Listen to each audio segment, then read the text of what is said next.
Hello guys and welcome to the second day of CFS Regional Qualifiers. I'm Julio, I'm going to be your host for tonight and I have with me the one and only Mr. Penguin. How are you, Penguin? All good, how about you? I'm good, I'm good. So, we are going to have 4 teams qualify from this mini tournament that we have. We have some pretty exciting matches. We have the pretty same meta, but we have a new map. It's compound into a new compound. So can you tell us more about this map and like where we see it tonight in these games? Well, actually, I've seen some teams not banning this map yesterday, but Yeah. it came to the decider, so all the games were yesterday went to 2-0. So it's a really exciting map, and I feel it's gonna be way better than the basic compound because it has more open areas that you can use your utilities, you can flash, you can do some strategies. It's very good, to be honest. I want to see this change. Also, I want to see you also watch New Mexico, because New Mexico, in my opinion, is really balanced right now. I can tell that some teams can be very good on this map. Yeah, and like from yesterday's games, which teams that impressed you the most? Because like we have teams that are coming from CFOL, Yeah. we have some teams that we know from the CFWL as well. So which team that impressed you the most? Which team that you're looking for? Well, Entropy Gaming yesterday, they played very good versus LegendsOP, who are the champions of the Open League. Yeah. So this is a team that you put an eye on. Definitely is going to be also, we're talking about Petro and his team, PingPongPals. But PingPongPals is a team, top 4 team West League. So Yeah. if we look into this team, that definitely a team that is going to make it into the regional finals. But we are looking for some underdogs. We are talking Yeah. about Entropy Gaming. Also, TBI played really well yesterday on the first games. So these are the teams that won yesterday, but they won in a fashion, they won in a style, they won in a very convincing way. Yes, TBI is the only team that went into extra time, but then they claimed the 2-0 and they were very promising. So I guess Entropy Gaming, I want to watch these guys today. They're going to be playing again, and I want to see the same performance from the guys. Yeah, we're gonna watch them again, and let's take a look at the groups to see the results that we had yesterday and to see what can we expect from tonight's games as well. We have in the first group, Group A, we have PingPongPals, Entropy Gaming, LegendsOP, and CANKER. So we saw like these teams play, and like you said, PingPongPals, like they are top 4 CFWS, so you should expect them to be on the top of this group. Yeah, definitely they're gonna be on top. Even when they play Entropy Gaming, I'll not say that they're gonna beat them easily, but it's gonna be a very close matchup, by the way, because Entropy Gaming is very good as well. They have 40, they have Sata, they have Pew. These guys played CFS tournaments, not only this tournament. So I guess this group, yeah, PingPongPals, Entropy Gaming, they are on top. Yeah, let's see if we're gonna have the same standings by the end of the tournament. Let's take a look at the Group B and see the teams in this group as well.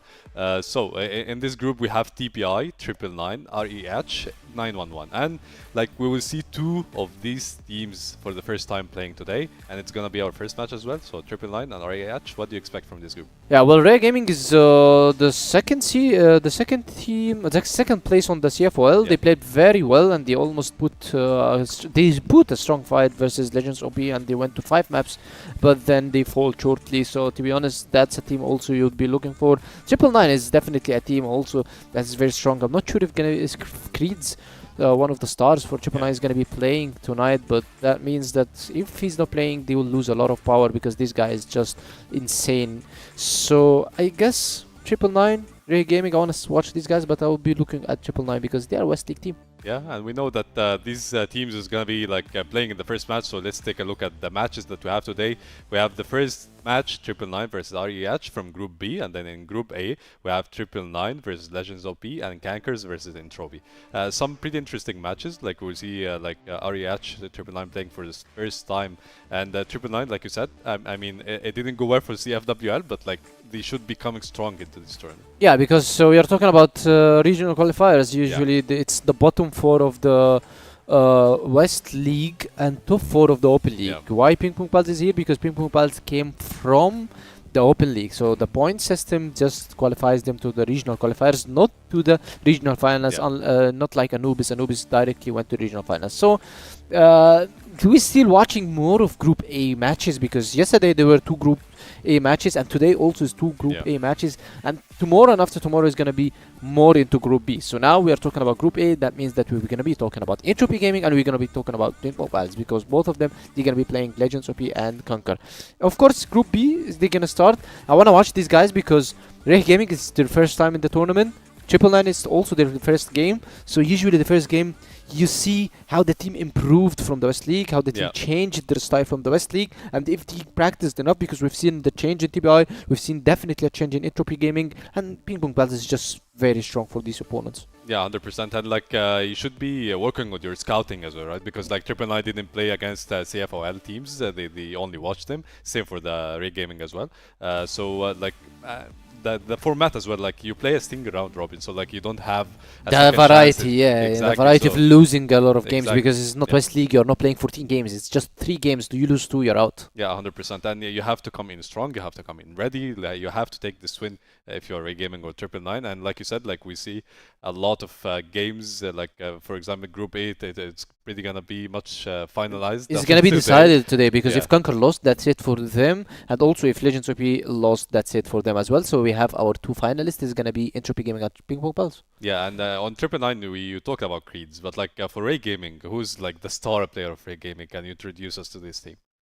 Maybe we can talk about the maps for the 2 teams, Yeah, sure. because usually I would say that I think we're talking about REH Gaming. They play double sniper, by the way. So if the people are not watching REH Gaming, because as you said, they're from open, so that means that we definitely gonna be seeing Ankara. We're gonna be seeing Black Widow. We should be seeing these maps that you favor the double sniper. Also Port, also Eagle Eye, because these guys gonna be good in this map. And also on the other hand, Triple Nine sometimes played also double sniper. So this also favors the maps I said. Yeah, 100%. Let's take a look at the map veto to see if we're going to see Ankara. What maps are we expecting in this matchup? And we have a bit of new compound is the first ban for Triple Nine. Okay, we have some really good graphics, some pretty good HUD as well. Port is banned by REH Gaming. Subbase banned. Subbase picked by Triple Nine, and Eagle Eye picked by REH Gaming. We're gonna see the other 2 bans and the decider pretty soon. New Mexico off by Triple Nine. Black Widow off by REH Gaming, and that takes us to Ankara as a decider, like you said. So yeah, as we said, we are seeing Eagle Eye, we are seeing Ankara.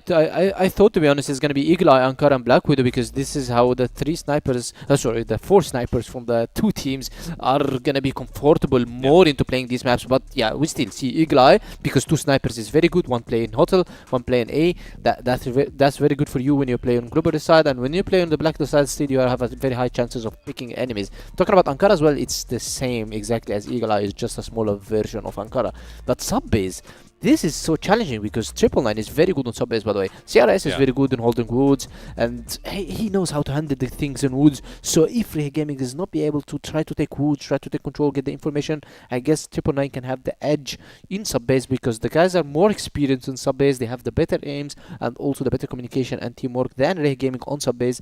That's in my opinion, but REH Gaming still, they can surprise us. They can bring the double up and make it still work on Subbase. Yeah, and Triple Nine, I want to talk more about this team, because like this team, like when their like hopes were a little bit off, in They the came and shined. They shined pretty much. They were playing super aggressive. Every team was like surprised. They were shocked by the play style that Triple Nine did. Do you think they will adapt? Do you think they will like take this play style that they did the last few games of CFWR into this tournament, into this game? Well, what's make them strong is the guys is not playing with any pressure, with any kind of pressure. They just play. I'm not saying for fun, but they just play for the friendship of the team. They are very friends together, and you just like having a hangout in the game. So that's what's not making them having any pressure. But otherwise, the enemy teams that are playing them, they need to win them, because when you're playing versus Triple Nine in West League, I'm talking about, you need to be favored in beating them. So that puts a lot of pressure on your shoulders, and you need to get this win. Other than that, Triple Nine is, if they get the win, then they are the underdogs, and if they don't get it, still everybody is just favoring the other teams. For example, Inner Circle, when they played Triple Nine and Triple Nine beat them, everybody expected that Inner Circle is going to be winning 2-0. Yeah. And Triple Nine just went in like having a walk in a park, and then they beat them. And both of them were comebacks. So that's what's making them very good. They have no pressure. They play very, very, very relaxed and calm. And they try to aim more than making strategies. Otherwise, REH Gaming, I guess that Rolly, their captain, he's going to be trying to make some strategies, flanks, lurks, trying to adapt, try to just sell a fake into other sides. And he will try to move his team as a unit. But Triple Nine, I don't think these guys is going to be moving as a unit. They're going to try to go for the 1v1 duels to get REH Gaming out of position very early and quick. Yeah, and like another point I want to mention is like Triple Nine, they have TPI in the same group, like the team Yeah. that's coming from CFWL. So like this adds even more pressure on you as Triple Nine because like if you lose to REH Gaming, you Yeah, have you need to another beat big TBI. exactly, you have another big competition in the group, which is TPI. So like this adds more and more pressure on them, and like we said, it's a thing around robin, so like there is no coming back. You have to win this game, and for REH Gaming, you're coming in as a second seed from CFOL. Yeah. So like you are playing against the last seed from Almost league. CFWL. So Yeah. like the matchup shouldn't be far. The skill like let's Should say be very differential close, shouldn't be especially far. that also Triple Nine is relegated from the West League Yeah. now, and LegendsOP is going to be replacing them. So the guys, maybe this is something disappointing for them, or maybe they are not going to be putting 100% effort because the guys are already relegated. They wanna show a good fight at the end of the year, but still they are relegated from the West League. So I believe that REH Gaming and Triple Nine, they are kind of on the same level, but experience-wise, aim-wise, individual-wise, is kind of moving or leaning towards Triple Nine. Yeah, and like you said, it can be taken as like a hopeless last try, or like it can be taken as like you have a As shot. a new start. You have a shot to go to the region qualifiers, and like you have a shot to go to the CFS play a tournament, and you have this road. You have like Yeah, this everything. bit of light at the end of the tunnel. So like you can take it toward the positivity in this matter. Yeah, as you said, and I guess that's gonna be their goal. Yeah, let's see. Map 1 is ready, so let's toss it off into the casters to take us to map 1.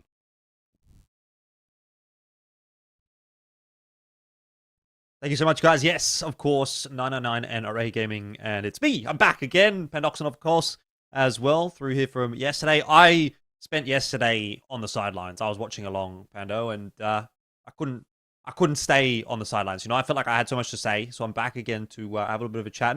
And yeah, I think yesterday's results mostly not too surprising. I'm a little bit surprised to see Entropy dropping that game, but other than that, the expected victors. We'll see if we get the same through today. As far as this matchup, what's your take? 999, your favorites?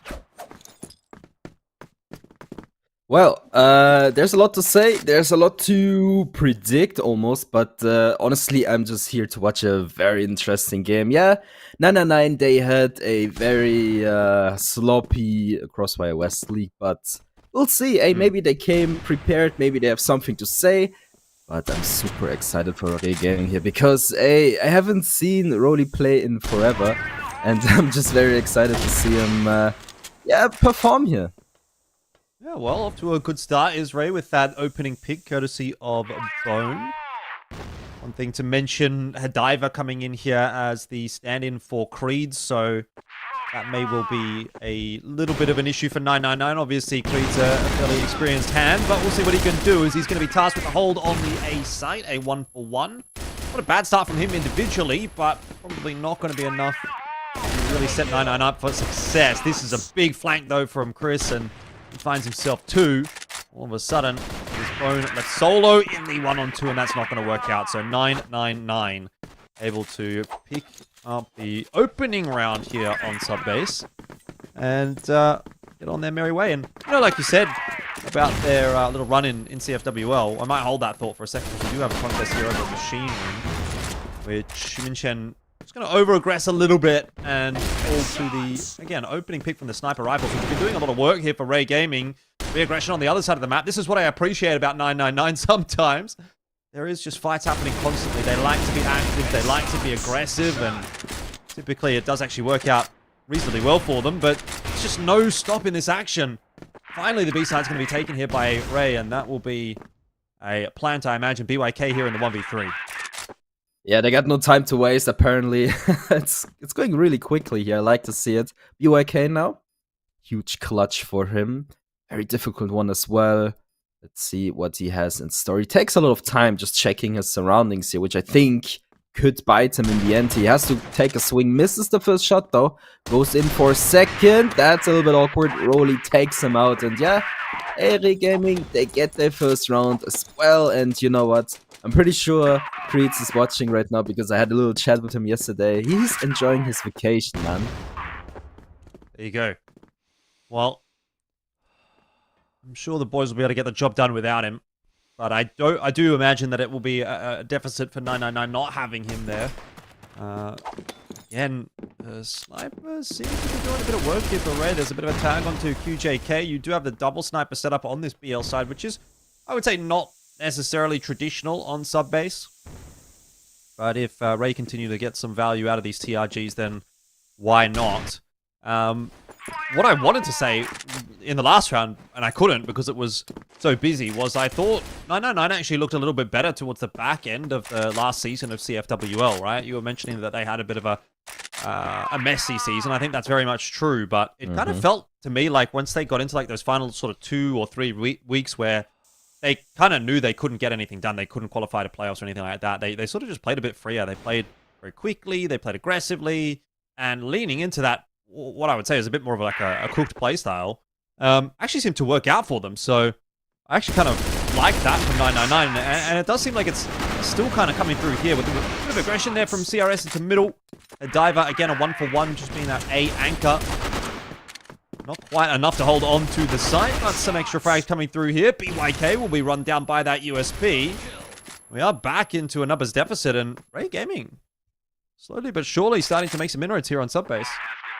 Yeah, absolutely. They're coming in hot, you know, it's actually really insane.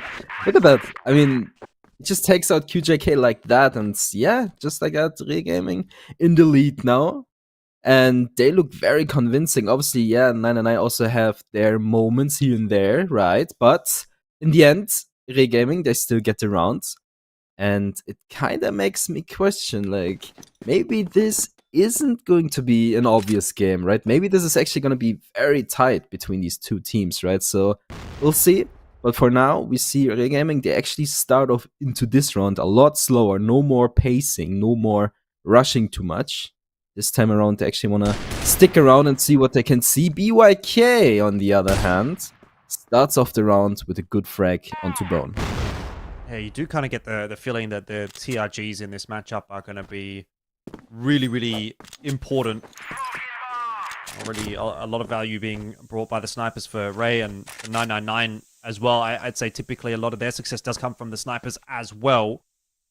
UJK tends to be someone that can pop off and kind of take games away from his opponents if he's having a good day. BYK in there as well, obviously, with the TRG himself. So, a lot to be said in that slower playstyle. You know, Ray want to try and work some picks here and there, but just as likely to get picked themselves. It's a nice shot in from Muffin. He's having a stellar start to this map, 6-1. And a really positive foot being put forward here by Ray against 999. Yeah, they take their time though. A lot of time is being wasted here, but they don't really necessarily have to go for it just yet. 50 seconds on the board, of course. A lot of time to play around with, but CRS is on a hunt. He goes for the big wrap around, but it might take a little bit too long.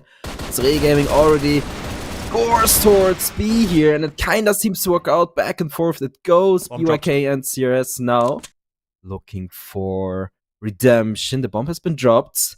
And this spot is actually crazy good for BYK, unless Muffin just picks him. And yeah, that happens. They don't know. They didn't see CRS. Oh, Berserk might have spotted him out there. But that's going to be the C4 dropped once again. Muffin has not a lot of time to work with here. The fight going to be taken by CRS, and he'll win it. So 999 will secure themselves a second. Very close affair, though, so far here on Subbase, which, you know, again, I'd kind of look at it and say this is decent enough from 999 if they can keep the numbers even, given that they're on the GR side, but they are having to work hard for it. That's great from QJK. 2 quick headshots out from that AK, but brought down. So we are back into the 3-on-3. Yeah, you know, Muffin came to play clearly on a mission right here. 8-2, really helping REH to, you know, score some points. Let's see. I like this decision here from 999 to put some more aggression towards Machine Room here. And it worked out great. I mean, they still have the upper hand here. Berserk and Muffin on the clutch now. I don't think 999 has an idea where they could be, but they will be. Unless Berserk misses a couple of shots, still gets the kill anyway. CRS takes Muffin out. Whoa. But there's the double kill here from Berserk. But it takes one more to secure the round. Head Diver goes for a big swing here, but it's a little bit awkward almost. But Berserk clears him up and redeems himself almost. And man, this round looks a lot shakier, but still, they get it done. Yeah, I'm not sure what CRS was doing. Sort of could have just stayed tucked in that corner. I don't know, maybe felt like there was... It almost looked like he thought that someone was coming from vent. Obviously not the case. In the end, the round goes the way of Ray, although an opening pick in this one for 999. They're just going to try and, again, continue to chip away at these rounds and keep going tit for tat. That's, as far as they're concerned, going to be enough for this GR side. Decent start to this one. Double Sniper comes back. QJK had the AK in the last round. But wants to lean back into the TRG this time. Head Diver, usually good for one. Again, will be good for at least one. Can he get more than that? At least he's survived longer. And now doubling down, causing a lot of problems. Great hold from Head Diver as he waits patiently for that flash to come through from his teammates. And he will be able to get the job done for 999. Yeah. There goes Muffin. Last man standing. Couldn't really do the job either. I'm not too sure what that was. That attempt wasn't really the greatest. Probably because, you know, the flashes here from 999 just were way too good. Head Diver playing his position to perfection. So definitely a very good hold from 999. But Re, not too sure what went wrong there. Ooh, BYK misses a shot onto Bone. Hope Snipers kinda go back. Let's see. Bone. Oh, this aggression. I love this. This is also a lot of confidence here from him, right? We'll see. It's kind of awkward almost. Look at Bone. He's running with their TRG, making it work. CS will go down the Tracer, even though München will find one himself as well. BYK good for a double. Let's see if there's more to find, but still, 999 with the upper hand. Oh, Muffin clean shot onto BYK onto the head here. Rolly finds one as well. No München, last man standing. Looks for redemption, looking for more. München will find Rolly. I think Rolly could have reserved himself a little bit more. He didn't really have to push him like that, but regardless, Muffin is still alive, still trying to clutch this round out for his team, and what a quick stop onto München there. Yeah, I mean, the guy you want in the clutch at the moment definitely is Muffin. He's not putting a foot wrong. 11-4 at the moment. Brings out the clutch. Nicely done. He's in front. There's a quick scope straight in onto BYK, and Rolly able to triple down will make mincemeat of 999. They throw in something aggressive, but has not worked out in this instance. QJK can't get anything done. And that might be the straw that breaks the camel's back. That is going to be the, I guess, the combo breaker in a sense that we've now got 2 in a row from Ray. So 5-3 lead. If they get themselves one more, up to 6-3 out of this half, and that will be quite a solid half. Absolutely, and Bone is still running and gunning. I mean, look at that guy. He's so mobile with that TRG, not scared of anything. If even, he's actually full with something. I'm not too sure, but his confidence is definitely given here. CRS now on a mission, finds Rolly. If he finds one more, that would be insane. BYK finds one himself as well. But it's all falling apart here from 999. Head Diver now, last man standing. If Laz and Bone play together now, this should be unlosable. But we've seen it a couple of times, but not this time around. Head Diver will go down, and they will secure one more round. Looking very solid on their BL side, though. Yeah, I mean, at this point, you'd be looking at this and saying they should be closing this match out, or this map at least. But if they are able to pick up this map, maybe this match as well, because they'll be moving into Eagle Eye, which is their map choice. So, pretty good about things so far. Although, obviously, 999 moving on to the more favorable BL side, maybe not going to make a difference if these shots continue to be connected. I mean, Bone, with that secondary sniper, putting in a lot of work. I mean, I say secondary sniper.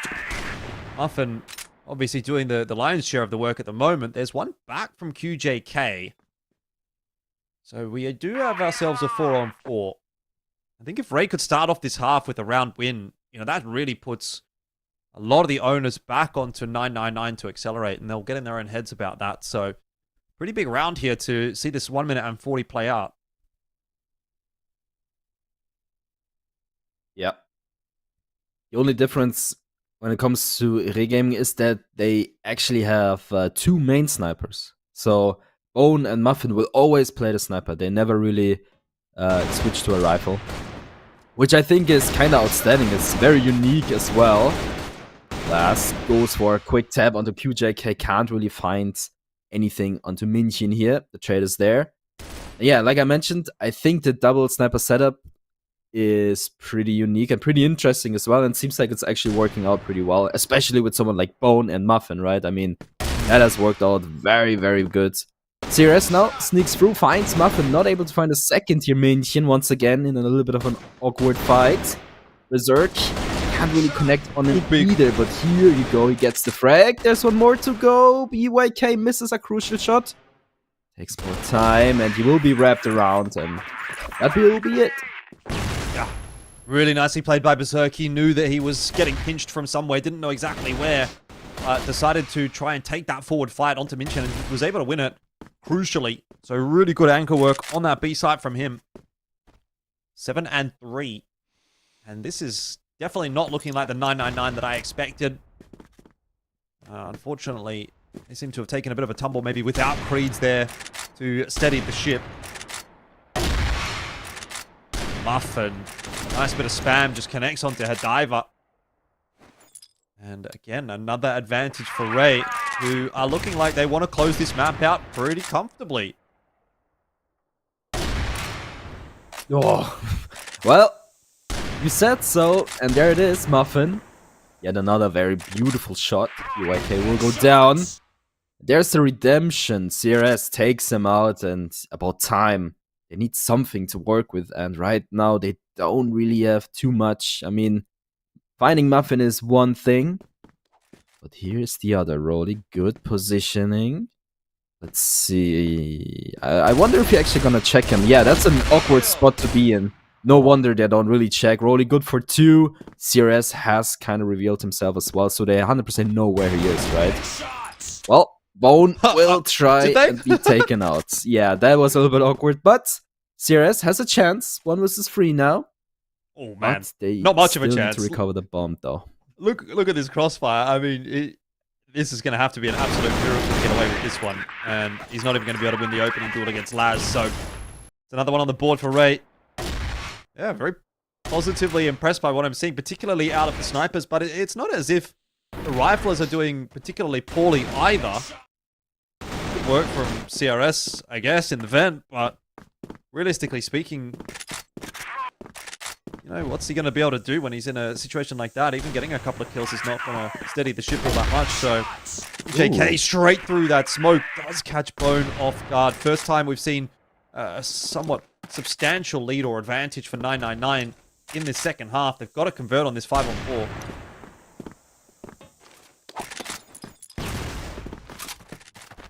Eight and 3, REH Gaming. Okay, sure. Not really what I expected, but I'm all for it, actually. I love to see it. I mean, why not? I would say on paper maybe REH is the underdog, and so far I wouldn't really necessarily agree. But this time around, 999, they actually step it up a notch. We'll see if that's going to be enough in this round. It looks like it, but anything could change potentially. You have Muffin still alive, and of course Laz also does his part. There's the first frag onto QJK, looking for more. Sirius has a good position, and once again, good for a double. I mean, I definitely agree with the sentiment that REH is the underdog on paper. I mean, you've got 999, which is a team that played CFWL. So that's a team that you would imagine should be coming into a game like this as the favorites. This should be trivial for them, right? The big contest should happen later on in these qualifiers, but right now, they might not even get there the way things are going at the moment. 999 do need CRS to come up with the goods here, and he's unable to find himself a double. Laz finding that trade. We're back to a 3-on-2 as BYK does get involved, but C4 has been lost at the bottom of the stairs. Zerk just hanging around a little bit too long will give up another opportunity to QJK. So, round's definitely not done yet. Looks like it's going to be a 2-on-1 for Laz to try and deal with. He can't get clean shots in onto BYK, which is going to have him in real trouble. Grenade's going to go through. Won't quite finish him off. He has called for the assistance of Rolly, but QJK takes him out of the picture and doubles down. So 999, not to be denied at the moment, starting to put some rounds on the board, even despite this impressive display from Bone. Yep. I mean, it's so cool to see. We see so many highlights from Bone. And of course, he has his moments in there, and he does perform pretty well. But Muffin has 16 frags as well, but we don't really get to see it too much, right? So it's always so interesting to see to see these players perform. Anyway, so that last round could have been either one's round, right? But 999, they managed to grab it. They managed to climb a little bit closer to REH. So we'll see if they have something else in store. Right now, it seems like they are preparing a little bit of a woods go here, and I don't think they noticed 999 so far. So it's actually gonna be Bone that is being tested once again. The flash will not do too much damage here. He picks off Head Diver, looks for more, but the support isn't really there just yet. Bones picks up a second, looks for a third potentially, and he will hit the leg of QJK before going down. Really can't really do anything himself too much. Berserk looking for more, but not this time around. And 999 slowly but surely climbing back. Yeah, I think 999 have kind of figured out the playstyle that I was talking about towards the back end of CFWL, where they were just going fast as a pack together, is actually working out here against REH as well. I mean, you've got to give some credit to Bone. The guy just needs a little bit of backup. Just someone needed to get one kill there, you know? But doesn't happen. Bone finds himself a couple. All it took really was one more player from REH to find themselves a kill and slow that offense down. And that's felt like it's kind of been the case a couple of rounds in a row here. So, see what 999 are going to continue to do here. I would have thought maybe keep putting some of that pressure on A, because despite the fact that they're losing numbers to Bone, they do seem to be getting some success over there. Instead, a bit more of a default spread, covering most of the map, keeping an eye on things to see if there's going to be a push out from REH.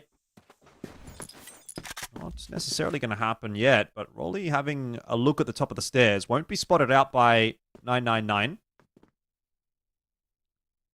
Who are taking a much slower approach this time around, and that does sort of concern me, because this is where those snipers can start to get involved. Double sniper setup, given a bit of time to work some picks. Nothing going so far in that department for REH, and they're not really playing any particularly aggressive lines either. So I'd imagine this round is ultimately going to come down to the side hold again, and if 999 make the call to go A, they are going to be hitting a weak side. It is just Bone solo holding it once again. Yeah, but REH got spotted, so the information is given for sure. Let's see, Bone this time around only finds one. The rest of the REH squad obviously has to move closer, and it takes so much time, and BYK does such a great job of picking up these players as well, and, well, it's gonna be a tough retake for REH unless someone finds something very quickly, and that's it. Berserk, good for one. That's a beautiful headshot onto BYK. And let's see, there's more to find. CRS does a great job of finding one himself as well. QJK now last man standing. Oh, the HP is so low. Let's see, one more to go, Muffin. Time is ticking, 10 seconds on the board, and QJK actually goes down. Ooh, Muffin has some trouble finding the bomb, but he will find it in time as well, pushing REH to number 9. Is that the straw that breaks the camel's back here for 999? They were making a bit of a comeback, but they now just need one more to close this map out. Muffin looking for the line in middle. It's a tight one. There's not going to be any peek coming through from 999.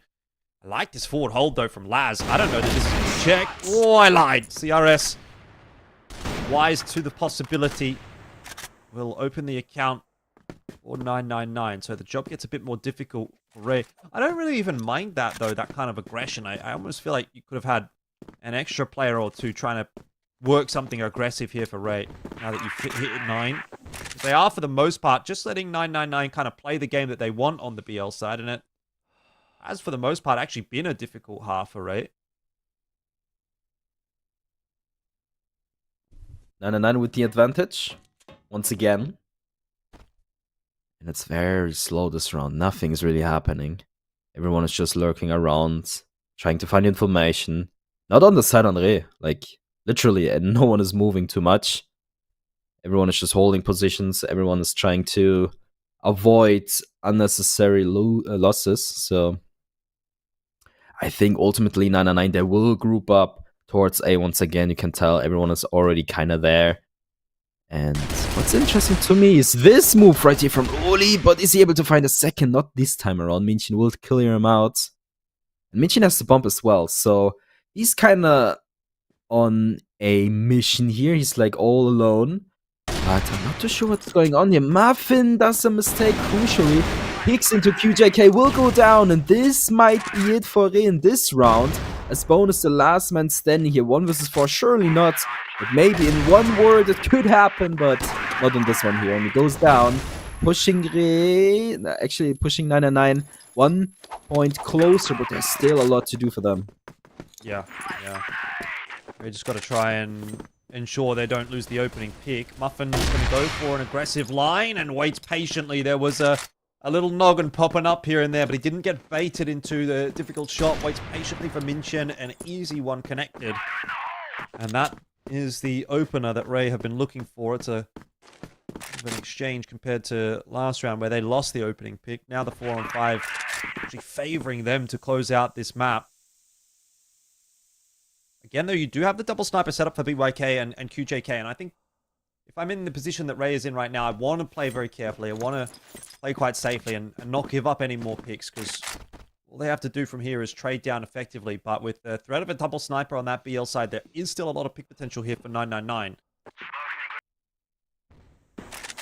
And there's Bone, just goes sliding back onto the line and gets picked off. Doesn't necessarily need to be holding that position. Can actually give that space to 999 and play out the 5-on-4, but instead elects to try to contest it. And now we're back to even numbers with the site being split in half. The map very difficult to rotate through now for Ray. So these A players are definitely feeling the pressure at the moment. Yeah, rightfully so, to be fair. What is this move here? And he doesn't go down either. Okay, interesting. Now he's dead. But that was a little bit awkward. Muffin with 4-1, but the pressure is there like you mentioned. Rolly missing some crucial shots, but still gets the double here. 1 versus 1, 50 seconds on the board. CRS tag to half HP. The bomb has been dropped, and Rolly gets it done. Super important for him and his team, and that's gonna be it for Subbase. And it was 999's pick, which is going to be super interesting once we jump to Eagle Eye. Yeah, most definitely. Shout out to Ray in the opening game here in the EUMENA regional qualifier. Didn't really expect a whole lot from them necessarily, but 999 unable to deliver on their map choice, and now all of a sudden this series is definitely looking in some serious doubt for 999. Eagle Eye coming up next. Obviously, it's a map that I think not a lot of teams tend to like to go towards, so I do have to sort of raise my concerns about 999 and their abilities on this map. I guess we'll have to wait and see, but even regardless of that fact, it definitely seems like Ray more than a match for them today. We'll have to question that, obviously, and maybe the guys with the answers are sitting on the analyst desk, so we'll hand it back over to them and see what they have to say about our opening map. Thank you, Alfish. Thank you, Bandux. And REH Gaming in their 999 map pick managed to win the map. And 999, we said like they have a lot of pressure on them. They need to win this game, and missing their main star Creeds, they look a bit lost in the game, right? Yeah, well, as I said, the guys are not playing as a unit. Definitely REH Gaming is playing more into a unit, and even the individual skills actually, to be honest, today favored REH Gaming. Yeah. We've seen how Muffin hit his shots and Boone as well. The double sniper setup on Subbase is actually paying off because the guys are playing very aggressive. Yet, I'm saying that 999 is still playing solo plays. They are trying to rely on their individual skills from CRS, as we've seen from him, or from maybe QGK, maybe also Min.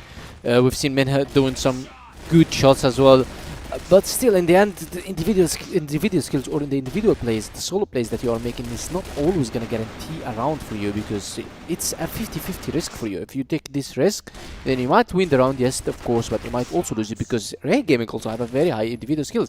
And they have double sniper setup, so your individual skills or your individual plays or your solo plays versus 2 snipers is going to be so hard for you. Because whenever you're going to be matching versus a sniper. And the 1v1 duel, the sniper actually always wins the fight. So now, 999 Subbase is a map that's what's making me scary, because this is a map that's not usually been played with a double sniper, and yet REH Gaming showed us that it still works. And even on the Blacklist side, the aggression that Bond did on Quad, for example, or Muffin from Woods, it's actually paid off very well for them. So now we're going into Eagle Eye, which is the map picked by REH Gaming right now, and the double sniper setup on Eagle Eye is actually very good, because you can get a picks on Blacklist, and also on the Global Risk you need 2 snipers. You cannot hold the map with 1 sniper only. And even if 999 wins Eagle Eye and we goes to Ankara, that means that they need to do the same miracle again, because they're going to be playing on Ankara, and Ankara needs 2 snipers, which is already favoring REH Gaming right now. Yeah, and 999, like they were 3-8 into the map, and like we were saying that okay, the map is over, the game is over already. Yeah. REH Gaming, they're looking very solid, they're looking on the same page together as a team, but like all of a sudden REH Gaming, it felt like they felt the win before they actually won the game, and like they started throwing some rounds. We went into 7-8 even, if I remember correctly, and like 999, this is a map, like Subbase is a map that they usually had very solid performance like against teams from CFWL, against pretty good teams. Yeah, they from put a CFWL as well. good fight versus them. Yeah, exactly. So losing this map, missing creeds, it's a pretty bad sign for 999. And going into Eagle Eye, like you said, it's a map pick for REH Gaming, and they look very solid as a team.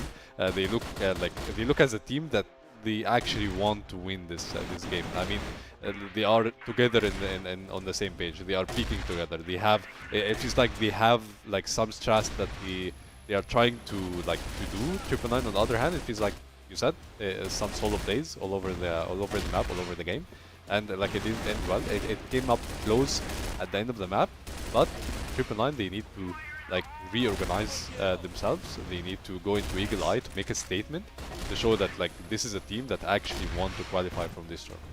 Well, yeah, and you actually said a valid point regarding the score. It was 3-8, and then suddenly 999 got a couple of rounds in a row, and this is something concerning if you are going into Eagle Eye, because maybe when you started the game or when you started the map, the guys were not ready, or maybe they are not logged into the servers. Maybe they didn't warm up, but then they have their warm up right now, and they came back and they played individually very good, and they got a lot of rounds in a row. Now we are gonna be going into Eagle Eye. I guess the guys from 999 are more warmed up right now, and kind of more into the fights. Maybe they get into the match hype right now. Unless REH Gaming, they started very strong, but they ended on the same level. 999, they started very bad, but then they started going up then until they get it into 7, which I said this map maybe could have won 10-4, 10-5 in favor of REH Gaming, but 999 did a very good comeback. Actually, they tried to do a comeback, but they couldn't. As we can see now from the scores, that Muffin is leading the KD right now, 1.54. The guy did very good job on holding A down as a sniper and getting the picks that's needed on Woods, and also Bone as well.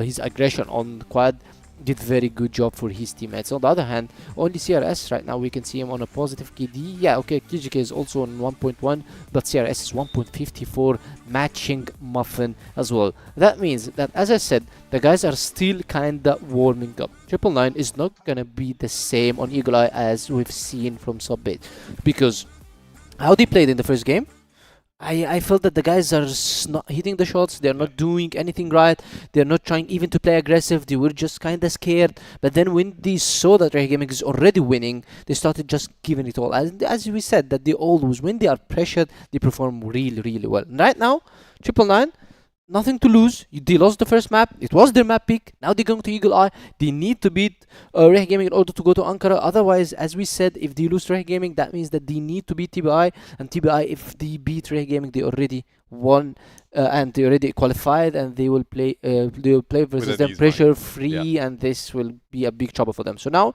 999 needs to be coming in more powerful, more into fights, trying to play together as a team, more into as a unit. As we've seen in the last couple of rounds, they push together, they go into a down together, they try to flash. KGK did a huge clutch on the Woods while getting 3 players from a top. So we need to see this, but at the beginning of the game, not in the end, which it's already done for REH Gaming.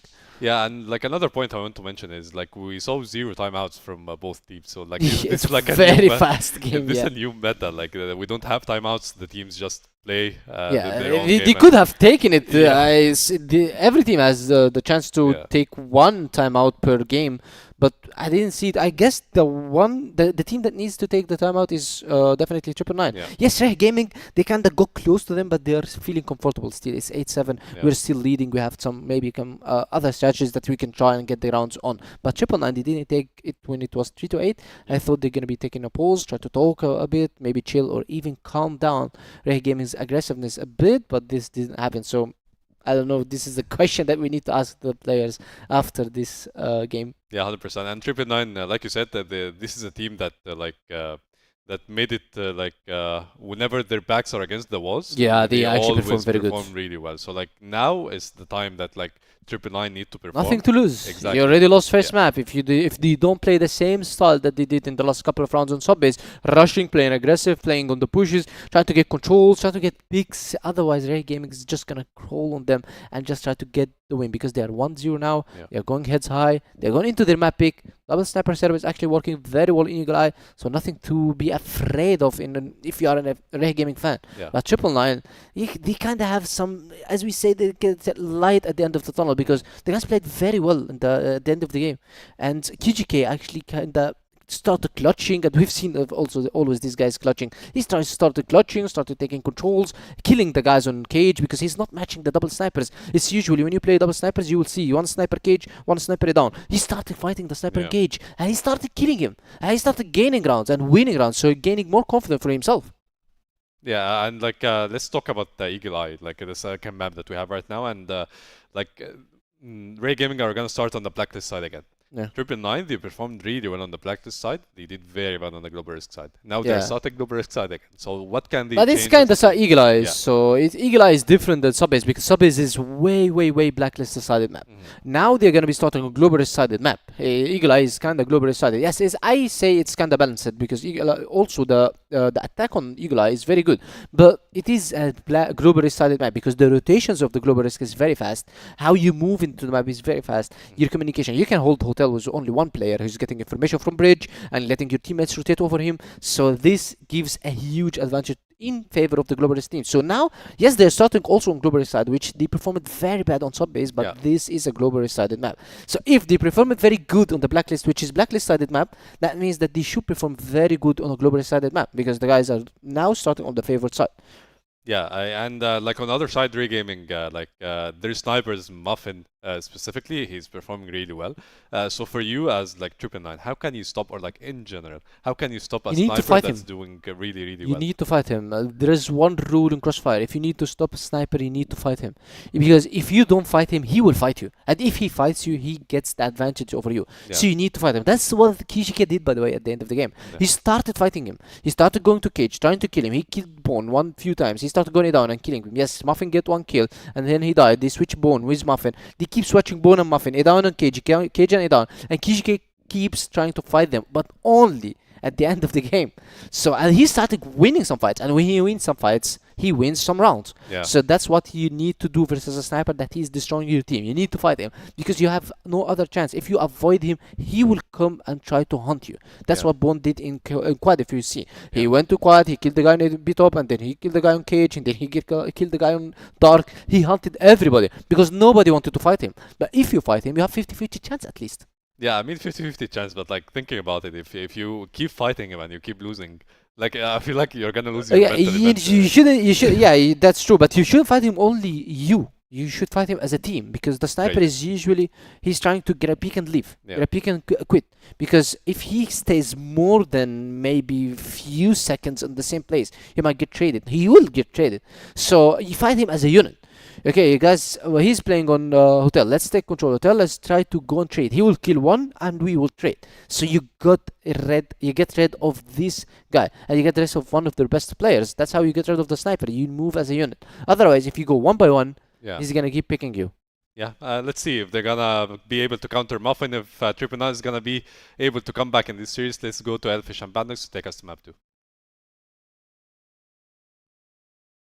Yes, map number 2. It's going to be Eagle Eye. Very interesting map. We've seen it yesterday. every single time, 3 times. So I'm very, very looking forward for this one because I feel like REH Gaming has something in store that we don't know about. And obviously, 999, they're awake now, they're ready to play. So I think there might be a little bit of a switch up here, but we'll see what happens. We are back into the game here, and it seems like Bone has something to say. He doesn't slow down at all, and so does the rest of the squad. Oh boy, it's all already falling apart here for 999. I love that. I love that from Ray. That's making me feel some kind of way. What a start. As soon as we swap into the game, Bone is just hitting a cracker of a shot with that TRG straight up into the A site. I mean, Ray are leaving it all on the table in this game against 999. And I have to say, you know, you mentioned 999 maybe a little bit more warmed up coming into this game for map number 2. I think that's fair and valid for sure, but Eagle Eye is the map pick of Ray. So they should be feeling pretty good about things here. And the fact that they were able to get so much work done with that double sniper setup on Subbase makes me think that there's going to be quite a bit of that happening here on Eagle Eye as well. We know it's a map that can really be you know, well driven by that sniping. If you've got someone that's having a lot of success, or someone's in this instance, in both Bone and Muffin, you know, you are going to be running that double sniper setup. And it is a map that can be very successful on. So it's, you know, it was a bit out of the ordinary on Subbase, but it makes a lot of sense here on Eagle Eye, and already out the gate strong. Ray do have that opening round on the BL side. Got that double sniper setup as well, that presence from QJK and BYK. See what they can get done from that GR side. But yeah, Ray looking fantastic in this matchup so far. Yep. Catch him by surprise is kind of the motto here, but I like it. Oh, it's so cool to see. Let's see. Head diver. I saw this yesterday already. It was pretty funny to see, and that's super unfortunate here from BYK, but it's actually very cool from Muffin. And it seems like Head Diver finally takes a peek, goes down by Rolly here, and yeah, once again, it's just overwhelming almost, right? And I have to say, in this round, it's not because of the pressure, it's just because they play so much better, right? It's slower this time around, but it's still better. Yeah, I mean, that is still looking really good for Ray.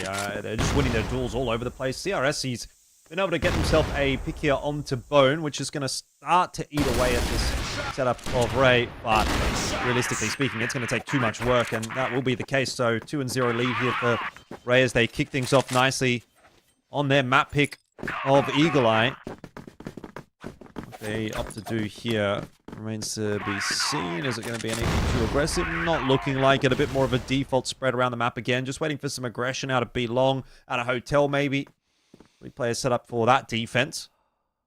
UJK, looking for a forward hold, will be able to bring Bone down, but he does have to be aware of Berserk relatively close, who may look to swing for the exchange. Does. That's why he did have a teammate there to help him out, but Berserk's just dealt with both of them. That is unreasonable. 999 need to be doing better than that. They had the perfect setup. They knew that that play was possible, and yet they still lose to it. So Ray, at the moment, just on a bit of a different level, and 999 don't seem to have an answer. Yeah, not at all. And actually, 999, they did the right thing. QJK faced one of the... Oh boy, nice one-tap here from Rolly. 999 actually faced one of the snipers here, I think it was Bone, on a long, and it worked out beautifully. 999 got the pick, they had the advantage, and then all of a sudden they gave it away. And it's so unnecessary for them, right? So, not too sure what they were thinking, but whatever it was, REH just came prepared. They came and somehow made it look easy almost, right? But it is what it is right now, 3-0. REH looking very strong on this, first 3 rounds, right? And I'm just super happy to see one of the open teams perform so well against one of the CrossFire West League teams, of course, right? So I'm almost like catch by surprise because I've never ever expected REH to perform that well. Yeah, no, I'm picking up what you're putting down for sure. And it's always kind of nice to see some of that, if not necessarily newer talent, maybe a bit more untested talent coming through and having some success. All these kinds of names, you know, are going to be guys that are going to be looking at maybe trying to make it into CFWL next year. Obviously, if they could make it all the way to CFS, that'd be what they'd love to do for this year. That's going to be a tough ask, but, you know, they are on that road, on that journey, and if they can somehow pull something impressive off, then yeah, who knows what could potentially happen. But yeah, keep an eye on these kinds of names. Obviously 999 at this point need a little bit of time to have a bit of a think about what's been going wrong. So we will have a little bit of a pause here, and hopefully they can figure something out in the meanwhile, because this is just not looking good for them at all. They're kind of just getting demolished. Yeah, I mean, it's actually almost easy to tell they're just being overwhelmed by how REH is playing against them, right? It's either really fast and aggressive or it's really slow and confusing, right? So REH is doing exactly everything right to counter 999's gameplay, right? I mean, we saw it on map number 1. Everyone from 999 is kind of playing solo, doing this and that. And of course, they had some great pushes together as well. But overall, of course, they want to play more individually, right? So we'll see. Right after this pause is being done for. So far, I like what I'm seeing. I feel like Bone is absolutely incredible. He's been super consistent, and especially in the first round here, right? I mean, not wasting any time, jumps in, finds picks here and there, and just like that, like 30-second round, and they picked some strategies against 999 that no one ever saw coming, right? Yeah, I mean, it's the double sniper setup certainly has been a bit of a conversation point for today. I don't know how much you get away with that as REH, considering they will have a match tomorrow as well against TBI. So for TBI right now, they can be having a bit of a look at this and figuring out, maybe what can we do against that tomorrow. Yep. I will see. For now, everything looks quite surprising, like I mentioned, but we'll see. This is going to take not too long, but we will have the players back into the server in a moment. And I don't know. In the meantime, I guess we have some time to talk about Ankara, if that's even going to be the case or not. I feel like Ankara could be very interesting, especially because we have so many snipers on the server, right? I mean, we have 4 snipers all the time, basically, right? And it feels like it's almost like TDM prison back in the days, right? Everyone is kind of sniping everywhere, so that would be kind of cool to see. But with how things are going, I feel like Eagle Eye might be the decisive map here. But hey, if 99 finds a way back, I would absolutely love to see it. Yeah, I think Ankara, as you say, could be pretty cool to watch, but the way that things are looking at the moment, unless this pause results in a dramatic change, you'd imagine that REH will kind of pick up where they left off. The thing is, though, with these kinds of pauses, you do sometimes see that be enough of a mental reset or whatever for the team that's kind of struggling, and things kind of shift a little bit. So it's going to be important, and it's a big test for REH as, again, one of these sort of like fresher names that they can recover from something like this pause, or not even let it necessarily affect them. We'll see if that ends up being the case when we do get back in game. Yeah. I can tell you yesterday we had some breaks here and there as well. And I think it was 3P. They had a longer break as well, but it didn't really affect them at all. I mean, as soon as we got back into the game, they ran back. They exactly continued where they stopped. And yeah, that wasn't a problem at all. Especially, I think it was also in a game with TBI where I was like, okay, they have a major break now. What is TBI going to do? It didn't really matter at all. They even, if anything, they actually improved even more. So these breaks, of course, can be affecting. It can actually slow everyone down, and it could make a difference. But we'll see. I don't think so necessarily, but there's always a chance, right? Yeah, I think it's different though. Like when we're talking about PingPongPals as being a team that has been a little bit more seasoned, right? They've got that season of CFWL under their belt where they performed quite well. Whereas REH don't necessarily know exactly quite as much about them.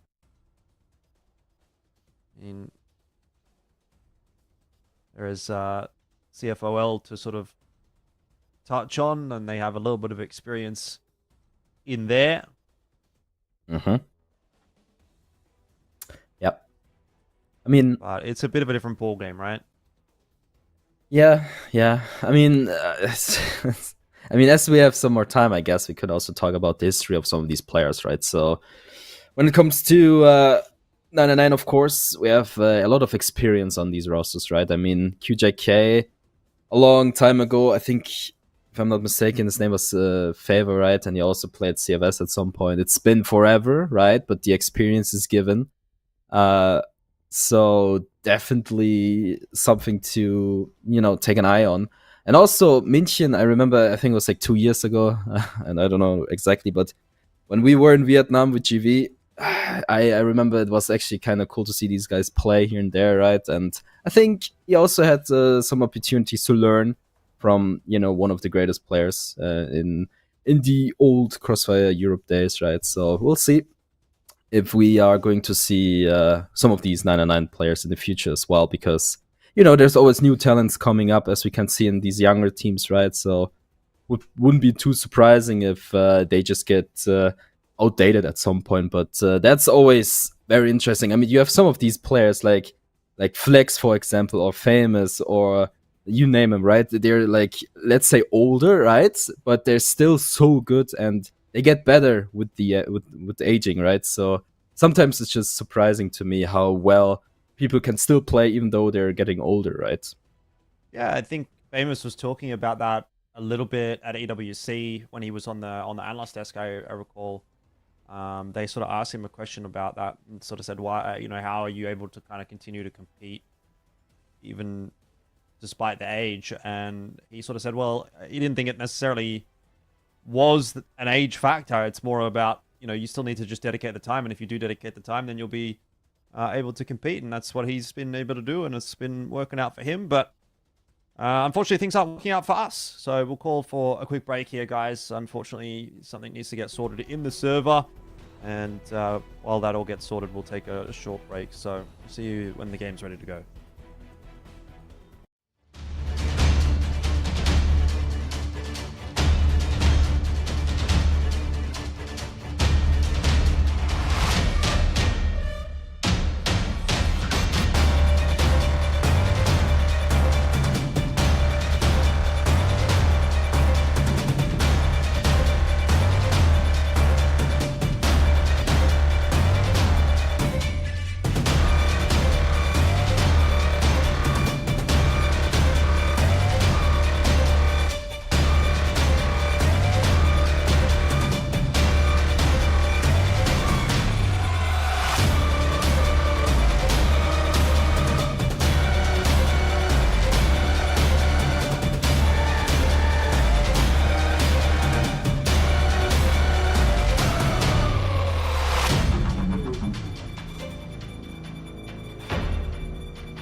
All right, back in we go. No more time to waste. Sorry for the wait, but we're here now. And we'll see if that pause actually affected RE or improved 999. Very looking forward for this one. And it seems like RE is not wasting any time, but this time around, BYK will find the opener frag onto Muffin, and that's a great start for 999. Yeah, certainly. I thought those players pushing A were going to maybe walk into Berserk's crosshair, but in the end, it was Muffin that was caught off first. Now, a little bit of back and forth happening on the other side of the map. It looks like no damage done. But some shots being fired by QJK and Berserk. And a little bit of back and forth as we do see Laz get involved as well. Some tiny chip damage there onto QJK. Bit of a wall bang, but CRS around the corner of Laz. And as I said, you know, sometimes when those pauses do come through, you lose a bit of that momentum, and immediately, now it's looking like 999 back in the conversation, though. Bone and Rolly, you have something to say about things as well. Bone should never be getting away with a peak like that.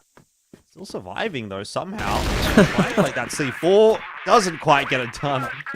And so, first round on the board for this map for 999, but a long way to go still. Yeah, that looked funny for a moment. He's like, oh, hold up, I forgot something, and then he had to go back, grab the bomb, and then, yeah, they kind of lined up. Unfortunate, but good for 999. Maybe this pause did something. I mean, you know, RE had a moment, there where they came back, but, yeah, not quite enough, I would say. But 999, they will get their first round here, and obviously CRS had a huge impact on that one. And to be fair, he's having an impact every single time, I'd almost say, right? He's kind of the star, I would almost say, in 999, right? At this moment, yeah, he's definitely been a player to watch in this series. But need to be seeing a little bit more out of him and maybe the rest of 999. There's a contest down middle. QJK might have been better off just giving up that space. Berserk waiting for him to swing back onto that line. That'll now set Bone up for success. B bomb site looking under threat. A diver here. Waited for patiently, actually, but the shot will miss, and Muffin's going to go down now as well, so the reroute over toward A. You have to be aware of BYK, and they just seem to completely ignore that angle, so a real mishap from Ray, as they were in a 5-on-3, but it all stems from a missed shot over towards B, and the round just falls apart from there, and some of that focus may have been lost during the technical pause there for Ray. And letting 999 back into this conversation.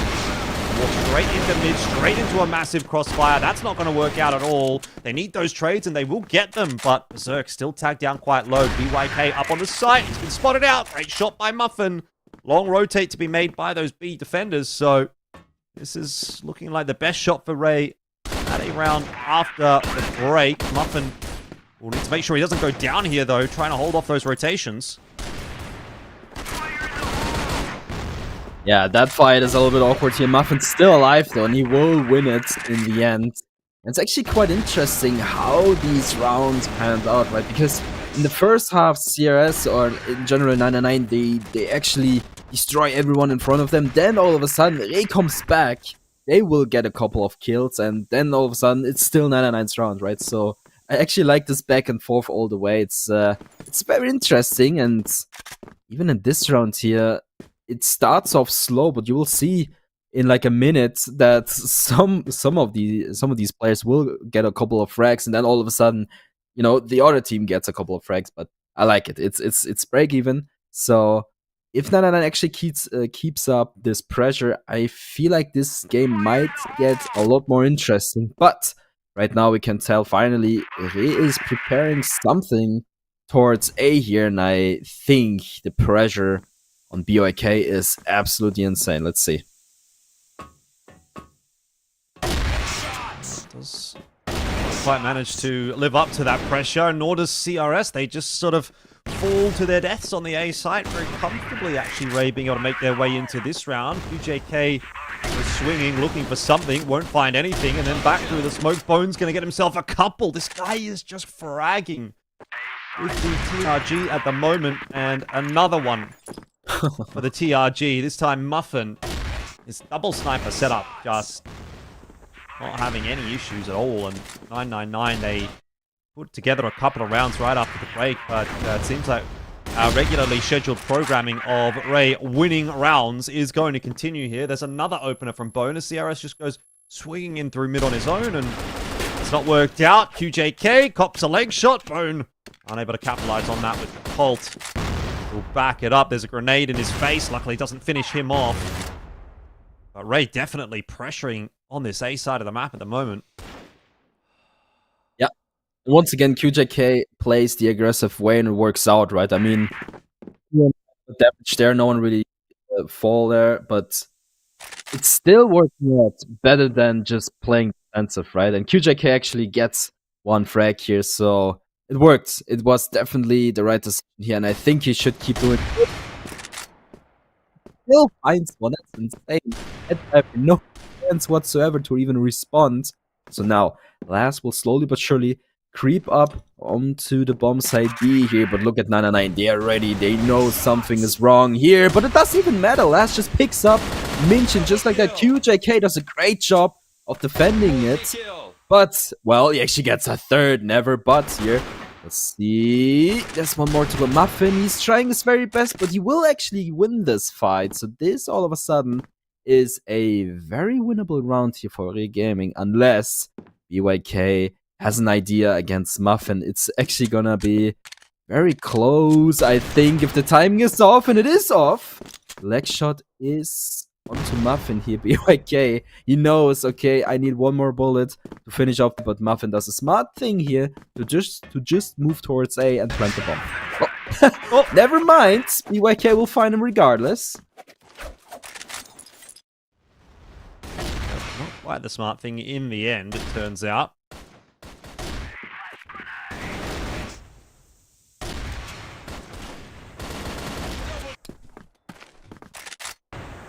Well, it's still a chance at a 6-3 first half here for Ray, particularly with that opener from Muffin. He's got to be careful he doesn't overcommit to this, because Hadiva is having a bit of a look. Oh, this is so dangerous from Bone. He'll find the kill onto BYK, and he gets the info on Hadiva as well. He wants to take that fight. He knows he's got backup behind him. Even though Hadiva can get himself a couple, it's just a swarm of bodies thrown in his direction, and eventually he will be brought down. So, again, A-site control is there for the taking for Ray. Once again, the aggression works. One will get planted though. 999. He's gonna have a very difficult time retaking this bomb site. Minchin will find a beautiful kill onto Berserk, but there's more to do. CRS already dead. So what really can he do from his position? I like the setup here from Ray. Basically unbeatable, and he will get it done. And once again, clean rounds from REH Gaming here, but there's more to do for them. It's not that easy. Yeah, look, I mean, 6-3, again, similar score to what we saw on the first map. First half of the first map. I think definitely a solid, stable position for Ray to be in, but obviously nothing to get too excited about just yet. It's not a confirmed win, even if they are very much headed in that direction. Again, we'll be looking towards Muffin and Bone to probably be the driving factors behind things with that double sniper setup, and I think that'll be very effective on the GR side of Eagle Eye as well. Overall, really happy with the discipline as well. I think that we're seeing from Ray in a lot of these instances, right? You just sort of highlighted that that 2v1 setup that they had right at the back end of that last round. I also agree. I echo those thoughts. You know, I think they're playing it very smart. They're playing disciplined. They're looking like they're taking this very seriously. So I think this is a team that we could definitely keep an eye on for the future. Yeah, the job is not done, but it's definitely on a good road here. And I actually love how REH Gaming is playing on Eagle Eye. It looks so much more, let's say, coordinated. I would almost say it looks a little bit easier. I know it's been kind of tough here and there, yes, but if you compare it to Subbase, I feel like REH came prepared, right? So it just looks much cleaner to me, even though Subbase was also pretty good, but in the end, you know what I mean, right? So we'll see if REH is able to keep up this composure here, to keep up this kind of, let's say, this level of crossfire, right? So on the other hand, 999, they obviously had their moments as well, right? They got a couple of rounds themselves, much yeah, much given because of CRS, of course, because he's really been the fragger in this department here, right? But it can't only be him, right? The entire squad needs to step up to prevent RE from just taking this 1 and 2-0. Thought we were going back into game for a second there, but No. sounds like maybe we'll take it a little bit longer.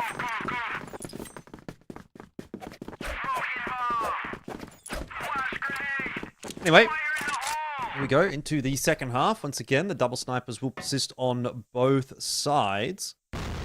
Smoke here to allow a bit of progression for 999 up in the direction of A. Muffin waiting patiently for his opportunity. Not going to get too much. Not yet, anyway.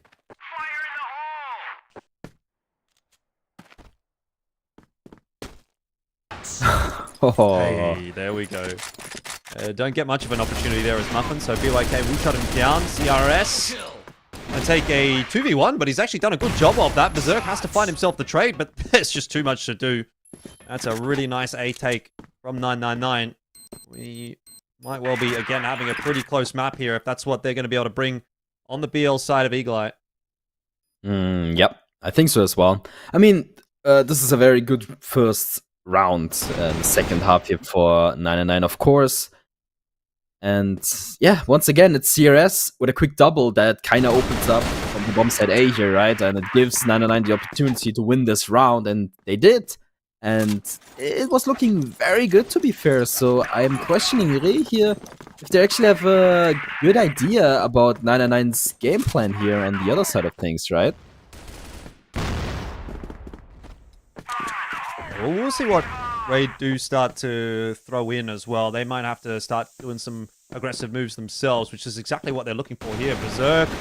Ooh, he's going to get Rolly up and over the wall, but that was watched for by BYK, and now they'll be aware that Berserk is pushed forward as well. Someone had to be there for the boost.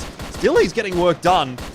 Is Smoke being disruptive enough that it doesn't seem like there's going to be a trade through from 9. Minchen trying his best with the spam. Not going to connect. Muffin still watching the line. TRG, and now we've got some more aggressive movements out on the hotel side of things as well, with Laz starting to make his way forward. CRS waiting for that. Will not find the timing on this re-aggression. Bit of a crazy round out there, but not sure what Ray is up to. They've rotated a lot of their forces over toward A and essentially neglected B. They'll play retake on B for the moment. Oh. As an idea, a little bit too aggressive. Could have worked out, but not this time around. There's more to come. And of course, they know something is cooking towards B. Laz, good for 1. That's a great start. The flashes in the way of 999. And look at that. It's domination here. Muffin, good for 2. But so does Head Diver. He's looking for a 3rd. It's a little bit uncomfortable almost. I like this decision here. Goes for a big swing, but Muffin... Haven't seen him. He has an idea. He gets it done. And you know what? I love the boost in the beginning of the round towards A-Long, right? Rolly jumping over the wall there. Didn't quite work out, but you gotta admit, it looked kind of cool. Yeah, I like it. I think, you know, again, you got to go for these kinds of things as a team like Ray. You know, you got to experiment. You got to see what works. You have yourself a bit of a round lead, so these are the kinds of rounds to throw something a bit unorthodox in and see if you can unsettle 999. Some of them are going to work, some of them aren't. Some of them are just going to be 50-50s inherently. That one, I think, in particular, is a bit of a 50-50. It either works or it doesn't, right? If they don't have anyone there, or if they don't have anyone watching it, it does work. So it's not a bad setup for Ray to be doing that when they have a round lead. When they have a map lead, they can sort of do that with impunity and not necessarily be too concerned if they lose a player here or there. There'll always be time to recover this series. So I like it, the proactive style that we're getting from Ray on this GR side. I'm all for. Speaking of which, Laz also going to have a little bit of a look here to try and get a bit proactive. Not spotting out CRS. Good damage onto QJK, though, from the grenade.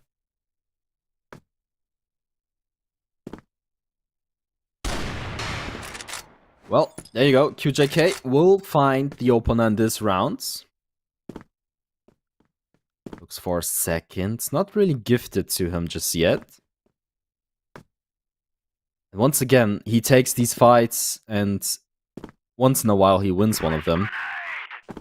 He just has to be more aggressive, like Penguin said. He has to take these fights. And it will give 99 the opportunity to start with an advantage. I mean, look at this aggression here. I love what I'm seeing, but didn't really quite work out. CRS, the timing, didn't work out either. And yeah, all of a sudden, the advantage turned into a disadvantage. Now Muffin put to the test. The lower bottom here of A, now on top. Rolly helps his friend out, but the trade is there. One more to go, Muffin will go down, and this looks a lot better now all of a sudden for 999, but it's back and forth all the way. Berserk now, seconds. Low on HP. I think he's got to go for the swing though, as BYK tries to get that plant. 7 seconds. He's needing to get up onto the site quickly. Berserk, is he climbing the tower? He is. He's trying to hit himself a nice shot, and he does connect, but it's not a headshot, which is going to be what was required. BYK down below half. That rifle will still be quite threatening, but time a factor here for Berserk as he has to work his way forward. He is heading in the right direction to try and cut off BYK from behind. He's got an idea. The shot needs to be connected and will be. If you miss that shot as BYK, you lose that round. Great.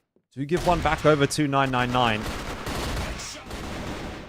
Muffin just needed to get one more there on the side, didn't he? And that was going to be the round over and done with, but it didn't happen.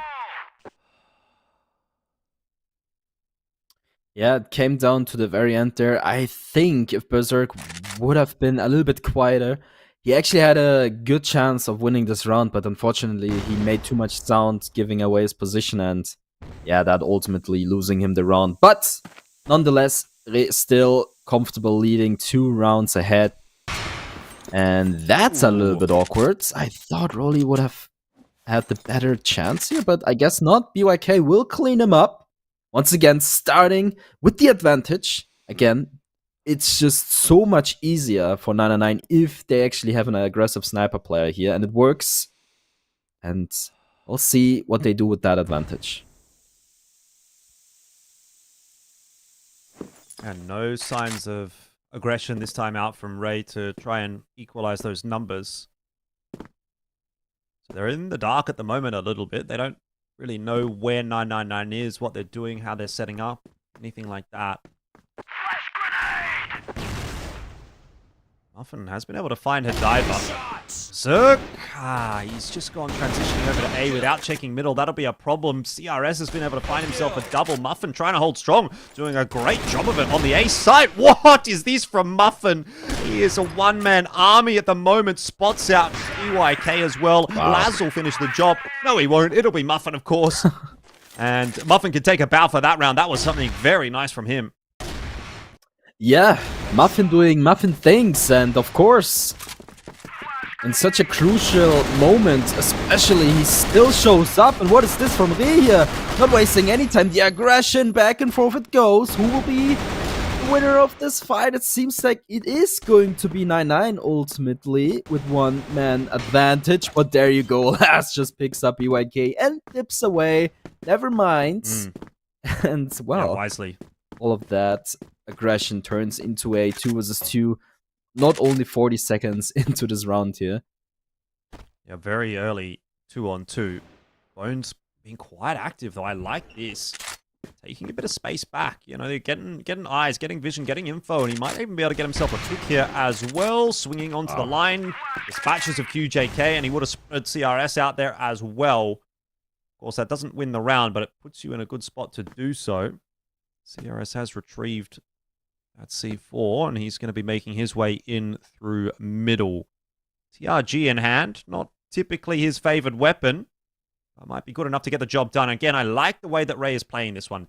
Buddy system, working together, play the 2-on-1, take a bit of space, have a bit of a look, see if you can find 999.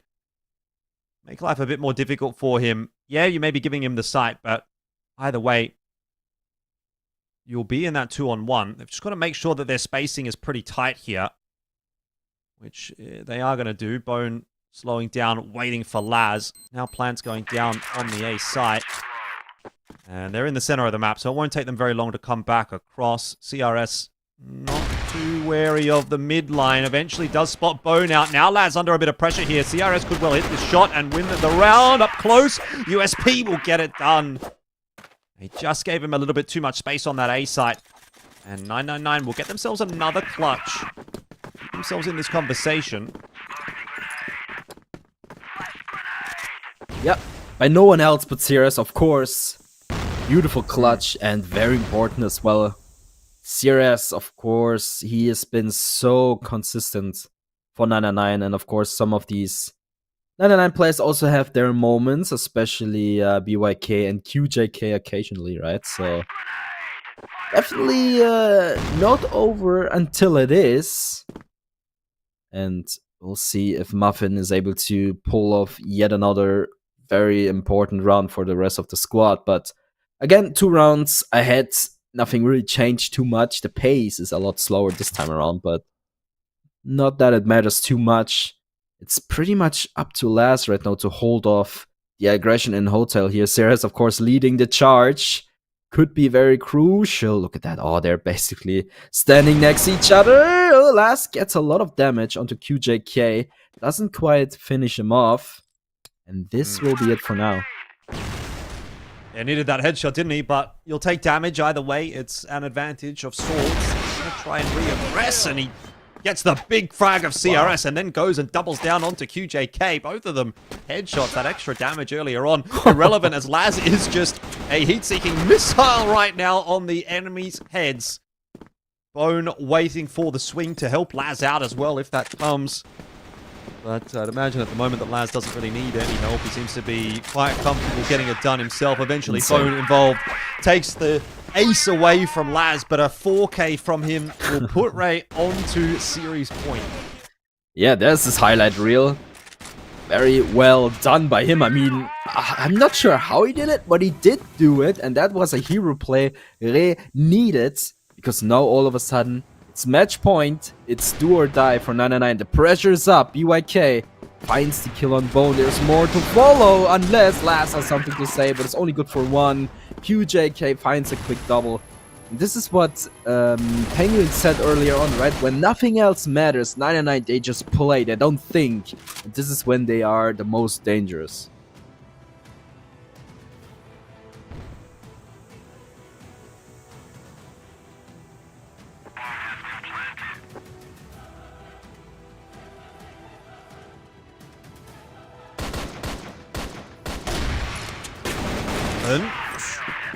Starts well in the 1v3, but can't end well. Obviously a bit too much to ask this time around. So the scoreline creeps closer again. Another 10-7 potentially on the cards. That'd be a tough pill to swallow for 999, going down 10-7 on map 1 off Subbase, and that happened again here on Eagle Eye. 2 very close maps, but still a series that they didn't really quite get within touching distance of. Not over yet. They need 2 to make it into the OT here for Eagle Eye. Rolly close and personal behind that smoke. I love this position from him for the moment. Once that smoke starts to fade, there could be a bit of a problem. CRS! Spots him out. Gets that headshot through. And Ray will bring their forces across from the B site. They send Laz forward. He's going to be able to get early information. I like the preemptive move from Ray to come across to A. Bones hit himself a shot onto QJK. Bring it back to 4-on-4. Just over peeking there into BYK. Now Berserk going to have a little bit of a look in. Minchen spotted out in middle, trying to activate. Not able to get too much done. And again, need Muffin to come up big, and he can't. And that'll probably be the round over and done with. So 999 will get within 1 round of Ray. Ray would love to finish it off here, 10-8, just to get the series done and dusted. But it is not over yet. Not quite. I mean, right now, 999, they know nothing matters. If they lose, it's over. So they just play. What a victory here. And of course, Re seems like they are falling. Or like, they're actually having issues with the pressure here. I mean, for some reason, they can't finish this round here. And it wasn't even close last round. So they definitely need to come up with something. And this would be insane from Laz. If he's able to pull off 2 kills, he's not able to. But there's Bone helping his friend out. So this is a great start here from Re. But unless Minchen breaks it even once again with Roll here, but it goes back and forth. This round is much faster than the last round here, and it seems like they will have an answer. And Berserk with a quick double kill saves RE here, and they will take it away. Yeah, really well done. Really good series from Ray. Obviously, a couple of shakier moments there on Eagle Eye, and to be fair, a close map on Subbase as well. But I think, generally speaking, it wasn't bad plays from Ray that was losing them rounds. For the most part, it was just good stuff from 999. So I don't actually have a lot bad to say about either team necessarily in this game. I would have obviously thought that 999 might bring a bit of a better individual level, I suppose. That's probably the only thing that I would really have to say. But otherwise, pretty decent game of CrossFire. I mean, you'd expect the quality to be a little bit lower in these EUMENA qualifiers rather than in CFWL, but I think in general, actually, it was a pretty good level displayed. So not too disappointed by that one, but obviously very impressed by Ray, and we'll have to see what the analysts have to say about Ray, as well as we'll send it back over to them for the post-match analysis. Yeah, we're definitely impressed. Ray managed to win 2-0 versus 999, and they get closer and closer to get out of this group, and it's such an impressive win, and such an important win as well, especially that the next matchup is against TPI. Yeah, they won, and not only that they won versus 999, they won 2-0. Yeah. This is very important for them. The set wins in order for them to compete and complete the group stage and get out of the group from the top 2. So now REH Gaming, they put one step, one leg ahead. And now 999, they are kinda in a very tough situation. Yeah, 100%. I mean, there's still like a hope kind of for 999, but like it needs a specific scenario to happen. And we'll see if this is gonna happen or not. But like REH Gaming, they did such an incredible start for the map. I mean, after a bit of a long pause, let's say 999 came back and they gave a fight a bit. Way better, yeah, but REH Gaming, they always looked better as a team inside the game. Yeah, we talked about how 999 played at the beginning of Subbase when they played kind of bad, not in shape. We've seen some really whiffs coming from the players, solo plays coming from them, and then suddenly kind of they started to grow up way better, and we've seen also KGK trying to take the fights. He took the fights in Subbase.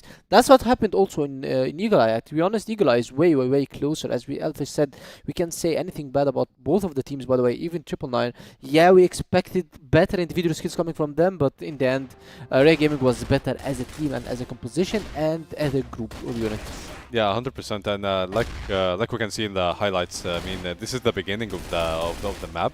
REH Gaming on the blacklist side, and you were saying that like this map is a Global Rich side favorite in a way, but like REH Gaming, they started the game 3-0 as a blacklist, and like to be honest, I thought the game was going to be a complete stomp based on the data that we have, but like 999, like we said, after the pause, they came back, they gave a fight. I felt like REH Gaming, the pause like shifted, like not shifted the momentum, but like they lost the momentum. Yeah, they lost the momentum. Yeah, we talked about how global decided the Eagle Eye is, and that's why 999 lost, because they lost in the very early rounds. They lost 3 rounds in a row at the beginning of the game, which made the situation very hard for them. Let's imagine that they didn't lose these 3 rounds. What could have been, because they played very well on the blacklist side, and it actually ended 10-8 with these 3 rounds. So if 999 could have kinda mitigated these 3 rounds, or maybe got more rounds on the global side, I would say that they could have came on top, and we could have seen them going to Ankara. Yeah, and looking at the stats, Muffin once again 1.54 KD. I mean, like, to be honest, like looking at the highlights, looking at the game, whenever there's a highlight for REH Gaming, it feels like it's always Muffin on the sniper. He did such an amazing performance, and like 999 again, it's a very close matchup, very close stats, and like we said, the MVP of this game is Muffin from REH Gaming, 1.9 KD.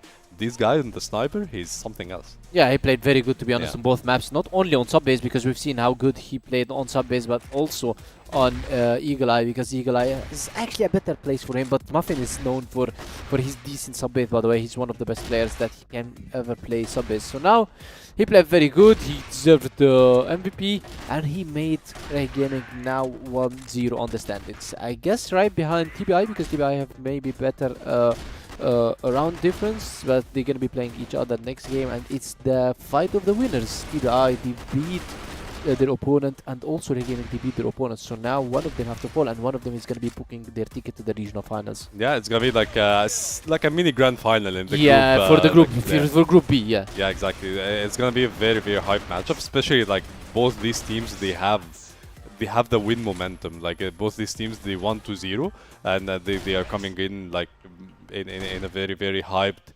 mentality, let's say, for this matchup. And both of them will need the win. Yeah, you want to get out of the group as soon as possible. Yeah, exactly.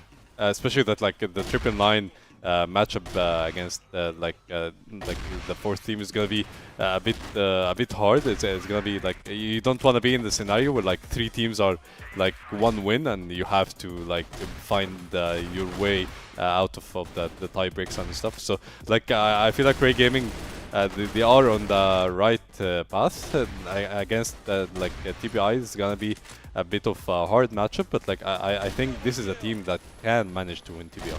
Yeah, well, at the beginning I would say that okay, maybe TBI have advantage, but watching REH Gaming now, these guys are very strong. They even have strategies. They have some kind of sync between the players, so you cannot say okay, TBI is coming from West League, so all West League teams should be winning. Yeah. 999 is also coming from West League, so I don't think this is the matter right now, because the matter is who's gonna be hitting the shots, who's gonna be more ready into the game, and who's gonna be hungry to eliminate his opponents and get to the regional finals, because you're talking about the CFS path. You can go to the CFS and represent your region, so everybody wanted this, and we've seen it, to be honest, from them, and they should maybe try to move on forward with it. Yeah, and like for 999, like we talked about the REH Gaming right now, like we talked about like how like important when it is for them, but like for 999, how to come back as a team. Like will Creeds be there in the next games? Will the roster be complete? Will we see the 999 that we used to see like at the end of CFWL for the last season? It's gonna be hard for them if Creeds is not continue to play, and if he's not gonna be here. I guess he's not gonna be here because I talked to some of his teammates, and he kinda said that he's gonna be out for vacation. So this is actually something that you cannot rely on him anymore, because he's not gonna be playing. So this is gonna be so tough for him.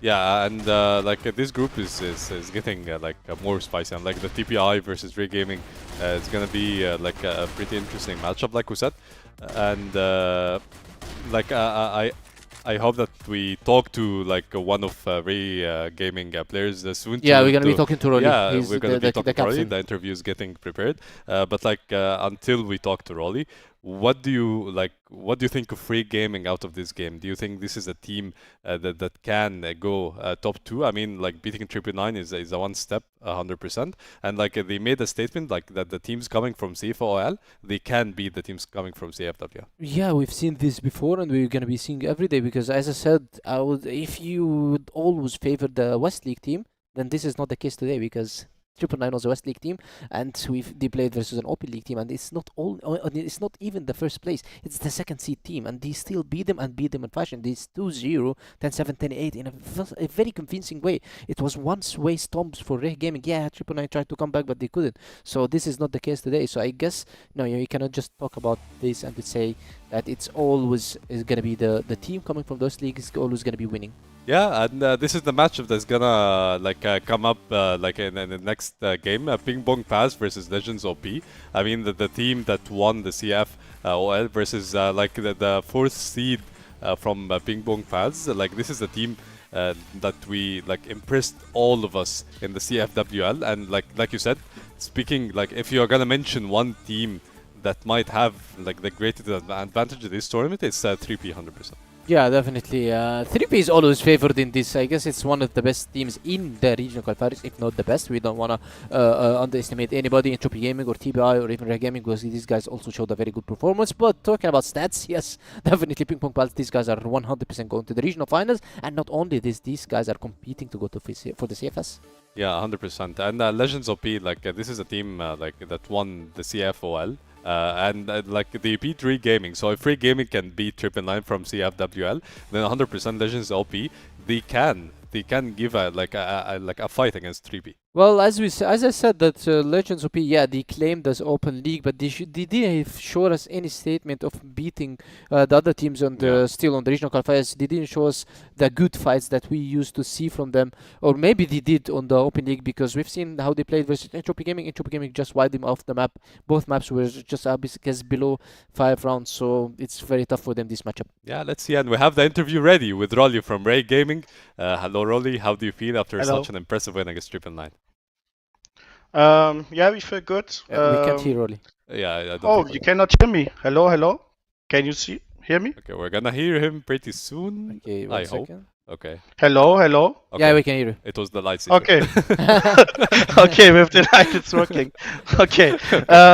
All right. You still can hear me, right? Yeah, we with can. the lights? Yes. Yeah, we feel good. We won. We wanted to win a little bit more dominant because we were not accepting an underdog role against them, but we're still happy that we won. Yeah, 100%. And I wanted to talk about this. Like, you guys in both maps, you had a very, very big lead. In the first map, you had an 8-3 lead. And, they got, like, closer and closer to you guys. And in the second map, this happened as well. So, like, what happens when you guys have the lead? What shifts? Like, is it 999 just stepping up? Or, like, do you guys have a bit of a misunderstanding inside the game? No, when you focus what I did, it was always the blacklist half when they did comeback. Yeah. It was cutting our rotations on Subbase was an issue. The sniper, I think it's Flare, did catch off guard the rotations always. And on Eagle Eye also, they didn't commit 100% always. They were always like committing halfway, and then someone else cutting us off guard when we were catching us off guard when we tried to rotate. Normally we are prepared for this, but yeah, it's like first CFS match. We are kind of still maybe nervous, but we will work on this. Yeah, you guys managed to win as well. Like, this is the most important part. And you're going up against the TBI, the other team from CFWL in your group. What do you think about this matchup? Can you tell us more about this matchup coming up? They are stronger than 999, but not stronger than us, from my point of view. I still think they have the underdog role. But we will see. Maybe like I know that Hunt is also able to do plays to catch enemies off guard. We are aware of this. But I think we are the favorites in the group. So 2-0. Okay, 2-0. Let's see. Do you have any last words for your fans of REH Gaming and Rolly? Hello, we will win.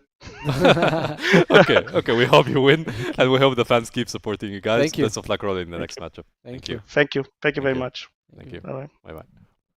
Okay, 2-0 against TBI. But he did mention that he didn't like that they were the underdogs versus 999, but he mentioned that TBI is going to be the underdogs versus them. So I'm not sure if he likes to be underdog or no, because usually when I used to play, I love to be the underdog always, because I loved everybody to underestimate my team, and then I suddenly come out of nowhere and just beating everybody in the league. So that's how I love it. I like to be the underdog. So if he mentioned that TBI is going to be underdog, this is not something good. You should be the underdog and you beat them. You should get the win over them. Yeah, sometimes it's an advantage to be an underdog. Yes, like exactly. you get rid of the stress. You play freely. You know, like if you win, it's really good for you. If you lost, you're the underdogs. Yeah, exactly. Yeah. So let's take a look at the next matchup, which is PingPongPals versus LegendsOP.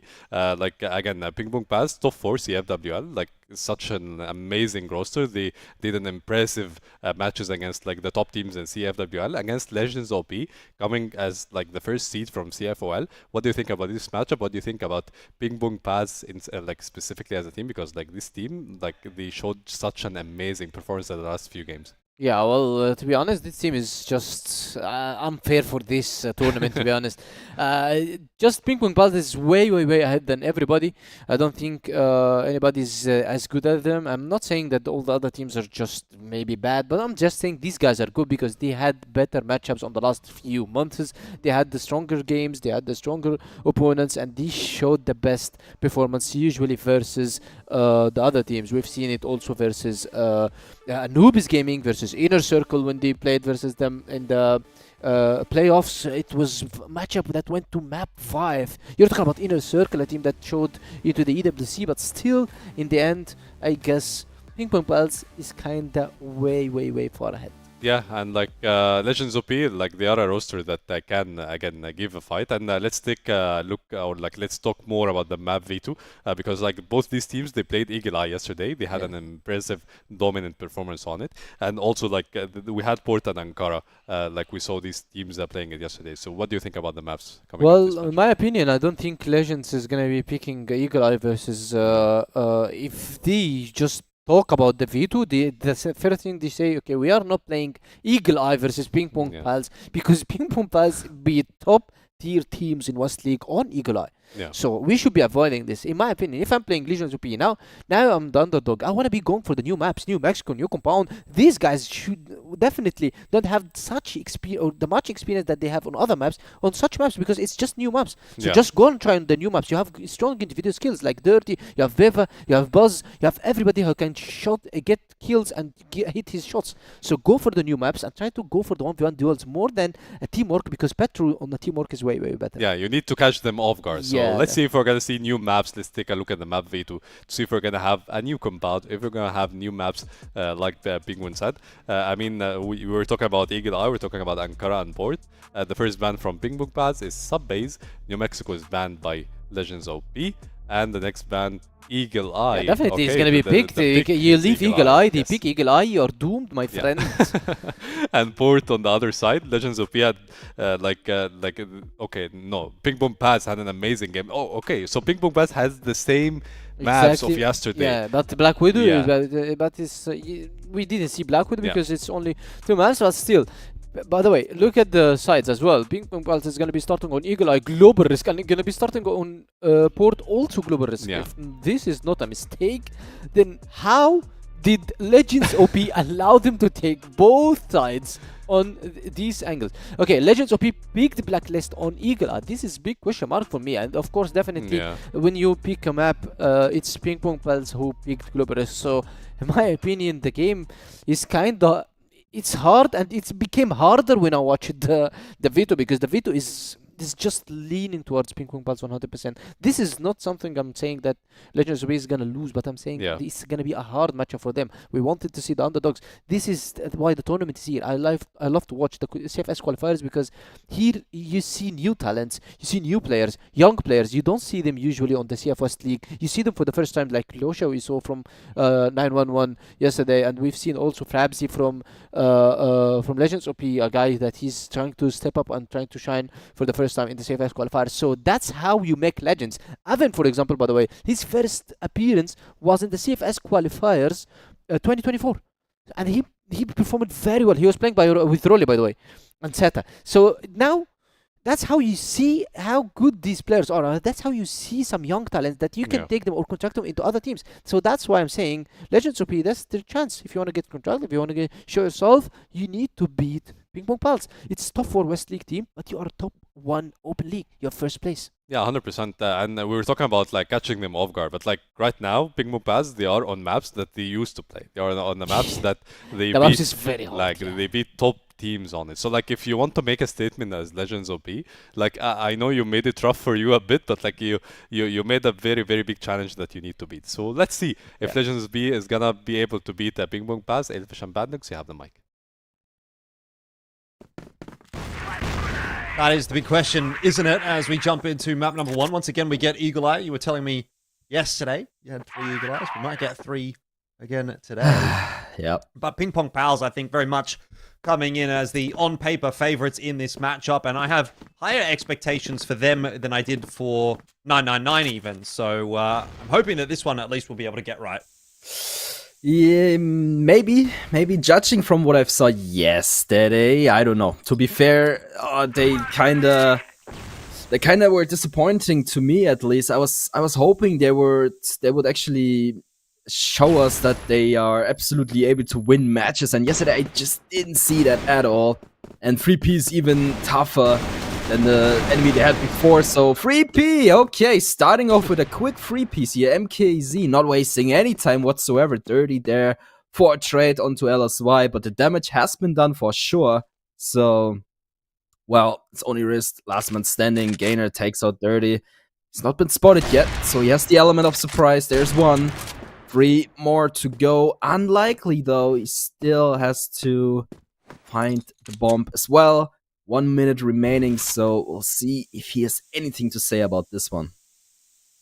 I don't think it's going to be easy. Gainer just watching the exit of Hotel here, so Riz will have to deal with him, and Gainer not an easy player to get past typically. It looks like he's timed him on that cross as well, so Riz having now made a bit of sound. Draws out the peak from Gainer. And PingPongPals will start well, and yeah, really nice stuff from MKZ there in middle to kick things off as cleanly as they did. That's what you want to be seeing from PingPongPals. I think easily the best team in the entire qualifier, at least on paper.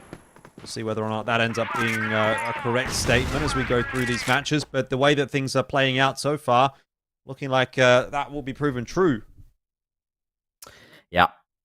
Honestly, 3P is just too big, in my opinion. But we'll see if LegendsOP have something in store I didn't see yesterday. I mean, there's always a chance, don't get me wrong.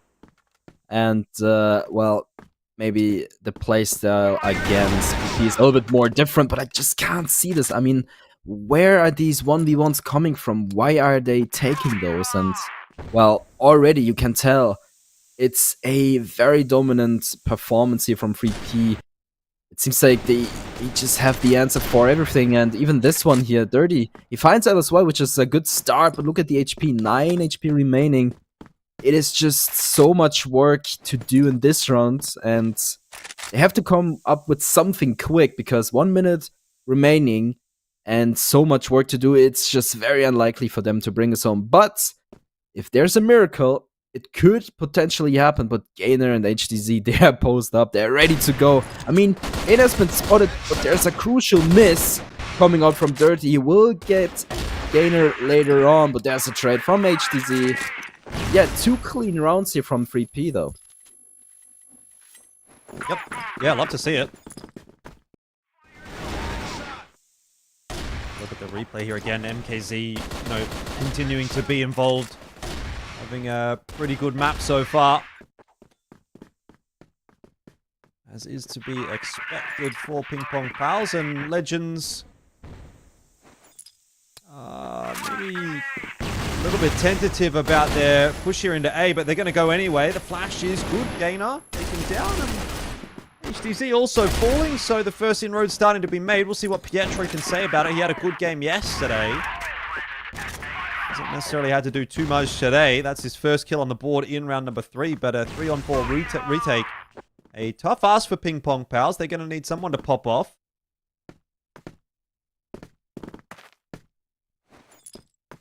Yeah, Pietro and his buddy, of course, trying to play some more Crossfire here, but that didn't really work out at all, and that's a clean round here from LegendsOP. Finally, some response, about time though, but maybe they were just catching 3P by surprise. I'm not too sure, but that was definitely very well played. And if they continue to play like that, the game could actually be very interesting. But realistically speaking, I think that was more like a element of surprise act. We'll see. They're already posted up in mid-tier. Not wasting any time, but a Gainer with the HK finds one, finds two, finds three. 3 quick kills, but he's traded out by Riz. And Riz will find 2 all by himself as well, so this becomes more interesting as we speak.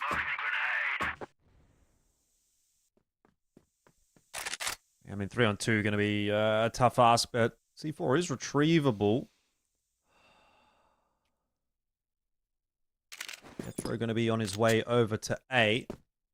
Seems like the rest of PingPongPals will follow suit. Their timing not too bad to get out, although Dirty going to find himself back on the line. Riz will get taken down, and LSY finding the double. So PingPongPals again with their solid spacing, getting the better of LegendsOP at the moment.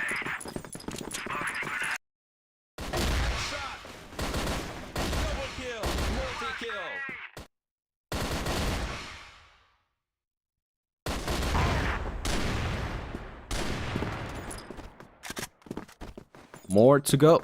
3P. Beautiful round here, especially from Gainer. But you gotta give Riz some credit. I mean, he returned the favor. It wasn't enough in the end, but definitely showed that there's potential. So we'll see. This time around, they will not waste too much time. Gainer, completely blinded by the lights. It took a little bit of time before he was taken out, but he's dead in the end. Pietro and LSY trying to prevent bad things from happening, but they will get the bomb down eventually, unless LSY posted up with the TRG on bridge. Will take Buzz out. HDZ taken by surprise, but the trades are always instantly there. There's not too much time in between those kills, and Pietro with the big wraparound here will take out Beva as well. And look how fast these rounds are being played. Yeah. PingPongPals not giving them anything to play with at the moment. But LegendsOP going to have to continue to run it back and see if they can make anything happening. Another opener. This time for Gainer. Everybody really getting involved for PingPongPals. The exception kind of being HDZ. Largely has not been required.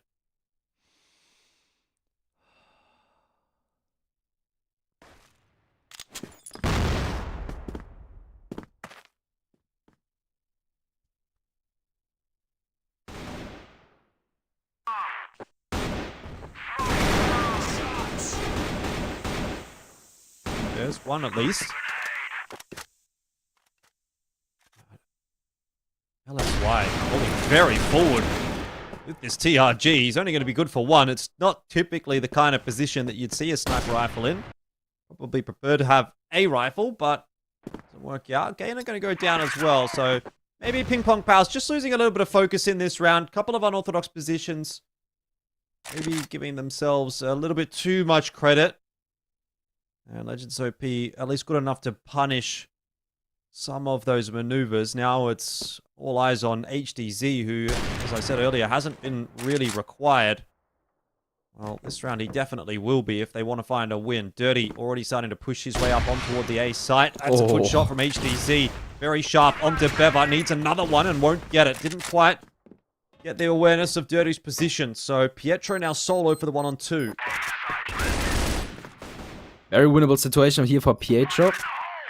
It takes a lot. Damage has been done to Dirty a little bit, but too much to do for him. He will be taken out, and LegendsOP will get yet another round. That shot here by HTZ, that was a jump shot as well, by the way. That is absolutely insane. Looks easy, surely wasn't. So, 4-2. LegendsOP not quite out of the picture at all. They fight back. They play a lot better than yesterday, I would 100% say. Not wasting any time in this round either. But Gainer has something to say about that. Riz not quite able to find anything. Ever the only one with a frag, trying to find a second. 1 HP remaining on him. There's a leg shot onto Dirty. That looks a little bit uncomfortable almost. A grenade will finish Bev off. That was a 40-second round. Yep. Yeah, very quick one. LegendsOP, when they try to go fast, it doesn't really seem to work out for them. PingPongPals liking that style. And this half looking like it could be quite a big one from PingPongPals if they can hold on to their metal. MKZ wants to get involved early.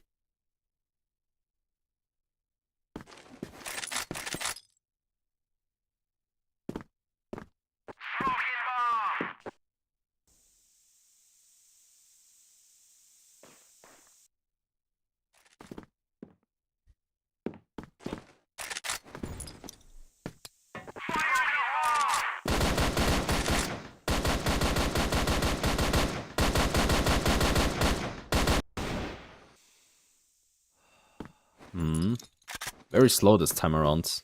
Nothing really is happening. Everyone is just quiet, slow, not moving too much.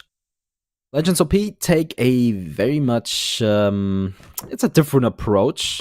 If it's even fair to say it's an approach, they're chilling. They're just holding, waiting for 3P to make any mistakes, give away anything, but as you can tell, they're not up for it. They are not giving LegendsOP anything to work with, which I think is pretty good. They don't have to. They know they could just stay back and wait for their opportunity as well. But at mistake, LegendsOP, they are making a move. Dirty will find Pietro, but there's a trade from Gainer. Double kill from Dirty. It's a good start, but it's not enough just yet. MKZ, on the other hand, has something to say as well.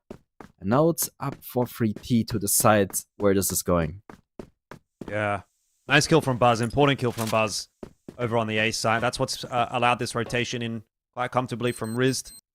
So they'll be able to get the bomb plant, which PingPongPals are going to allow. Maybe 2 for the retake.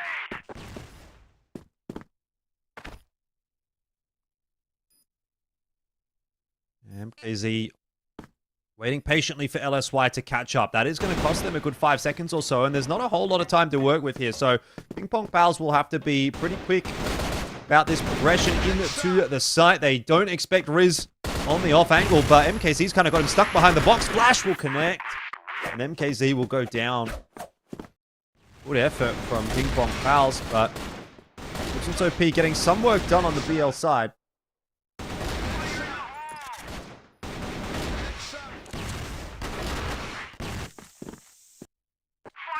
Yeah, absolutely. They're looking quite good, actually. I mean, yes, they had some rounds where I was questioning their ideas, their judgment here, but 5-3 against 3P on 3P's map pick is not bad at all. I gotta give them that. I mean, yesterday I was kind of disappointed, really, but today I would not say the same thing. I would actually say they have had a conversation. It seems like they were talking about something, and it seems like they kind of figured it out. I mean, it is at least closer, and of course it's only the first half so far, but you might have something that has changed here. I'm not too sure what did. Maybe the approach they're having here, but we'll see what happens next. One round and a half could be a really big difference maker. MKZ only going to be good for 1. A missed shot as well in there from LSY, kind of contributing to that. It could have been a lot cleaner. Ends up being a 2-for-1 still with that grenade coming through onto Beva. So overall, PingPongPals will be happy enough. Oh, and Pietro could have found an insane timing here if he would have peeked Buzz going up the ladder. Still spots him out. Willing to take that fight through the wall. The M14 is just a little bit too good. LSY whiff onto Rizd. Gives up his life. The round still well and truly in the favor of PingPongPals here. It is a 3-on-1. Rizd somehow getting away with murder, dodging all of these bullets, but eventually he's going to run into someone that's going to put him down, you would think. Will it be Gainer or HDZ? Well, timing here from HDZ is really unfortunate. He's allowed Rizd all the way through to the B site. This is crazy. It is indeed. And it gives him the opportunity to make a miracle happen. I mean, the timing was insane. Who says he can't get something in this round? We'll see. If he has the right position, if he has the right idea, this could actually go very wrong here for 3P. And there's the first call on Pietro. No. There's more to follow, maybe. Way. We'll see. Hey, surely not. To be fair, he has a good position. He has great time as well. But the pressure is on. And yeah, well, never mind. It was close, though.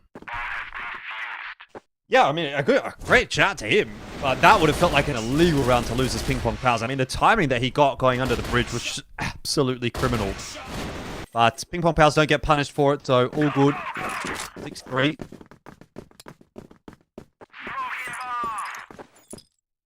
Now PingPongPals on the BL side, so we'll get to see what they're going to be able to deliver.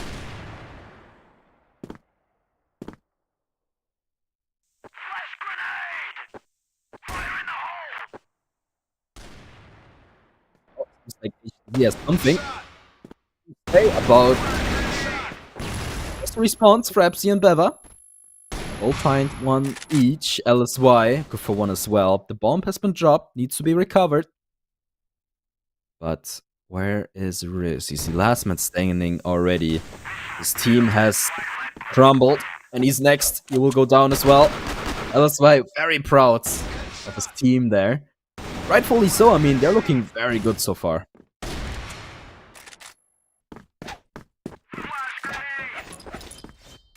on the board now for PingPongPals, feeling very good about things.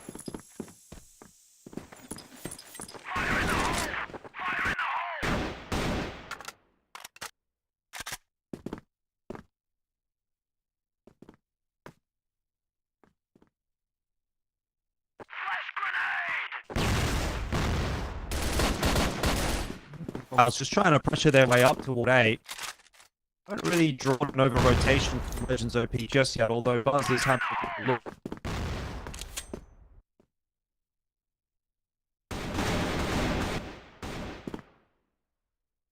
What's this? This is uncomfortable. Wrist. I like the idea. It's very, very dangerously, but if it works out, it's actually quite well, but it didn't, so not too sure if that was worth the risk. But regardless, Pietro, look at this confidence. He swings out, he finds pass, looks for a second, almost gets it as well. Perhaps in trouble. Somehow still standing, but look at this sweep. I mean, come on, 3P. Showing who is boss, and I'm still saying LegendsOP, they definitely improved in comparison to yesterday, but it shows that it is still, or it might still not be enough though.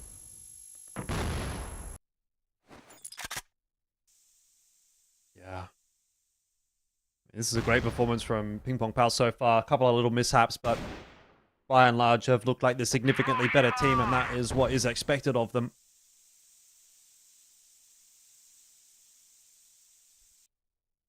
Just going to slow things down a little bit in this round. Maybe give HTZ a little bit of room to work with the TRG, see if he can find a pick somewhere. No real success just yet.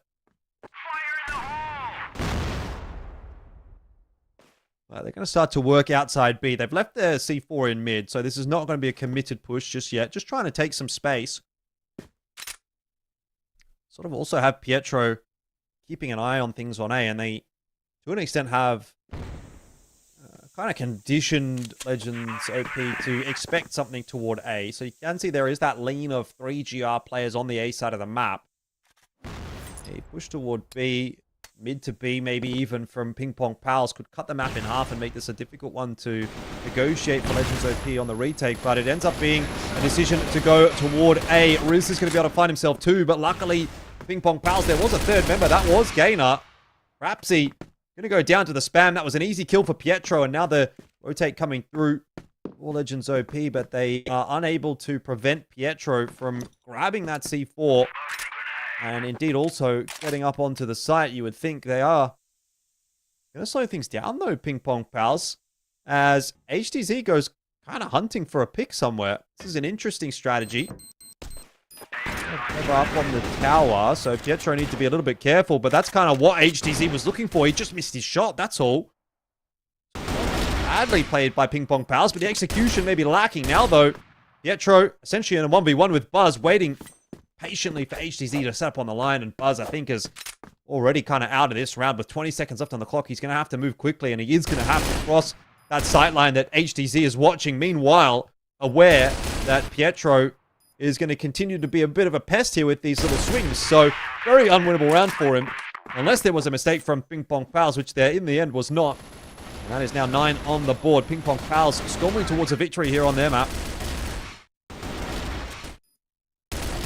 Yeah, fancy move, joining that tower position. I like the idea. Didn't quite work out, wrong weapon. Maybe with the TRG or any sniper, actually. Would have been cool, might have worked out, but it didn't. So that just kind of was a fluke, I guess. Well, in this round already, hey, that's insane. 3P not wasting any time again. I mean, there was a trade. Pietro down, but it gives them the opportunity. Pietro now has everyone's so much to talk about, but it's probably not even required. MKZ finds wrist, and yeah, I mean, what's there left to say right now? It seems like Eagle Eye is a done deal unless Buzz has an idea against Gainer. Gainer, of course, he knows how to play, but still gets the frag. The trade again is there, and yeah, HZ will finish the job. Overall, definitely a better attempt from LegendsOP, but still not good enough. It is going to be 3P to win set number 1. Any surprises for you there? No, not really. I mean, like I said, coming into this one, I very much anticipated a PingPongPals win. I said I think PingPongPals, at least on paper, should be the strongest team in this qualifier just in general. And the results that we've seen from them thus far would indicate that that is the case. I mean, they dominated CANKER 10-2, 10-5 yesterday. They've picked up that win there as well very, very comfortably to start off the series against LegendsOP. So we'll obviously see if they can close it out. We'll have to wait and get that result confirmed before we really lock anything in. But it's definitely looking like PingPongPals are pretty much a shoo-in to make it out of Group A. Not much more really to say about that one. So we'll hand that job over to the analysts who are ready and waiting on the desk. PingPongPals are one step ahead toward getting out of the groups with a pretty convincing win, and like with the same maps that they played yesterday, it seems like they are very comfortable inside the game. Yeah, as we mentioned that Eagle Eye, if you're going to be playing PingPongPals on Eagle Eye, then you need to be very much prepared for such aggressive plays on the blacklist side. That's what we've seen from them. If you have watched the game, we've seen how LegendsOP played. They started really good, to be honest. They started trying to get some picks. Dirty started so good, getting the picks needed and getting the multi-frags, double kills, training everybody, trying to clutch, trying to move on the map, trying to get the kills for his teammates, even clutching and doing the post plans for his teammates. But this is not enough.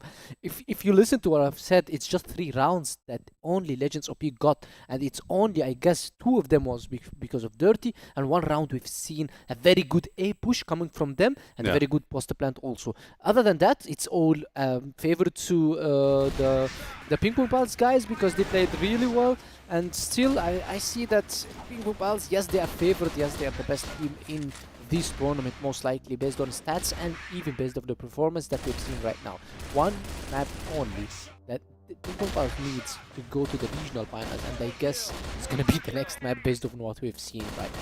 Yeah, I mean, such an impressive performance, such a pretty convincing win to say the least. And from what I saw inside the game, I felt like PingPongPals, in terms of like the firepower, they are on a very, very different level, right? Compared to LegendsOP. Not to disrespect them, of course, but like you need to make something unique to win a game against PingPongPals, right? You need to step up as a team, you need to step up individually as well. And like from what I saw, like the fights, the 1v1s, PingPongPals, most of the times, they always come up at time. Yeah, definitely the individual skills and the amount of aim fights that PingPongPals is taking is huge, and usually win the fights. And we've seen also this in some of the clutch rounds and some of the pushes that PingPongPals did. But we need to highlight and mention that PingPongPals, they have Petro was playing maybe competitively for like 6 or 7 years. MKZ the same. HDZ also played on the highest competitive level, and he went to international lands and everything. So PingPongPals have even the experience advantage versus LegendsOP, which they should not be that much sad or maybe try to get upset because they lost to PingPongPals. No, you guys are playing versus one of the top tier players that made a team. Generoto is playing very good in this matchup. So PingPongPals, experience-wise, maybe only LSY is the veteran on PingPongPals, but he learned and adapted very quick because he have a very high experience in players, and his coach, or we're talking about the captain Petro, is also teaching him very good. And we've seen that Petro is right now 1.57 KD. This guy is doing very good job since the day 1, since the start of this tournament. He was the MVP yesterday, and now he has Gainer HDZ trying to fight and get the MVP for themselves. MKZ, to be honest, is not having the best days and not having the best tournament for himself because he had also 0.4 KD yesterday. Now it's 0.2. He's not having that much, but if you are winning and your team is winning 10-3, 10-4, 10-2, you don't need to play, just go play as 4 and you will be getting or bagging the wins. Dirty, as we said, is the only guy that did something that we can talk about on this team. Other than that, maybe Buzz, okay, he's the IGL and he's the in-game leader and the brain inside this team and is trying to move his teammates, but it's going to be very hard versus Petro, who's been calling for like 6 to 5 years competitively, so we cannot compare Buzz to Petro because it's going to be very, we can say that it's not going to be balanced for Buzz, but still, LegendsOP, do you have a chance right now? They're going to be going on port. Yes, it's going to be PingPongPals starting on the global side, but you need to do it. So there is no other chances for you because if you lose now, you're out. Yeah, and whenever we talk about 3P, of course we mentioned Petro, but like we mentioned like their sniper HDZ as well. Like you're going to port, it's a insane, map yeah. that like HDZ loves. It's a map that like Yeah. HDZ managed to shine a lot on it in CFWL, and like going into this map, how can you like think about a win from LegendsOP side, because like you're going into port, like 3P won the same map yesterday 10-5, so like it's a map they are used to as well. So what can you do as LegendsOP to counter or like to grab a win against PingPongPals? In my opinion, yeah, HDZ is really strong on port because if his movement and he's usually trying to control BC Barn, or trying to get a pick from A long, or just holding A side casually, is very strong for himself, and he also plays from X, he flows from A down. But I guess you have Dirty, and he's in his form, and the guy is doing very good. So why not try to risk some matchup fights between Dirty and HDZ? Because if you eliminate HDZ, that's big pressure on your shoulders. You just throw it away. So try to get the pick versus HDZ. Try to let Dirty move freely more. Try to play around Dirty. Just keep this guy alive, because this guy can single-handedly get you rounds. And if he's getting you rounds, then you should not letting him die, or you should not just let him maybe go first and die, try to get a pick or solo. No, just try to back him up. Even if he's trying to get a pick, just at least back him up so you can trade him. So in my opinion, Dirty is the key for LegendsOP right now. Yeah, they're gonna be starting on Blacklist. It's gonna be very tough, even maybe tougher than Eagle Eye. But there is nothing to do. You're gonna be playing, so you need to just think about how to win versus PingPongPals. They play aggressive, by the way. Gainer plays super aggressive, so maybe you try to punish him. Also, we've seen maybe sometimes LSY trying to get aggressive with his sniper because he's sometimes taking the second O. So try to punish him. Try to punish Petro. Let them finish their smokes on the barn and BC control. And when the smokes finished, let Dirty try to initiate the control with contact, and just let him check every angle, check the corners, and maybe sell a fake into B side, go into A side, and don't fall for the fakes that Petro always does. Because Petro, when he's playing on Blacklist, he usually takes barn control at 1 minute, solo, single-handedly, sells a fake into B side, or maybe sells a fake into mid, or maybe doubles, or maybe sends 2 fakes. He fake A side, and then he fakes B side, and then they go A side again. So you need not to be a fast rotating team versus them. So for LegendsOP, it's very tough, but still they have a chance to try to adapt versus such gameplay. Punish the aggressiveness, try to get a picks, let the smokes and everything gone, because if you go in smokes versus such strong individual skills, you will be gone. So you wait for the smokes, try to execute as a team. We've seen one execute from LegendsOP into A side. Eagle Eye, it was perfect, clean. They pushed from AC, they pushed from A long, and they got the side instantly. It was crystal clear. So just do it. Keep executing. Try to play as a trades. Play as a unit. One guy died, trade him. Instead of going 1 by 1 for the individual skills that will always get it to the better of PingPongPals. Let only Dirty the guy who's trying to control the 1v1s. But the rest, just trade and play as a team. Yeah, play it slow and play it as a team. This is like the title, like the mindset that like LegendsOP should be thinking about. And like speaking of individual skill and individual plays, I want to talk more about Gainer, because like he had an impressive map 1. Like he had like 1v3, 1v4 clutches in multiple occasions. And like you mentioned a lot before, that Gainer is one of the strongest house, like firepower that's there in the CFWL, and he keeps showing it. And like this is how frustrating this a bit for LegendsOP, because like you don't only deal with Petro, you're not only dealing with HTC, you have Gainer as well. So like you need to play as a team, like you said, to be able to counter this like individual high level of PingPongPals. Yeah, because Gainer, as you said, this guy is just gifted and talented. He's so gifted. He's very good player, but he's kinda into an individual plays.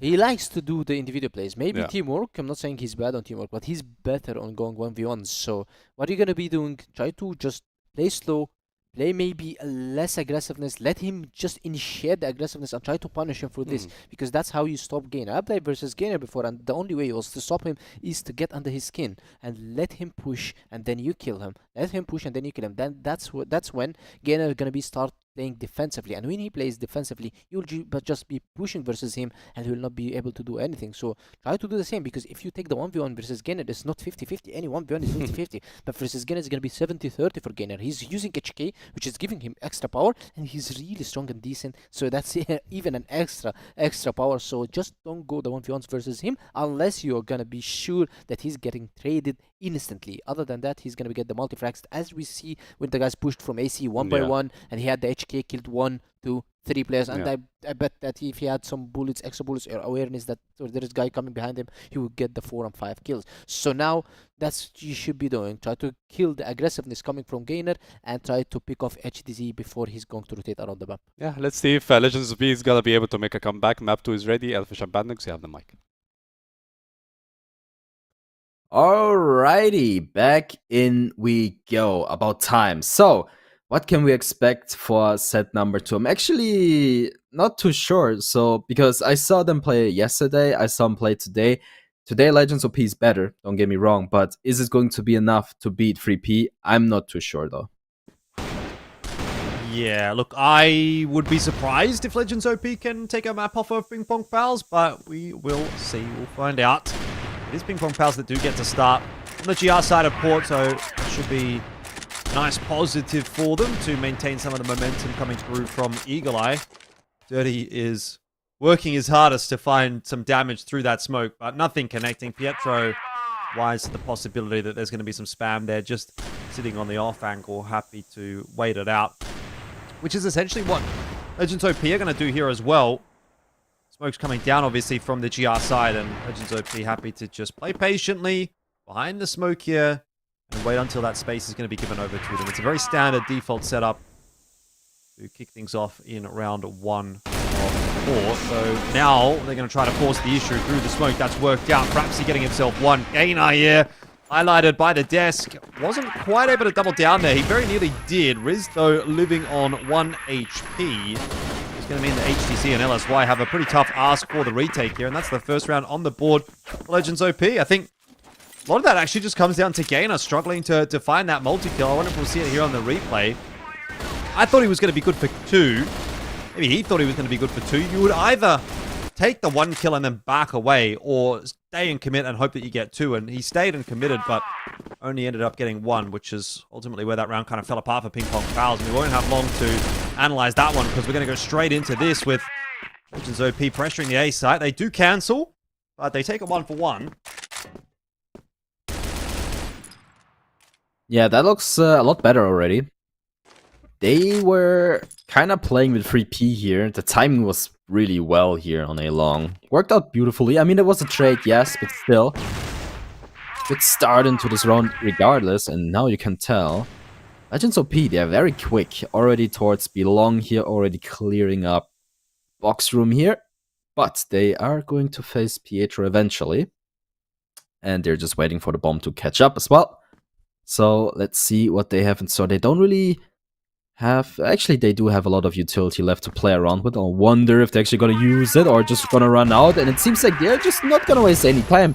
Running out onto the bomb site immediately, not waiting too long. Now the question is, what does 3P have in store to take back this bomb site? It seems like they're actually going to stall this one a little bit. Beva will go down in the process as well. The rest of 3P already backing up. Let's see, just a matter of time before Gainer will make a move, and the rest of the squad will jump onto the bomb site as well. So far, Gainer will jump in, perhaps he will take him out, but there's a trade buff, good for 2. So is Pietro. 1 more to go, but it's actually going to be Dirty with a beautiful quick scope onto Pietro. And now the question is, 3P, a little bit shell-shocked, I would say. Yeah, I do like the style that LegendsOP are bringing here. I think if you're going to be the underdog in any given matchup, you know, you do want to play a little bit more faster, a bit more disruptive. Don't allow PingPongPals to sort of play the game that they want. Because they are, in theory, the better team, and if you let them play their game, they're going to win.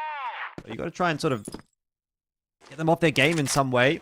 And LegendsOP have done a pretty good job of that. Couple of decisive rounds out from them. Good calls being made in towards that B site. Once again, PingPongPals just going to be forced away from Warehouse. So quite a bit of space being taken away from PingPongPals. They don't have a lot of information. They're flying blind.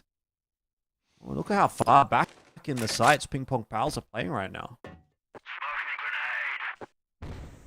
Yeah, I mean, they're giving them a lot of respect all of a sudden, which is understandable. But they shouldn't overdo it too much. I like this. A long split that is about to happen. Riz not wasting any time. Look at him. He's just running and gunning.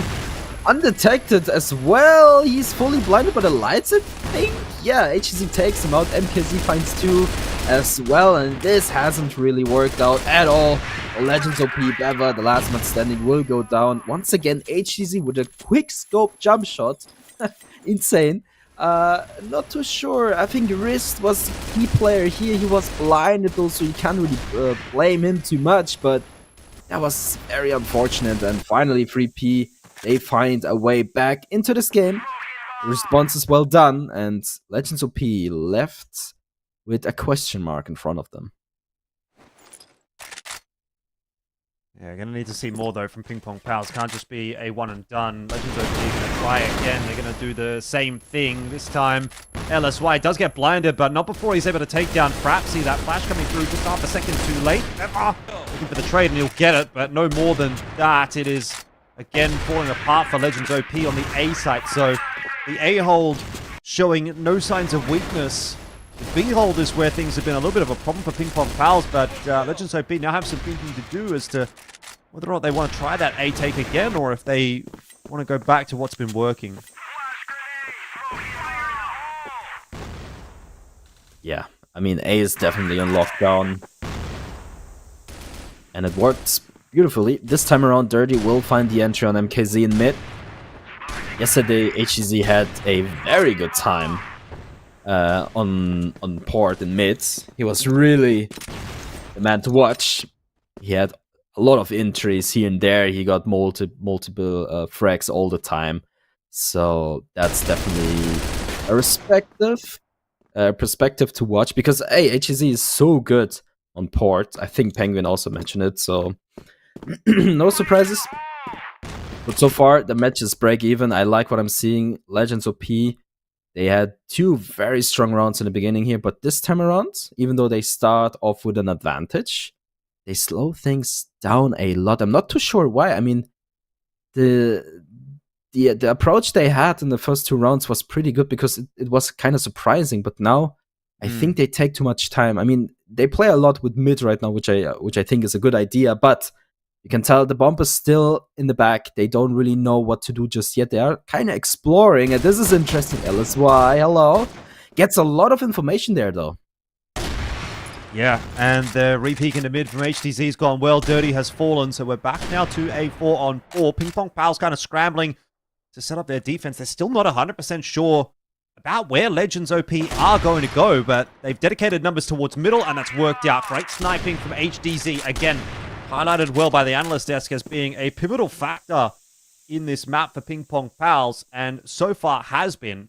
He's now 8-2 on this GR side, and he's a big reason why this round is starting to swing back in the favor of the GR side. Buzz, I don't think spotted Pietro, so he'll be getting a freebie onto Riz. That's the C4 dropped. Pietro does end up going down by the ways of a trade, but with 13 seconds left, there's just no chance that LegendsOP are going to win this round. They've timed themselves out, and so I think you're on the money.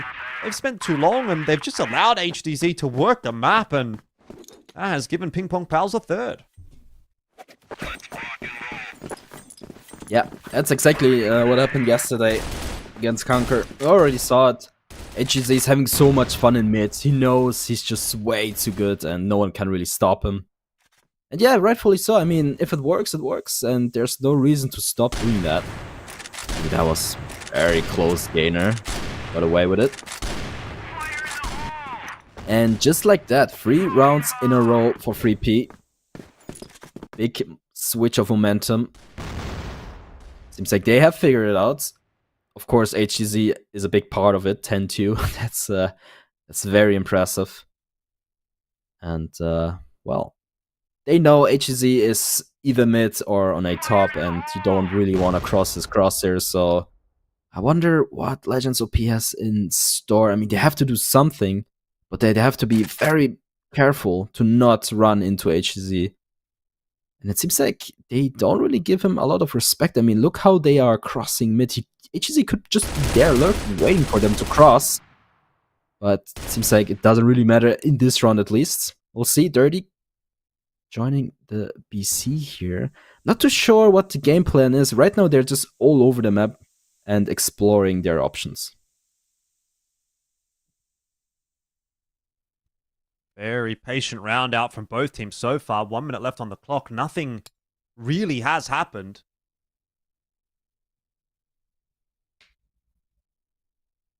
Waiting on that util out from Gainer. Good setup over towards B. If the hit comes in there, Pietro to take the contact, Gainer to throw the util, LSY spotting the info in middle, but MKZ going down is going to draw Pietro back across, and now Gainer up the creek without a paddle. He's going to have to fight his way out, and he has done so. Gets rid of Riz, changes up his position, gets the better of Frapsy, and again, if you let Gainer activate, he is definitely going to take the round away from you. 20 seconds left in this one for Dirty to try to work with. He's gone hunting for that C4. He will be able to collect it, but he doesn't know exactly where he's got to go here. He's going to go back over towards A. And PingPongPals will be aware of that because HDZ is locking down B. They're going to be able to pre-rotate up their way into mid already. And so Dirty spotted as he jumps down off of the site. They'll be aware of him close. LSY, though, going to lose that fight. And now it's on to HDZ. Dirty with the jump spot. It won't matter. Headshot comes through. Another round on the board for PingPongPals. That one a bit of a closer affair than what it looked like it would be, but PingPongPals get through it pretty well in the end.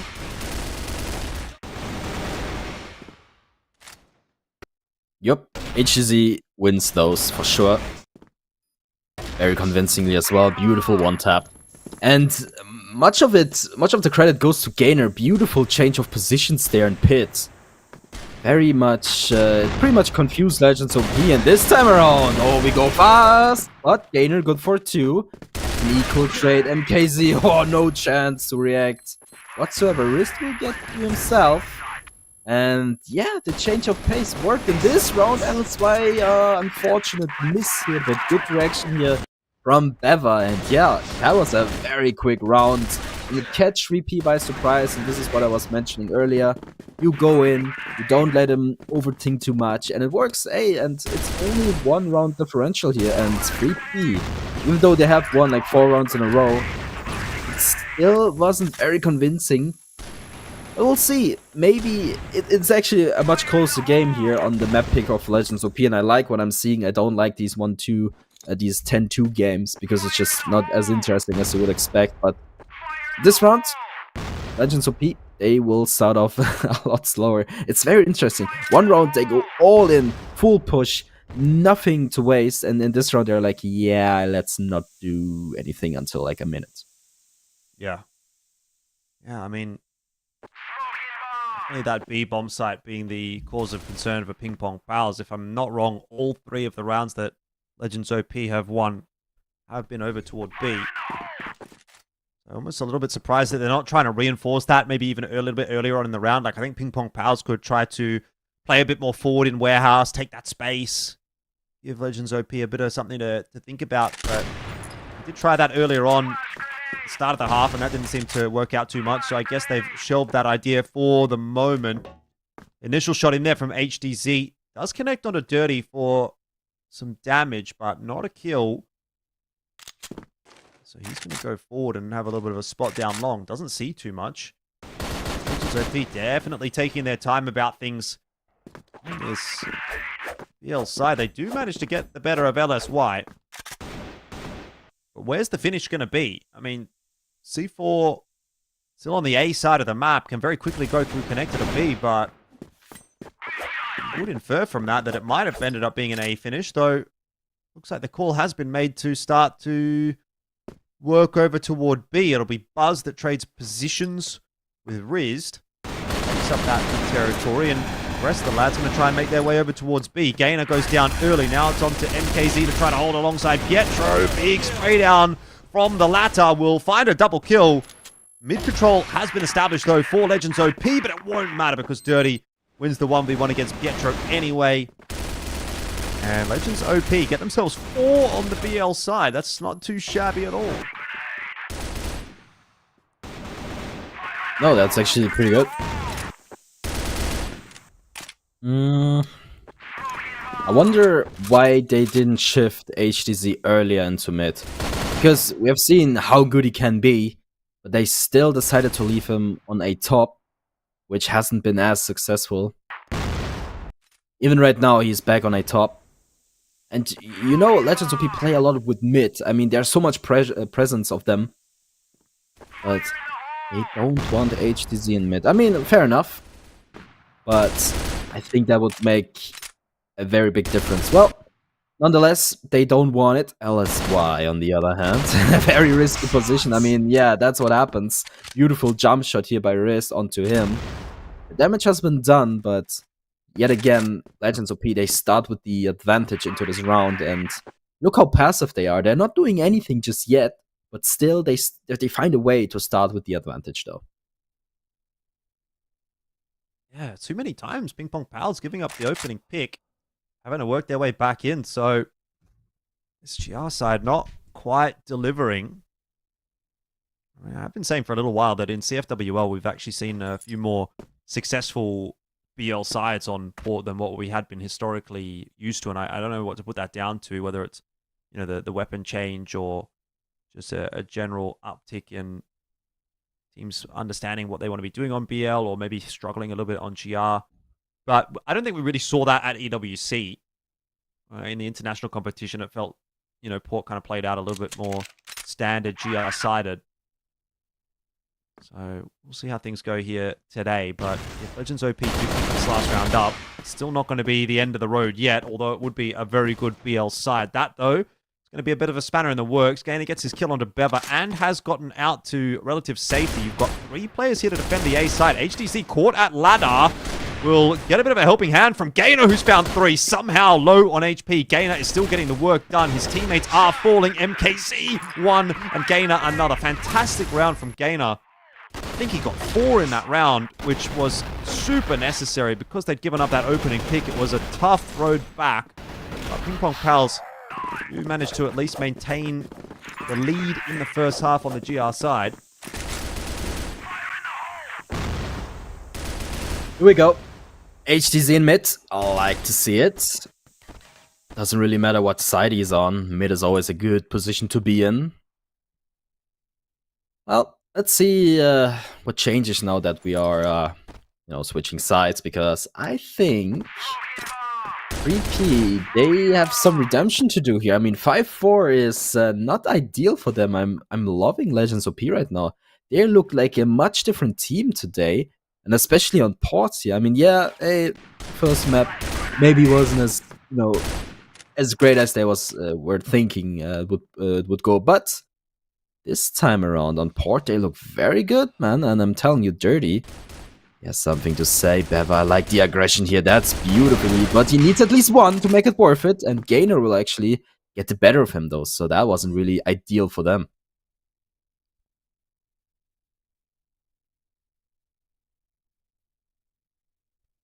Well, Pietro's being very patient about this potential push out of B. Wouldn't be something that you normally expect to see from a GR side to go pushing that far out the warehouse, but in a 4-on-5, you probably can dedicate a member to just keeping an eye on that.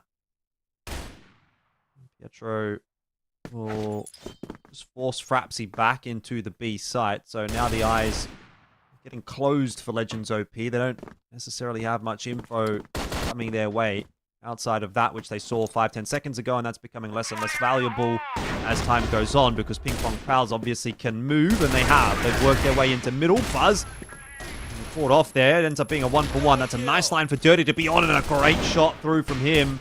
Rapsy also chiming in, so MKZ now has some work to do here in what was a 1v3, now a 1v2. Got to go and collect that C4. Luckily for him, Frapsy is low, but he has to be very quick about this. There's only 20 seconds left. MKZ might be putting himself in a 2v1. If he would have pushed forward instead of backward, he'd have probably got Frapsy solo, but in the end, got stuck between a rock and a hard place, and that'll be the first round of the second half on the board for LegendsOP. Yeah, beautiful crossfire there on bridge. Unlosable for LegendsOP. 5-5. Break even. That's actually very impressive in my opinion. And 3P with a lot of presence towards mids. And Boss will have to do a lot to make this work. Not this time around. LSY will take him out. And that's a beautiful start from 3P in this round. But there's some redemption for Abs. He will find Gainer though.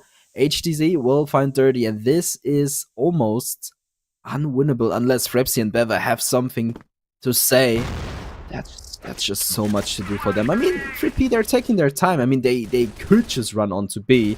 1 versus 3, basically unlosable, but perhaps you like this approach, aggressive, it works. He finds 2. Can he find 3 out of bullets though? Ooh, it requires a little bit more than that. Oh my But God. the job is pretty much done for him. wait. He did something, right?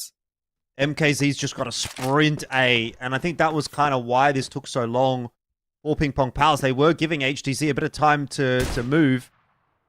Beva has given away his position. HTZ's going to go looking for him. Beva has not heard that, so the trade going to come through, but man, that was way too close for comfort. Frapsy should not have been able to get away with 3 there. PingPongPals, though, will maintain the lead for now. We're going to get a pause of some sort. Oh, for sure. Is it a tech pause? Is it a attack pause? We'll get that information to you guys shortly. There has to be a pause, right? Like, there's something to talk about for 3P for sure. I mean, that round, like you mentioned, that was way too close for comfort. And yeah, it gives us an idea that there's a lot of pressure right now. I mean, they had a great map 1, and this is not going the way they want it to go. So what would you say as the IGL right now? What would you say if you were Pietro? I mean, there is a lot going wrong right now. I mean, look, if I was in PingPongPal's position, I'd probably be talking about the fact that, you know, we are the better team. We've got the better individuals. We showed that on Eagle Eye. We just need to sort of focus in on this matchup and make sure that we're not letting our opponents get away with too much. It kind of does feel like in a couple of instances, you know, PingPongPals are maybe not trading as cleanly as they should be or hitting their shots where they need to be. It's not that they're putting themselves in bad positions necessarily, but just not executing on a lot of these rounds as cleanly as they were able to on Eagle Eye. So they've got to remind themselves that they are the better team, and they've got to play like that as well. They do still have their noses in front, and it's not impossible to win a game on the BL side of Port, although it is going to be a little difficult.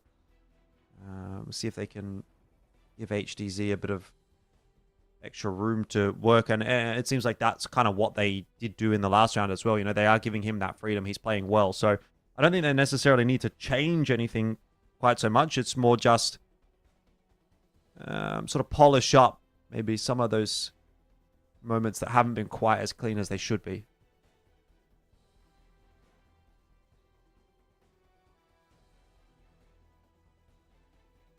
Okay, pause is almost over. I'm very excited to join back into the server because I am just waiting for 3P to make a big difference. Well, if they are able to. But on the other hand, of course, LegendsOP, they were also given the opportunity to talk. And yesterday, it didn't really matter too much. Maybe today. I mean, again, today, LegendsOP is not LegendsOP. That's a different team today. I'm not sure why, but I love what I'm seeing. So, 3P, let's see what they have in store. Pietro has to come up with something super ideal for them. Otherwise, this could get very close and dangerous. And Leg Widow's not too far away, if I'm honest, though. Yeah, no, it's definitely possible that we end up there, which would be a little bit of a surprise. I think that would be a bit of a disappointment as far as PingPongPals are concerned, especially considering how good they looked on Eagle Eye. But, you know, LegendsOP were able to get the better of Entropy yesterday. So maybe we shouldn't underrate them too much. They do have some, you know, somewhat experienced names in there as well, with Bever and Dirty, of course.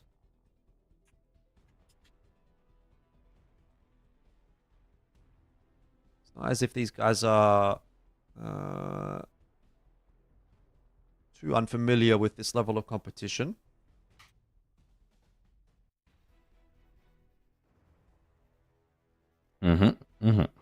Well, it's just about seconds before we join back into the game, surely.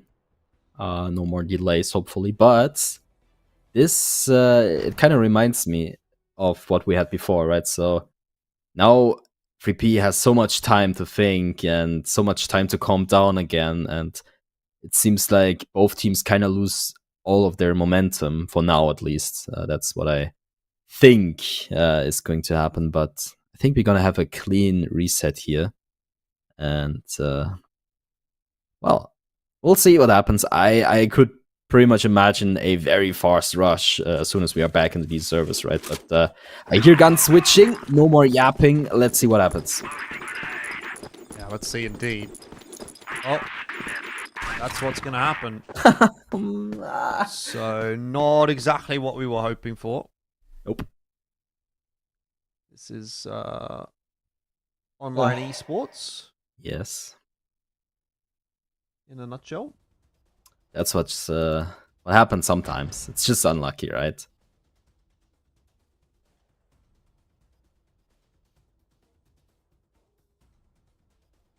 Okay. As we wait to join back into the servers, what is there left to say for you right now? I mean, we talked about we talked about the first map, second map, and how things changed, how LegendsOP was able to improve massively. Yeah, that's about it actually. I mean, I'm kind of out of words though. Yeah, I think we're at the point now where I guess it's worth discussing if PingPongPals is able to win this, they would then go 2-0 in this group, and even if they would lose to Entropy, would it be confirmed that it wouldn't technically, because okay, so there's a world where PingPongPals win this and still technically don't qualify if the other heads go the way that they would need. You would need Legends to win against CANKER and then Entropy to beat PingPongPals tomorrow.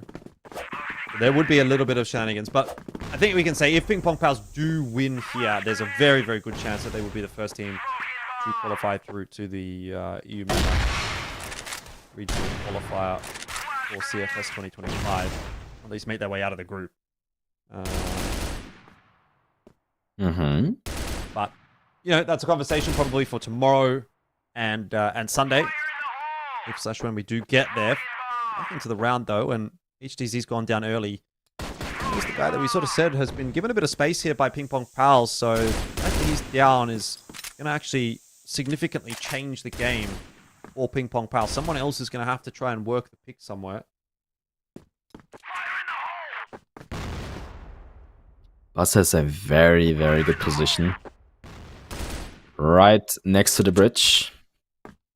Wonder if anyone is going to check him. I mean, yeah, you're gonna spam that, but are they going to check the corner if they are going through mid? Don't think they will. This gives LegendsOP a lot of map control to play with. I mean, A long obviously isn't being contested at all. Mid is secured, and B long is the only thing that could get dangerous. But Bus gives away his position for the kill onto Gain. I'm not too sure if that was worth it though, but we'll find out eventually. But I think he could have stayed there for a little longer. But nonetheless, LSY and MKZ on the clutch right now. They have the bomb. They have some time to play with, but they've been spotted as well, so there should be a rotation coming through, but there's not. Beva and it's Beva and Riz. They actually stay on their position though. It's not a bad call from those two, to be honest, because there's this transition coming through from PingPongPals. Riz spotted out there by MKZ. Sooner or later, PingPongPals are just going to have to force the issue. There's 20 seconds left. Looks like they're going to try and go back towards B. MKZ holding with that C4. I mean, he's going to go back into Riz. I don't know if PingPongPals can win this round anymore. They've kind of toed and froed a little bit too much. Got caught a little bit in their own heads. Maybe didn't want to make a decision, and ultimately, round kind of peters out into nothing. I thought at that point there was a chance. Pietro getting caught at Warehouse went from a 3v3 to a 3v2, and it sort of fell apart from there. So, again, PingPongPals definitely struggling to keep their numbers healthy. If they could do that and get into the late round, then I think something to be said. But if they keep losing picks like this, then yeah, we might be seeing Black Widow.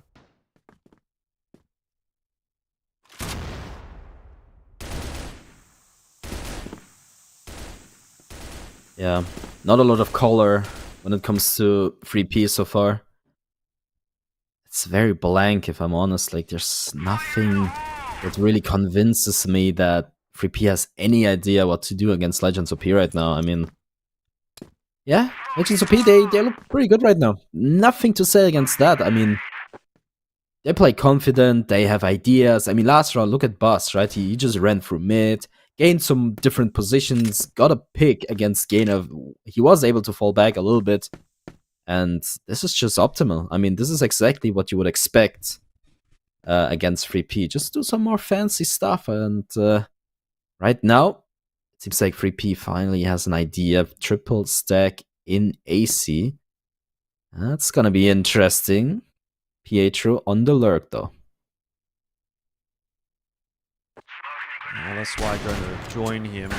Evers missed the shot. Dirty, though, will not make the same mistake. In fact, he's doubled down. Now, Gainer does get the better of Dirty eventually, and Bever will also fall. So it's somewhat job done by PingPongPals. The unfortunate reality, though, is that they've left the C4 behind. So they've got the side control, but they're not going to be able to get the plant down. The longer it takes them to retrieve that, the worse this is going to get. Buzz pulls the trigger a little bit early, though. His teammates weren't ready. Riz was still in transition over toward long. I wonder, though, what Riz can get up to. If he can find his timing, he might be able to catch this C4 in transition, and he will. Nobody helping Gainer out. That's a mishap from PingPongPals, and now they have to send the rest of their forces to try and go and collect that C4. Time a massive factor. 10 seconds. They have to get up onto the site. MKZ. Oh, crazy shot onto Frapsy. A must connect as he does get that C4 down. Now tries to take the fight to Riz. Drops down the stairs in the 1v1 and wins it. Oh, by the skin of their teeth. PingPongPals are getting through some of these rounds, but they still maintain the lead. They do indeed. Oh, man. That was very close there. I was almost like, ooh, I'm not too sure what's gonna happen. But 3P, they're pushing these numbers to the end. And even though it is a very close game, there's only going to be one winner. And yeah, the round in the beginning was a little bit awkward, I would say. It was very weird for 3P, but they managed to kind of grab it away from LegendsOP, and well, it worked. And if it works, it's not the end of the world. Frapsy fully blinded by the lights, and that's a crucial mistake to overlook him, but Pietro luckily double-checked, found him, and look at that dominance. All of a sudden, Gainer is also back into the server here, and 7 HP on Dirty. Not too much to do from him here. Angle is pretty good. Boss goes in alone. Not too smart, in my opinion, but there's more to do. I mean, they don't have to peek. They could just wait and stall this to the end here. Beva gets killed by HZ as well. Dirty last man standing, 7 HP. Surely not. And that round from 3P, almost flawless here, unless Dirty has something to say. Yeah, no, he goes down. And 3P, when it comes to the very important rounds, they get it done. Yeah, I mean, looking at how clean that round actually was for PingPongPals, I'm surprised that they've been playing as slowly as they have up to this point. You know, it does feel like LegendsOP have been getting a lot done in the mid-round, in the early round. PingPongPals kind of take a lot of that away from them by just sort of hitting the site and doing it quickly, but back to standard fare, a little bit of a slower approach again here from PingPongPals as they look to clear out middle. I do think PingPongPals with more of like a Wolfpacky style, just hitting a site, probably will have the superior individual mechanics and spacing and trading. They do, but seems like they want to play the mid-round out themselves as well.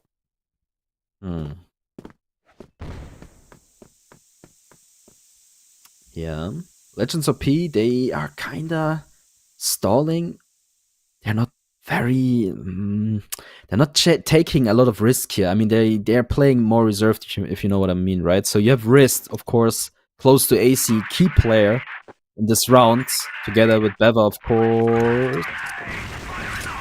Here comes all the utility in the world. Is anyone gonna check him? Oh, Risk gets taken out, and this is all falling apart. Not a single man goes down off the side of 3P here, and once again, Frapsy. What can he do 1 versus 5? Surely not. And LegendsOP, maybe it's time for a little bit of a timeout here, and wonder if they're actually gonna take it. I mean, it is time, and yeah, of course they're gonna take it. 9-6.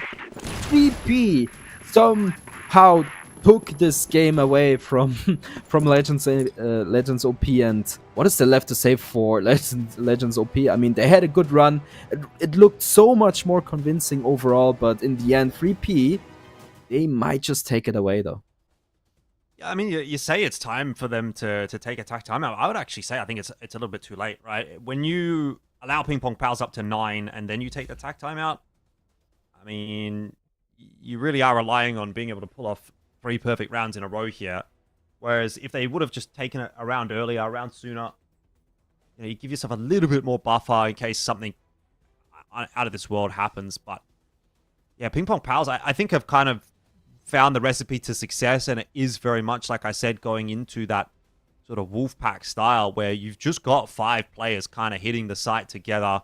No funny business, no like lurk around. I remember HDZ with that round where he was kind of like lurking around on A, had the 3 other guys going through warehouse. They almost lost the round because of a nice solo play over at the warehouse. None of that really happening anymore for PingPongPals. They're not trying to make these rounds too like difficult for themselves. They're not overthinking anything too much. They're just grouping up, hitting a site, not making it too difficult at all.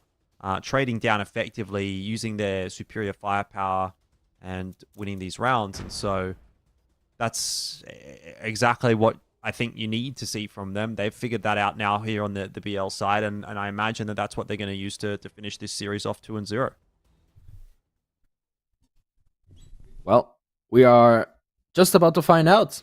And actually, I would love to see LegendsOP come with an answer. But realistically, I think the mental game is on the side of 3P right now. I mean, they have a little bit of buffer to play with. There's room for error. Not too much, though, but a little bit. And they just want to take this 2-0. They don't really want to go to Black Widow. They don't want to give away a chance, right? So just about time that we are back into the game. And yeah, it's do or die for LegendsOP. No more room for error at all. And I hope they have an idea, though. Yeah. No room for error is a good way of putting it. It's not just 3 rounds that LegendsOP are going to need. Obviously, they're going to need that to get it to OT, but then they're going to need more than that to win this map. So there's still a lot of work to be done for LegendsOP if they want to stay alive in this series. MKZ we brought down by Frapsy. The trade attempt was in there from LSY, but unable to connect. And so numbers advantage actually for the GR side. And again, I must admit, I'm a little bit disappointed to see PingPongPals kind of go back to this slow sort of pick and split default style after what has been working for them in just grouping up and hitting a site. And you can see it's causing a few problems. They've already lost MKZ, their map control starting to come together with a bit of mid space being taken by Pietro, but LegendsOP don't really seem to be too concerned about this round so far. They've got themselves set up pretty comfortably, 2-1-2 split. And PingPongPals just feeling a lot less threatening in this round than some of the previous.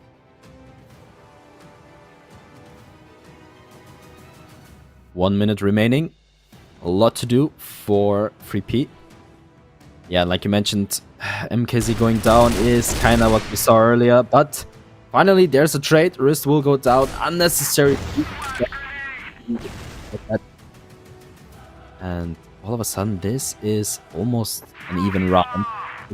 We don't really want to have the same mistake again where 3P wastes too much time, and I hope they don't will. I mean, it looks like they're already grouping up towards B. You have HDZ in mid.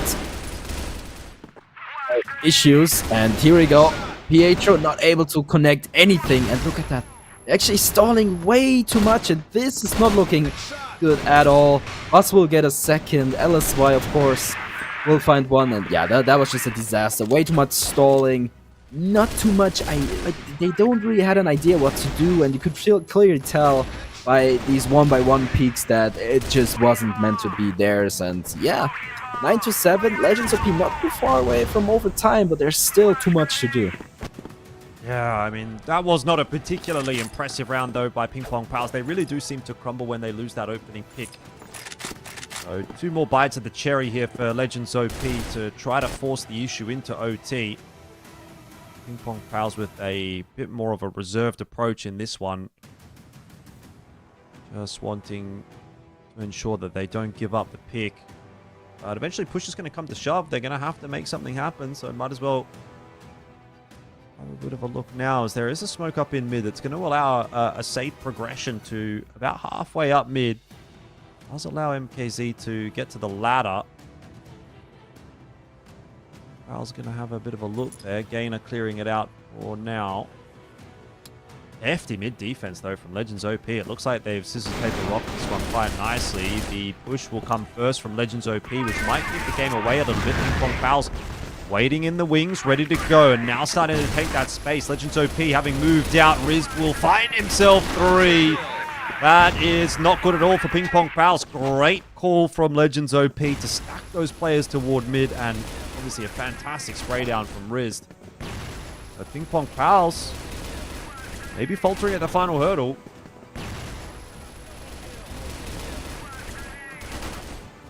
Yeah, fantastic. Fantastic, really.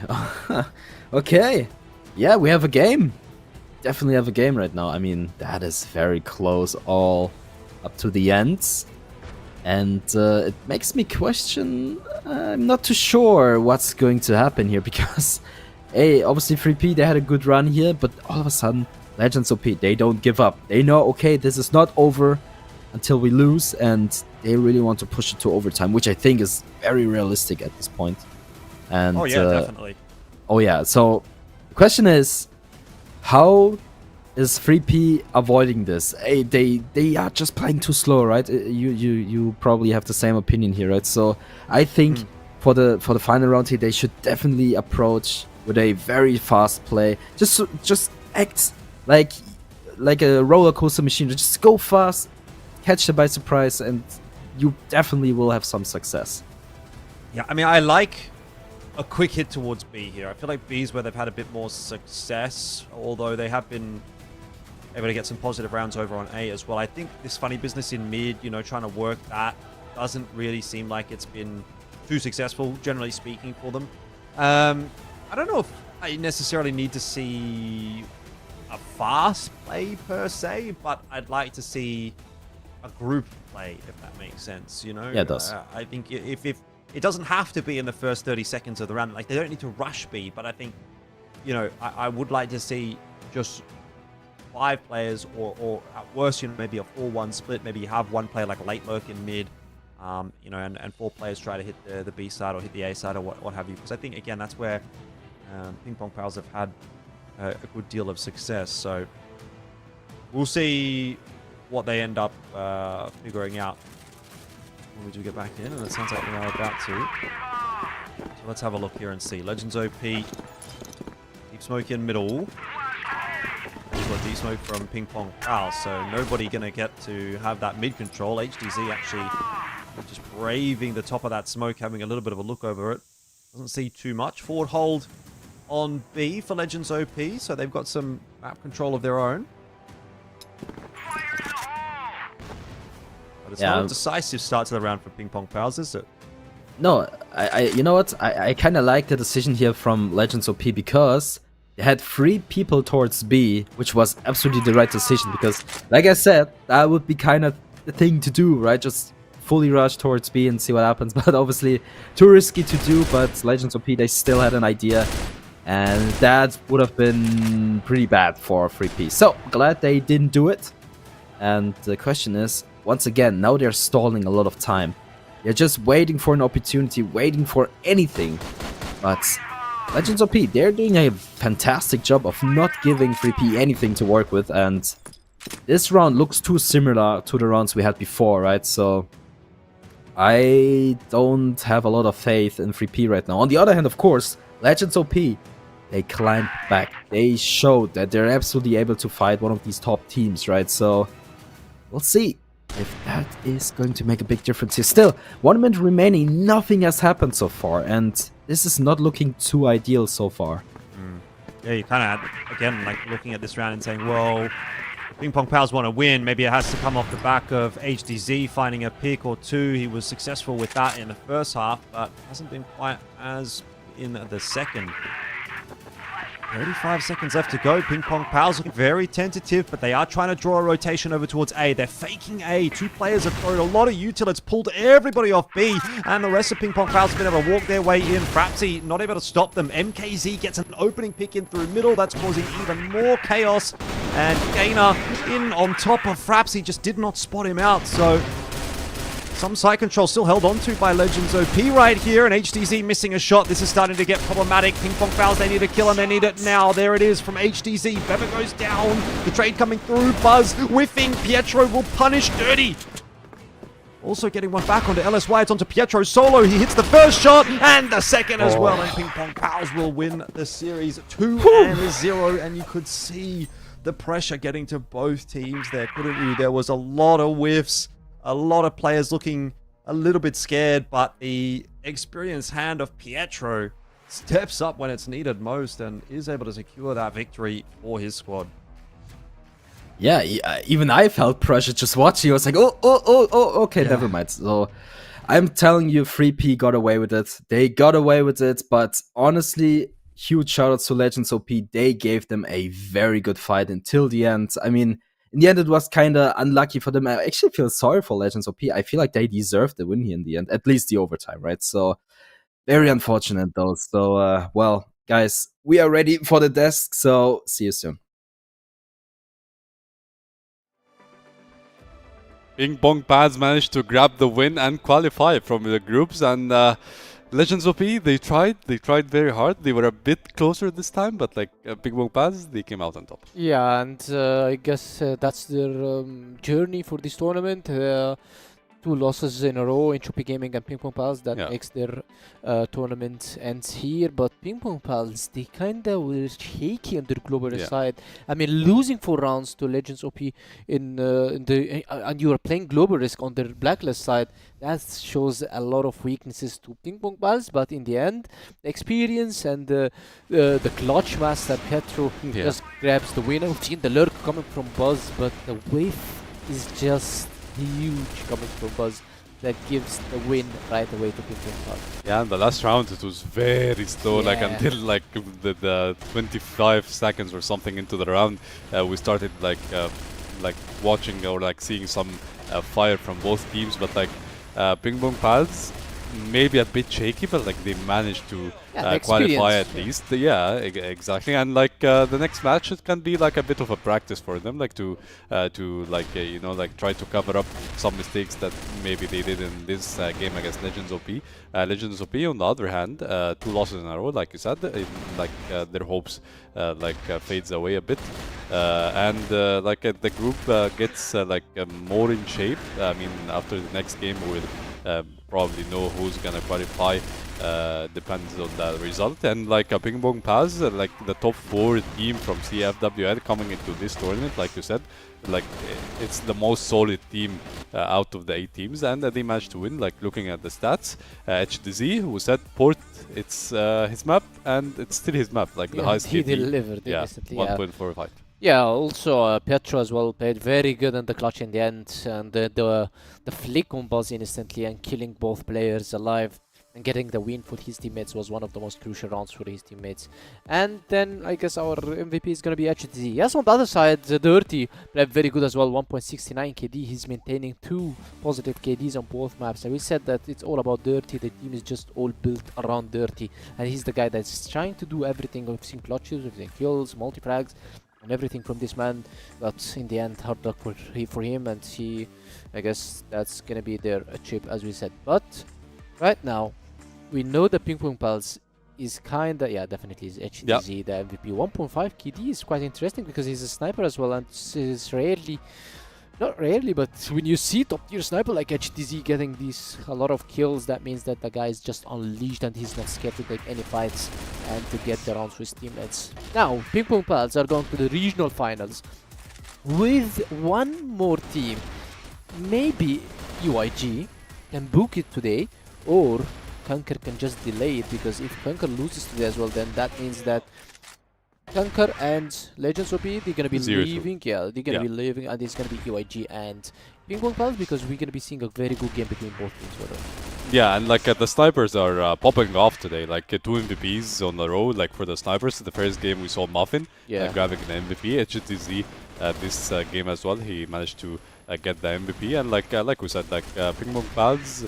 I mean, even at the beginning of the CFWL, when they like were a bit shaky as a team, HTZ was always the solid Yeah. guy on the team. He was always there, and like PingPongPals now is like they're getting even better and better as a team.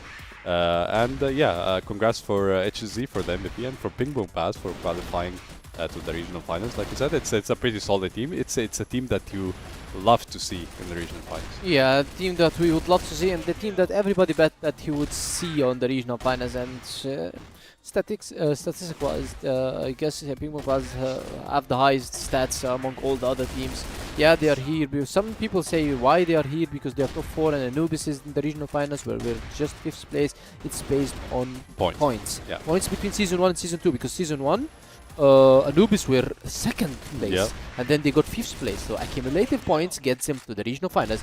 But when you talk about PingPongPals, they were 1st place Open League. Yes, it just give them around 50 points, and then they came 4th place. So yeah, and we have an interview with Petro from PingPongPals. Congrats on the win and congrats on making it to the regional finals. How do you feel? Thank you. Feeling happy. Like we worked for it, and we were expecting it. So nothing really surprised, but it's still good to do it. Yeah, 100%. And we were talking about like PingPongPals being the most team that we are looking for in this tournament, and you guys keep proving it. Even in CFWL, you had amazing performances, and we would love to see you in the regional finals. For the performance, it's pretty solid for PingPongPals. What can we expect from PingPongPals in the regional finals itself? Our goal, I think, is the same goal than every other teams. It's to qualify to CFS. We're gonna put the effort into it, and we will try. We will see if it's enough or not, and yeah, that's it. Yeah, and the next matchup like of this group, we have Entropy and CANKER coming up. This matchup will probably define who's making it out of this group. What do you think about this matchup? Will CANKER make a surprise, or will Entropy grab the win? I really don't know actually, but I think Entropy will win. Yeah, from base of yesterday. Yeah. Okay. Okay. Any last words for PingPongPals fans, for Vitro fans all around the world? Thanks to everyone. Like, keep cheering for us. We will try to make you proud, and yeah, we will try to make it. Thank you, boys. So thank you, Vitro. Thank you for the interview, and best of luck. Bye bye. Bye bye. Bye-bye. Okay, PingPongPals is still the team that you love to see, you know? Yeah, like, the guys are. he said it's not surprising for us. Yeah, but it's good. He feels good, but it's not surprising because, as I said, they came here not to show that they can win. They needed to win. It's a sure result. Yeah, it's just sure result for them, but they still needed to grab it, and they did in the first 2 games, and that's it for them. The guys are going to be qualifying no matter what. So now we're going to be talking about EYG versus CANKER, which can be our next qualifying team. So our first qualifying team is going to be PingPongPals, because they won 2 games. Now EYG, they beat yesterday LegendsOP 10-4, and they have 1 win in the bag. If they can beat CANKER or CK, that means they're going to be the 2nd team qualifying from Group A. So now Group A is going to be sealed, done and deal. Yeah. Now CANKER have a chance to redeem what happened yesterday, because if they didn't do everything they have, or they didn't show everything that they got, that means that they're gonna be out with LegendsOP. So CANKER, with the kiddies that we can see right now, Master, Nexlon, Beg, Vega and Zex. To be honest, Nexlon and Master is the guys that you're gonna be looking for on this matchup. Also Vega had a very strong game versus PingPongPals yesterday. Now there is a lot some pressure on their shoulders, because it's the game that can bring you to the fame, because you beat EYG and you get your spot, and the game that can get you out of the tournament, and that's it for you. So all the pressures are on CANKER, not Entropy Gaming. We know that Entropy Gaming, if they win this game, they're gonna be qualifying directly, but there is no pressure because they have another chance. Okay, it's a very hard and tough chance. That's why they need to win today, because other than that, they need to be PingPongPals in order to qualify. Yeah. So, which is something I don't think it's casually happening. Yeah, it can happen, but it's gonna be very hard for themselves. So that's the golden point for them. to beat CANKER right now and to get the win. As you can see, Simpiu, Raging 40s and Seta, the classic roster that we always know Entropy Gaming guys. Yeah, and Madison has a very, very impressive KD. We're going to be looking at this guy inside the game. But let's take a look at the map, or like let's talk about the map veto expectations, because like both these teams, they played Eagle Eye yesterday as well. Eagle Eye is played a lot. Yeah, so do you think we're going to see Eagle Eye again? Yeah, maybe we can see Eagle Eye, but if I'm a CANKER fan, I don't want to see Eagle Eye, because when we've watched Eagle Eye yesterday, there was no communication between the players. Yeah. The rotation was so off. You were just getting cut off while they are just rotating. So I don't think it was the best map for them. But I can say that we can see Ankara, because Ankara is very good for Entropy Gaming and also very good for CANKER. We can see Subbase, because both teams also play Subbase. Seta loves Subbase, and everybody on the URG loves Subbase. So I'm trying to say that we're going to be going also for the basic map, but I hope we can see new compound. Both teams can play new compound, and there is no doubt that you can just play it, because it's kind of the same as the old one. Yeah, let's hope we're going to see new compound. Let's take a look at the map V2 to see if we're going to see the new map that we haven't seen yet until now, or we're going to have the basic maps that we are talking about here. CANKER banned Black Widow, and Subbase is banned by Entropy. And the pick for CANKER is new compound. Yes, okay, let's go. I said that this matchup needed new compound. And yeah, UIG definitely they're gonna be picking CANKER because it's one of their best maps right now here.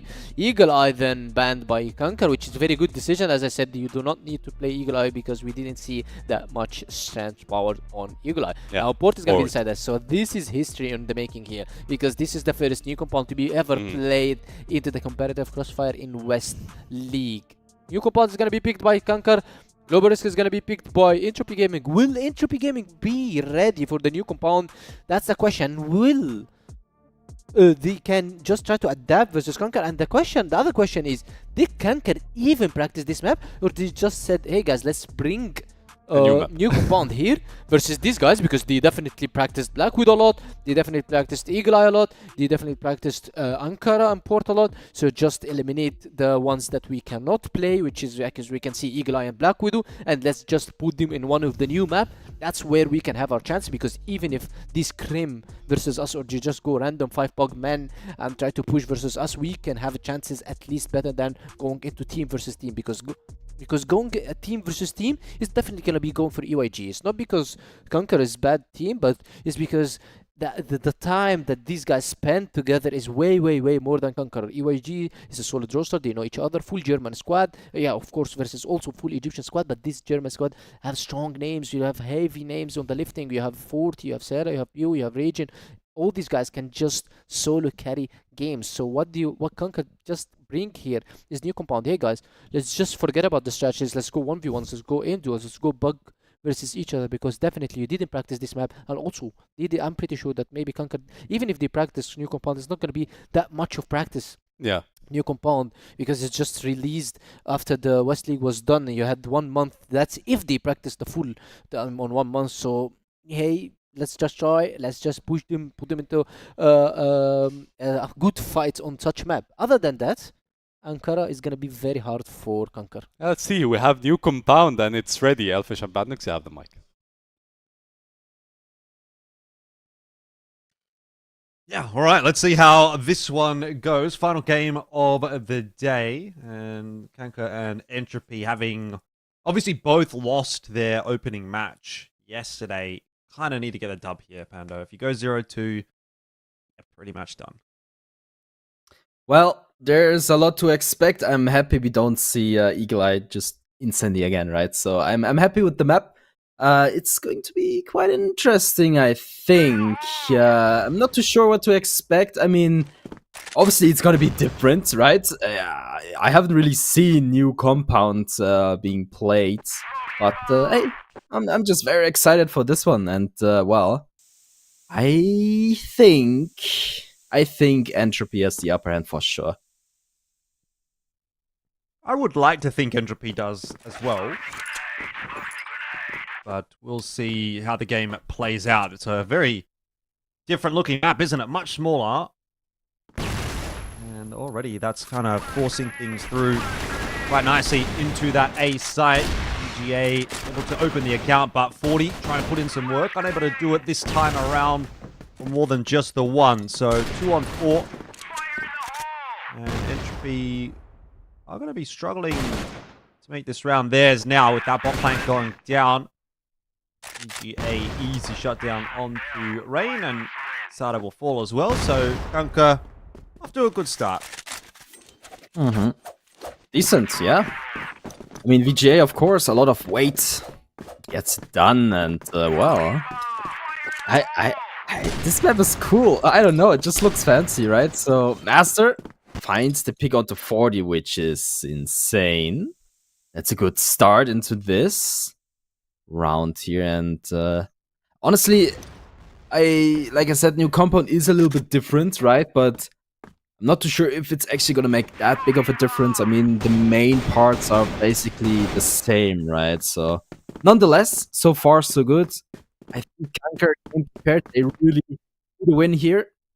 Of course, Entropy, they won yesterday, so they, yeah, you know, they don't have too much pressure, but obviously they still want to win nonetheless. And I think they might just have. It was the same yesterday, so I'm not too surprised. But right now, Master has a good angle close to Regen here, but Regen doesn't have to take a look. It's not necessary just yet.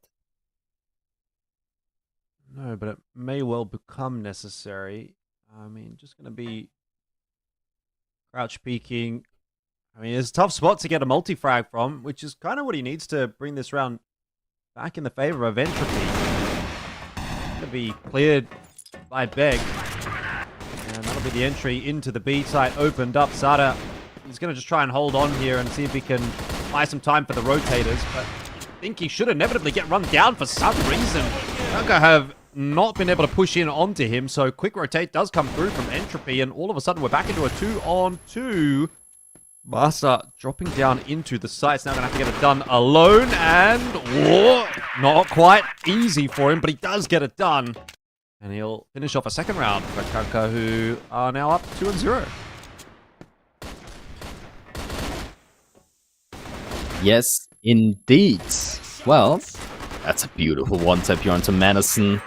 Master being a big clutch master right now, I'm telling you. No pun intended, by the way. But yeah, 4-0, that's definitely the way to go here. And so far, Entropy is very slow, not too sure what to do, and they need a big change up here. I mean, 2-0 is not the end of the world, but it is definitely a start into something Entropy doesn't want. But of course, CANKER on the other side, yes, they're looking very good. I mean, they're hitting their shots, they do the exact thing they need to do, and even in this round, they start off slower. They know they don't have to rush right into them just yet. But on the other side of things, of course, Belong back tries to go for something big he can't handle. Regen will take him out. The bomb has been dropped as well. That's very bad, actually, for the side of CANKER. But Sada doesn't know that there's more behind that pillar. The grenade does a great job of finishing him off. Spray is good. Regen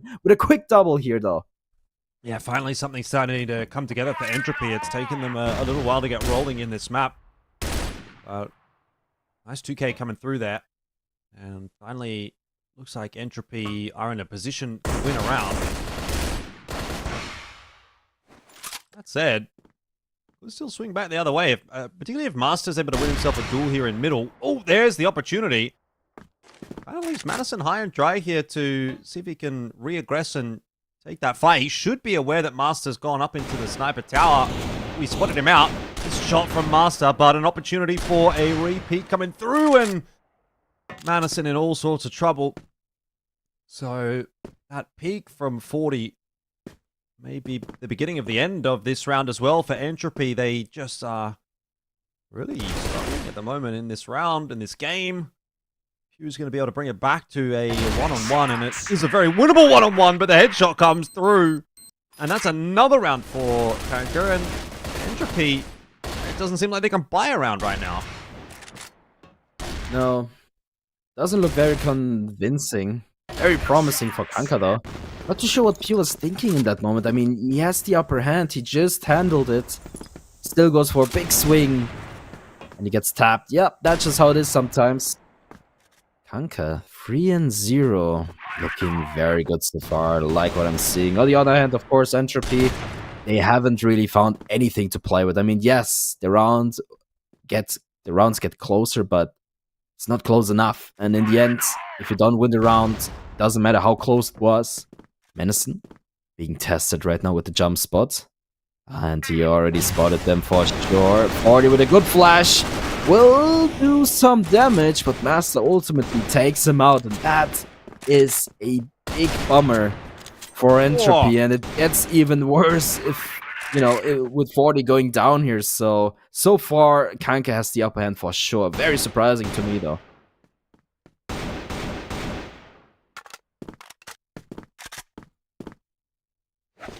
Yeah, looking pretty good for KANKER at the moment. Pick of new compound working out for them. I mean, stylistically, it doesn't look like too much should necessarily change, but that can be a little bit of a falsehood in itself. You know, there's a couple of minor details that are different, and that can actually really impact how a game feels like it plays, how a map feels like it plays. And even just like that window in the entrance to A, allowing a couple of extra angles for util, stuff like that. They're a little bit more comfortable with that than what Entropy are at the moment. Get another pause out. And yeah, I mean, surprising result so far, I think it's fair to say. Yeah. The pause has to come from Entropy for sure. I mean, there's no way, right? I mean, that is not ideal at all. This is going the wrong way. And even though, you know, we had close rounds here and there, it is not enough. And there's definitely something that needs to be fixed. Not too sure what it is. I don't know how prepared Entropy is on compound, especially new compound, right? But seems like, you know, KANKER, they have an idea. They know what the game plan is. They know how to outplay Entropy. So far, it works out beautifully. There's not even a chance for Entropy so far. At least when it comes to the, you know, close ending rounds, right? So, yeah, so far, I am very convinced that, you know, KANKER has learned from their mistakes, and they are definitely here to show us that they definitely got something, that it's, they got what it takes, basically, is what I'm trying to say here. Yeah, Entropy trying to figure something out, though. They've got to call their attack timeout through here and, yeah, figure it out, because this map is kind of running away from them. I mean, it's traditionally been a little bit GR-sided as well, and we're seeing that that is not the case at the moment in this particular matchup. Got some newer names as well, to be fair, in this Entropy lineup. The likes of Pew and Sada I haven't seen before personally. Mm-hmm. Is Sada a sub? Sada is a sub. So Vi's yes. out today. Vice is kind of out in general. He kind of, yeah, I'm not too sure if there was a change, but he kind of said, yeah, I'm not doing that anymore. You know, he's like kind of backing off. He's going to the bench, chilling. You know, he leaves Sada there to play.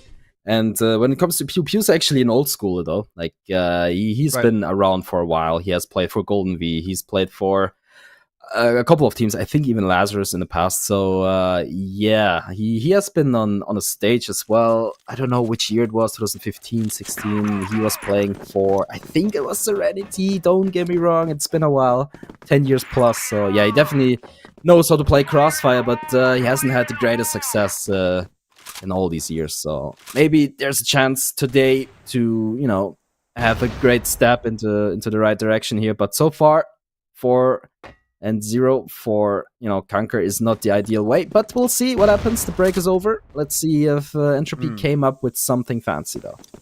Yeah, we can only hope. Otherwise, this map is really just going to run away from them. And for the moment, nothing really changing up too much. A few who's having a little bit of a look in toward middle, but will be forced away by that util. Now KANKER set their sights Maybe on the GR spawn, maybe even just on the B site itself. Sada gets run over. The flash coverage way too good. And again, it seems like CANKER just absolutely have Entropy's number on this map at the moment.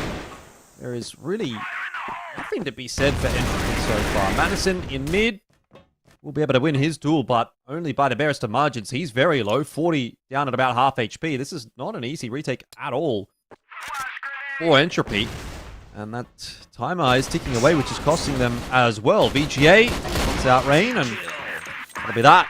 Is 3 players alive and 5 rounds up on the board for CANKER, and not a single one for Entropy. And the other thing is, like, none of these rounds have even really felt like they've gotten too close. You know, if Entropy had been losing 1v1s in these clutches, you'd go, okay, well, at least it feels like they're competitive at the moment. But it hasn't really been competitive even, so this is just looking like it's going from bad to worse. Sada will open the account, but there is a trade back, 1 for 1.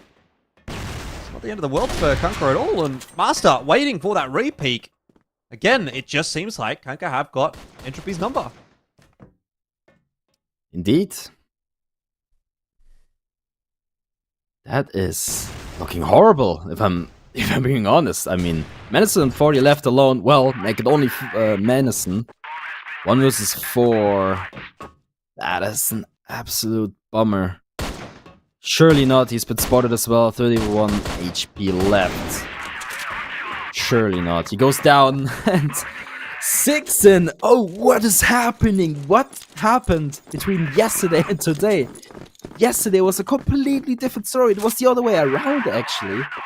And today, different story. I'm not sure why this is the case, but I am very convinced that CANKER has something to say. And they definitely showed up to play. And I don't even know if there's anything to do for Entropy to change what's happening right now. No, I mean, just shoot a bit better would be a good start, but that's easier said than done. Obviously, if CANKER are having a bit of a run, then what can you really do about it? Meg takes the opening fight, he'll win it, and Master forcing another player back away into the B bomb site. CANKER taking the space and pillars. I don't know what to say about this, but Entropy may be of the same opinion. Just kind of at a loss for words. You know, it's actually quite interesting. Entropy lost 3-0 against LegendsOP in the playoffs. That's why they didn't make it to the CrossFire West League for the next year. And yesterday, they won 2-0. And it's very surprising to me how that changes day to day, right? The day performance basically is 90% of how you're going to play, right? So today, it seems like it's playoffs Entropy all the way for some reason. Not sure why. Maybe they didn't eat good enough breakfast or something, but definitely not working out. And, well, there's Raging with 1 frag onto back, but the trade is there. 40 will find Masters. Well, 40 needs at least 1 more to make this round winnable, because I feel like retaking this side will be very difficult for Entropy, but we'll see. Zex and then Exelon still alive, still breathing. And 40 has to make a move, because I don't think Zex will give him anything. Oh, that's an insane flicky from 40. Okay, we're talking now. And Exelon now left alone. Clutch, spotted as well. 40 does 40 things. And finally, we see some kind of relief. A first round here for Entropy. And this might be the beginning of something. It's going to have to be the beginning of something really special. They're probably going to have to close out this half and get the 3 that they can on the GR side, and then have a really good BL side themselves, which is still asking a lot. You know, you've already let, I think, probably a little bit too much slip, but maybe there's still a way back on in here. We'll see what they're going to be able to do. CANKER doing their due diligence to make sure there's no one hiding behind the boxes. But a forward hold from Entropy and 3 players dedicated to this B hold would actually bring CANKER unstuck. This is a little bit of an unorthodox setup, and it does look like CANKER are going to walk right into it. VGA at least clearing out the close boxes. But this is a pretty threatening setup from Entropy. I can't imagine this is going to go well for CANKER unless they get an absolutely blistering entry to open the account here. Master being the first port of call with the TRG. I don't like that at all. Sada waiting patiently will take his timing and claim a couple of kills. So 2 for 1, but VGA pulls one back onto Pew in the meanwhile, and all of a sudden now Sada under pressure. VGA can't claim the kill. And Zex was already off to the races. Had he stuck around, he might have been able to find himself the trade, but he had already decided he wanted to rotate off. So we're back again to a 2-on-2 as NXLon will claim another kill, and Entropy in danger of losing this round as well. Yeah, I don't understand why Pew was peeking there. I mean, Zada had it on lockdown. There was no need. And Pew paid a price and potentially even a round here, so we'll see if that actually comes to play or not. But I think it was super unnecessary. Menace now good for 1. Zax now left alone versus 2. I like this wraparound. It's surprising. 15 seconds on the board. Beautiful one tap onto Menace, and this is what I'm talking about, right? Zax has all the time in the world. He knows he can just play the time. Zada has to go for it. That's an insane. Oh, that was way too close for comfort. Zada almost gets the clutch here, but yeah, it all comes down to that one mistake, right? And well, this is the exact scenario here, right? So what was Pew doing there? What is he doing? I don't understand. I'm not hating. No, don't get me wrong, but he kinda gave away the round, in my opinion. It's all right to hate, by the way. That's kind of the caster's job. You'll just have to not be everybody's best friend anymore. That's the only problem. But end of the day, 7-1 scoreline here. Can't be complaining about it if you're CANKER. And I mean, Zex, it was very close, wasn't it, in that 1v1? Yeah. Missed sort of the first kind of like headshot that you'd think would kind of close the round out, but had to go for the spray. Had to even reset the spray, I think, at one point, but got the round done in the end. He would have been kicking himself to lose that round. Luckily, it didn't. I mean, a 7-1 lead here. Fantastic position for CANKER to be in. And they can continue to press that in this first half. Try and get an 8-1. Oh boy. 7-1. An absolute disaster for Entropy. What? It's only first map. First set though. We're still moving to Ankara, which is Entropy's pick. And we'll see what happens from there. But for now, we are just very impressed with CANKER's performance, to say the least. Beck is already kind of tagged up though. But so is Pew. Let's see what the mid-go has to say. A main smoke will come out. Pew is going for a big swing, exposing himself to everyone. Goes down. Menacing left alone. Can't handle the pressure. And just like that, the round might just be over. 40 in a good position, but he needs to do a lot. He finds 1. He finds 2. Beautifully done by him. Can he find a 3rd? EGA is lurking. He will go down as well. He actually 40 has to get the ace clutch. Okay, 1 more. And Beck is already low HP. So you just have to consider the ace clutch from 40 is required to get the 2nd round for Entropy. So this exactly tells you the story of this, right? And the timing is of 10 seconds though. Yeah, but Beg, he was able to creep up underneath 40's sightline, and so he'll shut that round down as well. He got the perfect timing to walk into the site. 40 was jump spotting, but, you know, just kind of missed that half-second window where he would have caught him. And it ends up being an easy clutch for Beg in the end, because 40 had no idea that he was that close. So an 8.5. CANKER are looking really good. And this is a real cause for Entropy. I think at this point, you know, it's not really much of a conversation around this map anymore. It's going to have to be a conversation around what the rest of the series looks like, because I think coming back from an 8-1 is almost impossible. Yeah, I mean, there's nothing more to add. It should be impossible, and rightfully so. I mean, CANKER surely deserves this victory here. They outperformed Entropy by any means, right? So this is over. It has to be. There's no way for Entropy to come back from this one. They should just reset for the 2nd map here, right? They just have to forget about this one, because this one surely this one is over. Okay, so after this quick remake here, I'm 100% certain that CANKER will continue to be outstanding, right? So we'll see.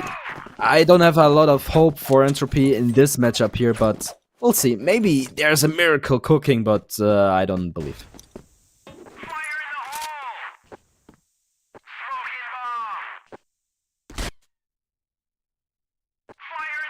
I don't believe either. We'll see at least how this first round of the second half goes before we truly lock things in. 9-1 though for CANKER would pretty much seal the deal. There is the end of Zex. His round not going the way that he would have liked it to have, which is also going to put a little bit more pressure on the shoulders of VGA.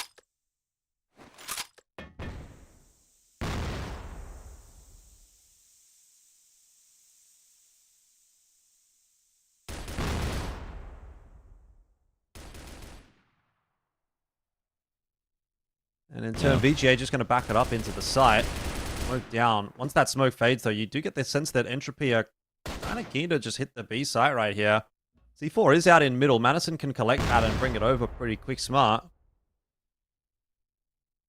Baker's having a bit of a look. If Baker would have won that duel onto Madison, that could have thrown a spanner in the works for that round. But either way, there's going to be information for CANKER. They're going to rotate 3 players, or 2 at least, over towards this B side. The defense looking good so far, but quickly crumbling as the numbers of Entropy will dictate how that round plays out. So they just ensure that they sit themselves away from the 9th round of CANKER at least. And the longer that they can do that for, the more winnable this is going to feel, but it's still a long way to go.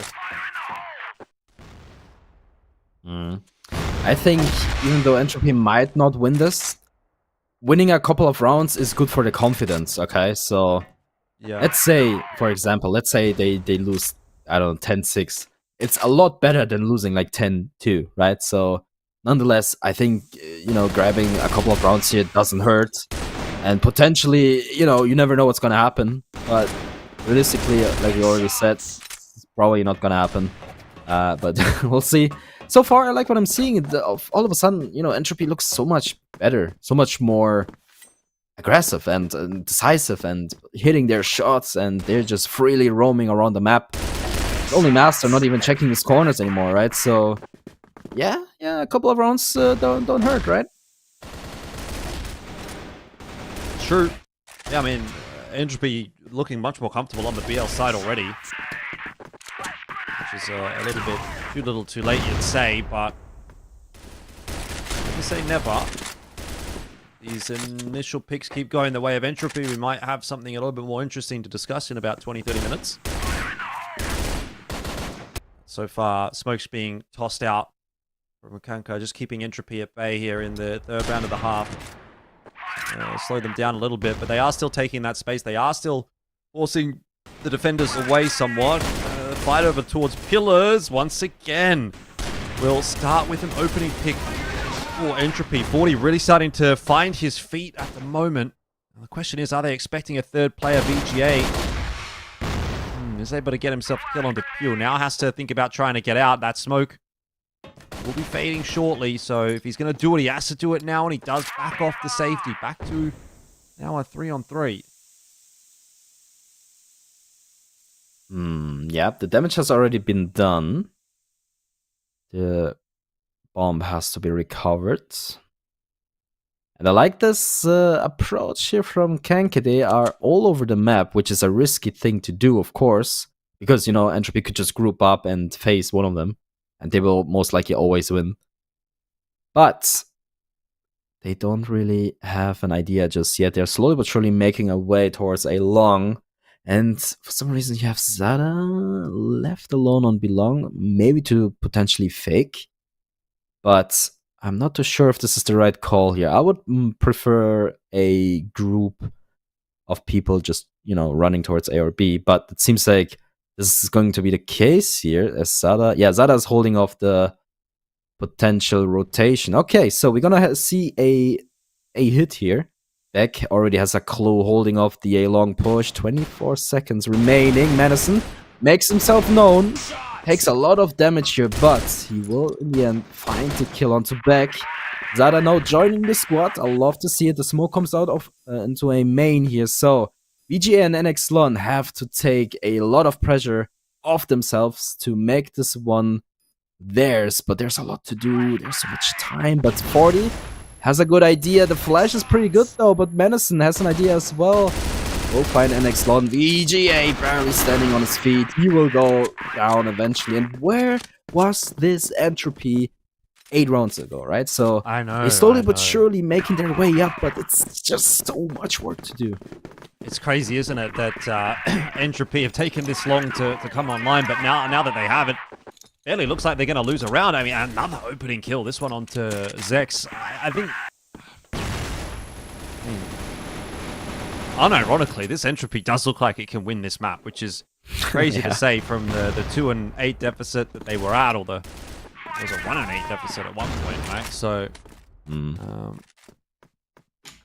back up to 4-8, it does definitely start to feel like it's going to be doable, but a bit of a ways to go still before we can, I think, really start to believe. You know, all it's going to take is like one mishap here from Entropy, and then all of a sudden CANKER are up to 9, and you know that feels like a bridge too far. So I think I'm just kind of going to continue to hold my breath and not say anything that's going to curse this potential comeback for Entropy just yet.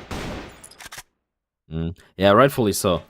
I think, I mean, 100% CANKER should time out right now. This is a disaster for them. They're losing rounds after rounds after rounds. They need to take a break after this round for sure. Nonetheless, even if VGA clutches this one, still, they have to take a timeout. Otherwise, this might just go to something they don't want it to go to, right? So, Entropy has the momentum, Entropy has the confidence, and they are winning.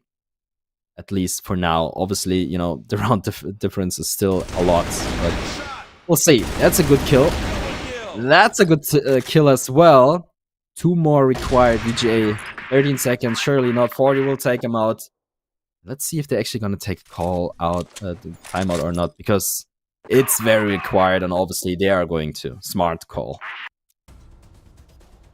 Yeah, I mean, still quite a ways to go, but I mean, Entropy...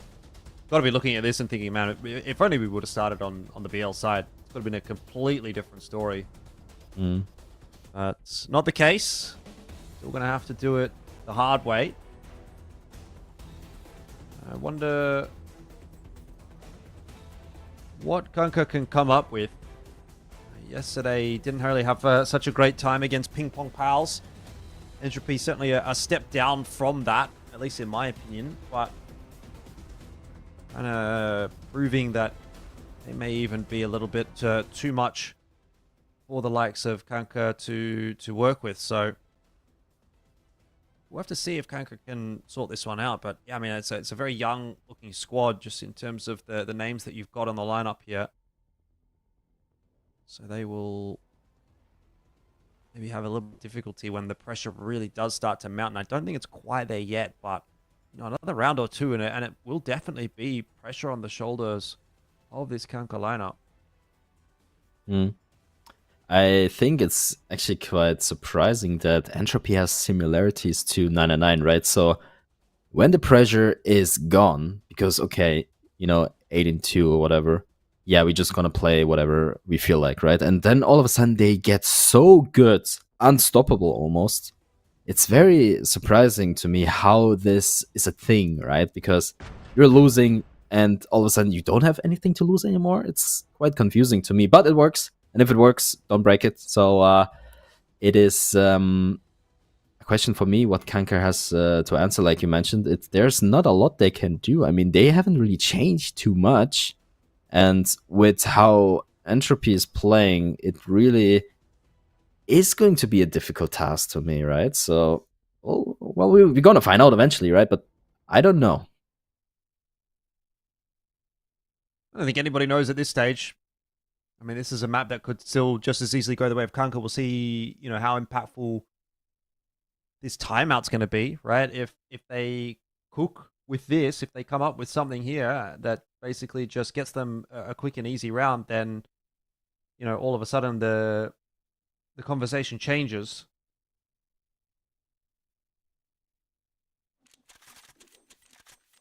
Let's have a look and see. We're about to get back underway. Yep. Back in we go, and I'm very excited for this one.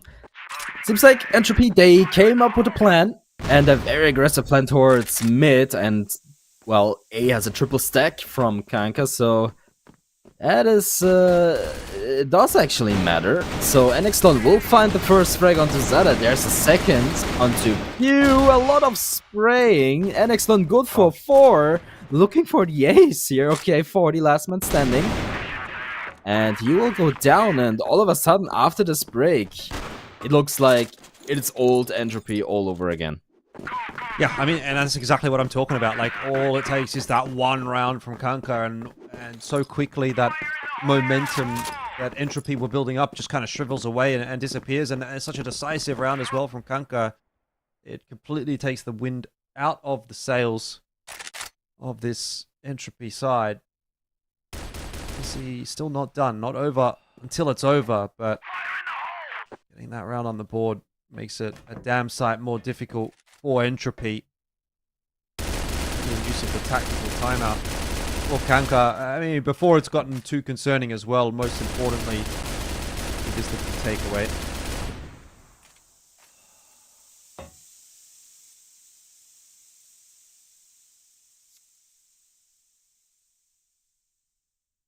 Okay, stalling from Entropy here. I'm waiting for the we see it. Not waiting anymore. Basically looking at each other, but BJ will get the better of them.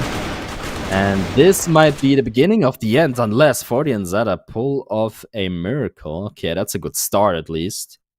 But of course, CANKER, they already have an idea. They know someone has to be in mid. That's just logical, right? Especially with 2 snipers. Okay. Funny enough, this is going to be a very close round nonetheless. It's do or die for Entropy. Again, I give him a good attempt for the effort, right? They definitely showed that they are able to fight against CANKER. 6 rounds, or let's say 5 rounds, is better than 2. But in the end, it's not going to matter. CANKER will most likely take this one home nonetheless, but it will give Entropy a better feeling for map number 2.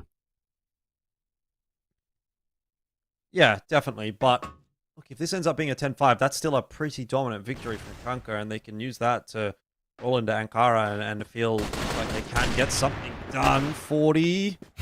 Not able to land himself a shot there. Had been pivotal in the rounds that Entropy had been winning, but not able to contribute here, and that is that very quickly. CANKER, after that tack timeout, are able to finish it off. So 10-5 the victory there on map 1 from CANKER, and just coming out the gate so strong. We definitely didn't expect that after yesterday, but I guess PingPongPals is one thing, and unfortunately for Entropy, Entropy is another, and Entropy seems like a beatable team for CANKER today. Yeah. I guess. Again, I didn't expect that. Probably no one did after yesterday, but it happened. CANKER will win set number 1. Pretty convincingly, in my opinion. They could have won a lot better, though. 10-2 easily, but they didn't. It's good enough. It's still very dominant. It's still very convincing in the end. So I'm very happy for them, though. They managed to turn around a thing that they didn't do yesterday. But nonetheless, guys, we will take a short break. We push you to the desk, so have fun.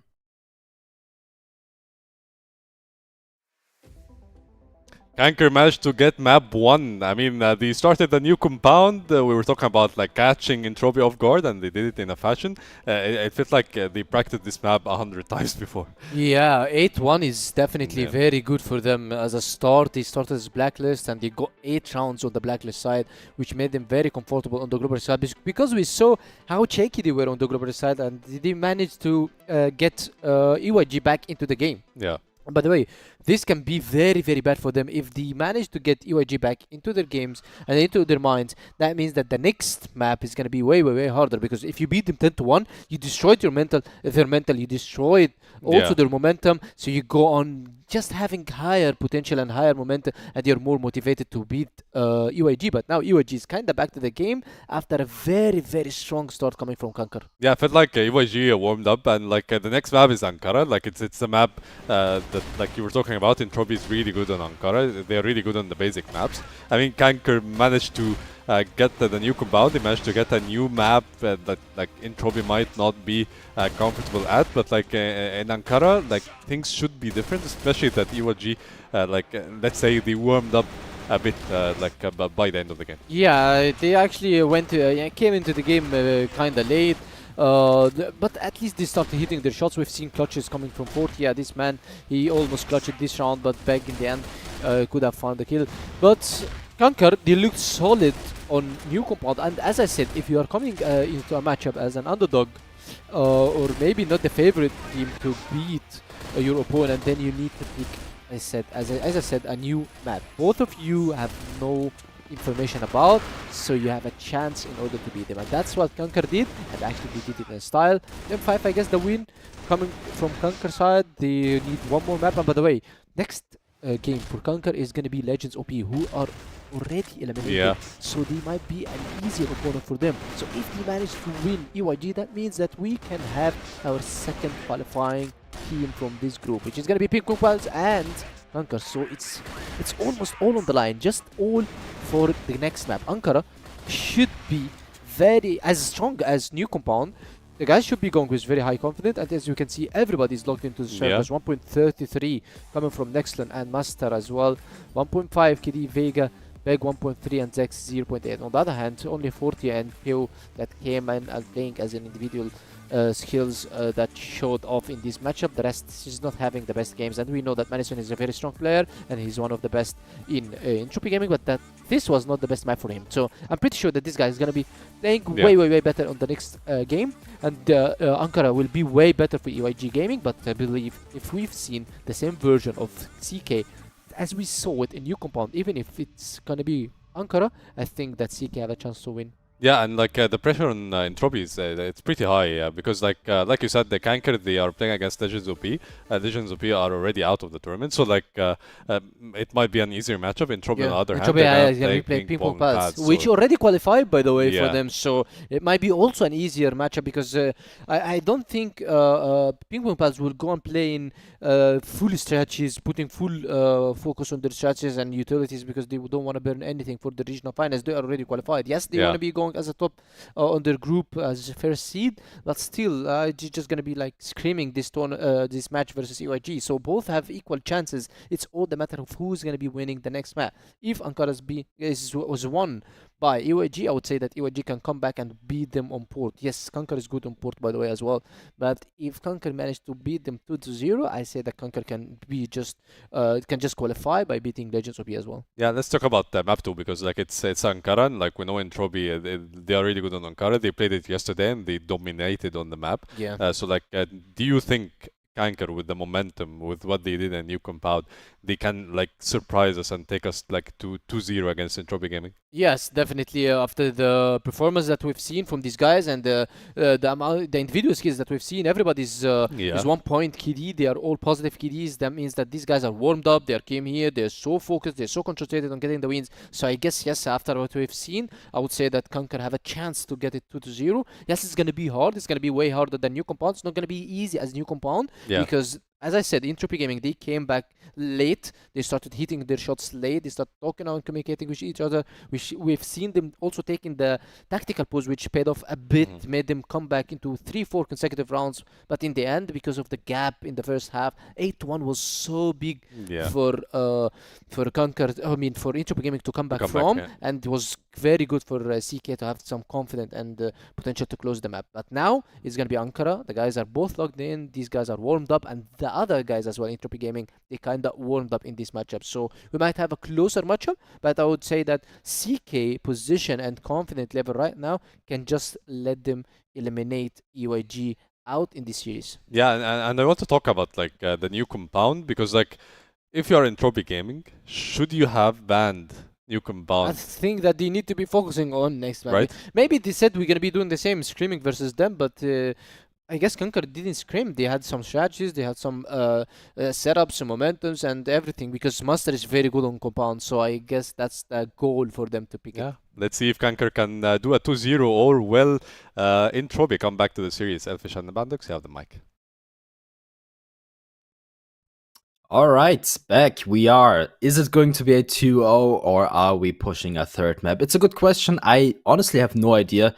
Yesterday, Entropy was very convincing. Today, not so much. Well, you know, it's it's how it is sometimes. So Ankara, I have high expectations, of course, but are they going to be there after it? I don't know. We'll see. We're pushing, and this is going to be an interesting first round because, again, usually what happens, a lot of teams like to push A. Not the case this time around. A lot of presence towards mid. That's actually a lot.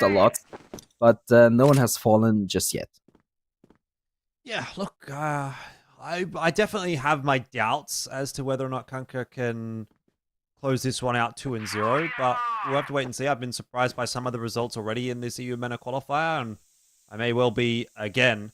I just think Entropy kind of showed enough right at the back end there of Compound to kind of remind me of what they can do. I think particularly 40 was looking quite solid with that TRG, so if we can channel that here on Ankara, then things are going to get interesting, but Master finds a really nice timing on that peak onto Few. Now it's onto Madison to try to hold on. Nice movement from BGA, just throws off his aim, and immediately CANKER are into that A bomb site quite cleanly. Lose Master, but 4-on-3, they get the bomb plant down. So it's pretty good for them to start things off with a win here in the first round of Ankara.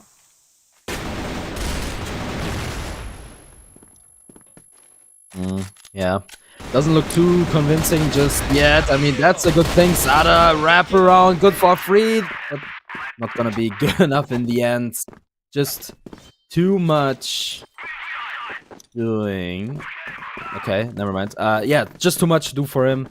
So, yeah. I mean, it's not a great start for Entropy so far. It's not looking very ideal. That's a sneaky move here from Zex. Okay, slowly but surely making his way up Hotel. We'll see if that's gonna make a difference. Well, he has a lot of map control there. No one's really gonna contest him in there at all, and that gives a lot of map control to CANKER. And yeah, Entropy first round, a little bit upsetting almost, I would say. I mean, a great effort, of course, from Zada, but it's not going to be enough if the rest of the squad doesn't pull with him. I like this space that Zex has already been able to take. You're right, the rest of the team joining him does indicate that this will be a B hit. It would be a good choice to go B as well. It's a 3-stack over on A. It's really a 3-run-1. Flash over the top. Timing on NXLOV's peak through middle looking pretty good as well, but 40 aiming a kill and a bit of a whiff from NXLON. So CANKER are able to get themselves into the site, but they don't have the numbers advantage. Grenade here will slow Entropy down a little bit. There's a smoke out as well.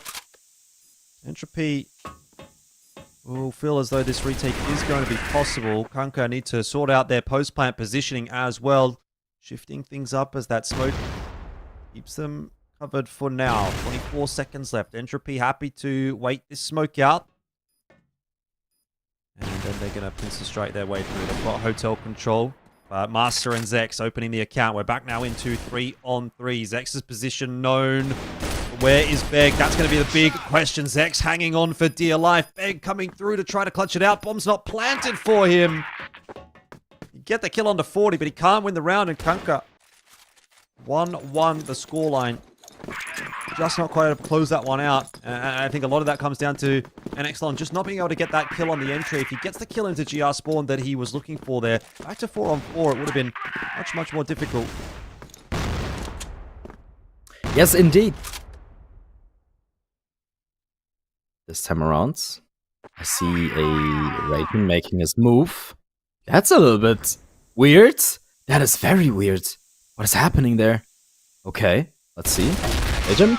He's like, oh, guys, I killed someone at the bridge. Never mind. That's a little bit awkward, but he gets it done. Gets away with it too. So, luckily, there's no upset. And seems like CANKER has a little bit of a different approach this time around. They're just sending some players here and there, trying to find what they can find. So far, it hasn't really worked out. Luckily, of course, for Entropy, but Nonetheless, it seems like we are going to have an A hit eventually, as they stall this one a little bit longer, and I think it's the right decision to do here. But it's about time. Pew is going to be tested. Pew, not able to find Master, not even damage him at all. Menacin good for one, and Exlon will go down, but there's a lot of pressure coming towards Menacin, and he has to hold for a little longer. He gets one more. That's beautifully done by him. Master will find Menacin. Ek will find Zeta, and they go in one by one. That's not ideal. 40 will trade out. Master now, last man standing. He has to recover the bomb and plant it, and need to win the round though.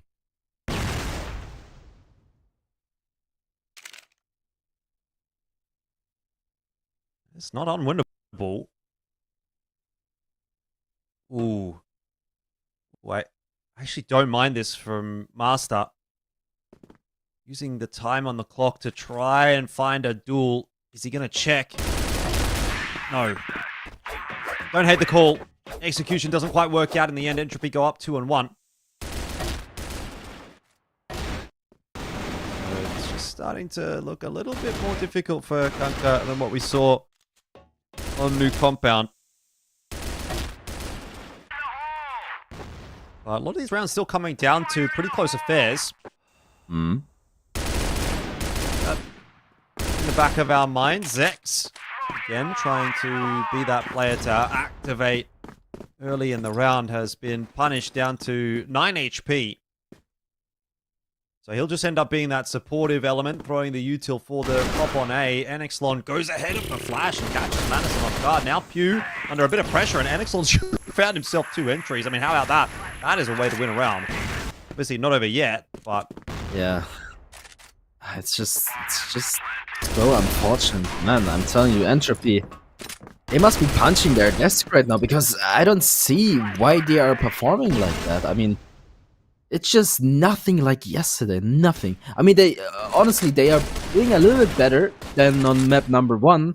Obviously, this is their map pick, they have to be better, right? Ragent doing a great job here.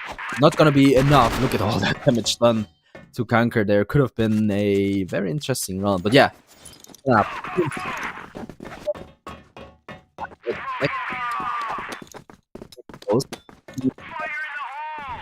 Is it going to be enough for Entropy to potentially push it to a thirds?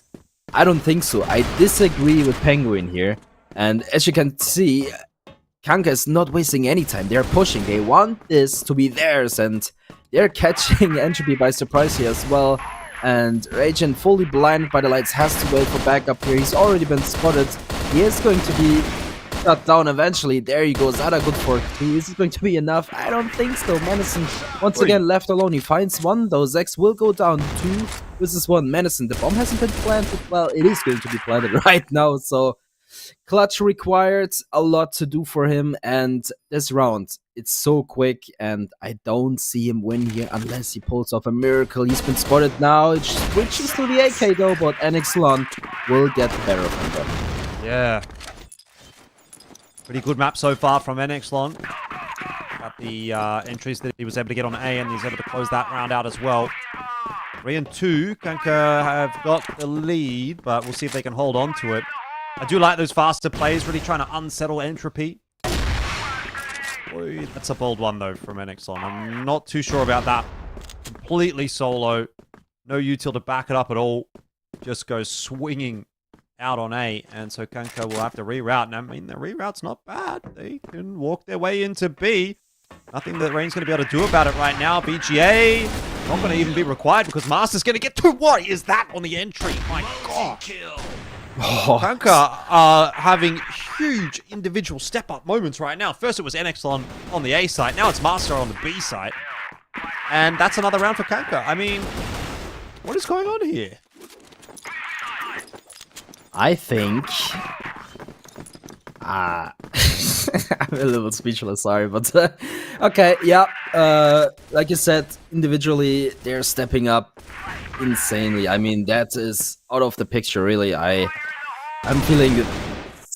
feeling bad for Entropy almost. I mean, look at that. They're just running and gunning. That is not something you want to happen if you are Entropy right now. They don't even go for fancy stuff right now. They just play and do their thing, right? So yeah, it looks a little bit scary for Entropy, if I'm being really honest here. 40 does a good job finding an Ixlon here, but the damage has been done already. VJ finds that as well. The push is momentarily happening here. And one by one, these Entropy players will go down. 40 and Pew. Last man standing. A clutch required once again. And every single round feels like it's going to require a lot of, you know, patience and energy. And that can't be good overall. I mean, 40, it's an idea. That's a difficult shot to hit. But Master gets a lot of information here. And yeah, just like that, yet another round for CANKER though. Yeah, I mean, it's becoming a bit of a formality at this point for CANKER, isn't it? Like, they're just rolling over Entropy, and it's not what we expected out of this matchup at all. And especially not on Entropy's map pick.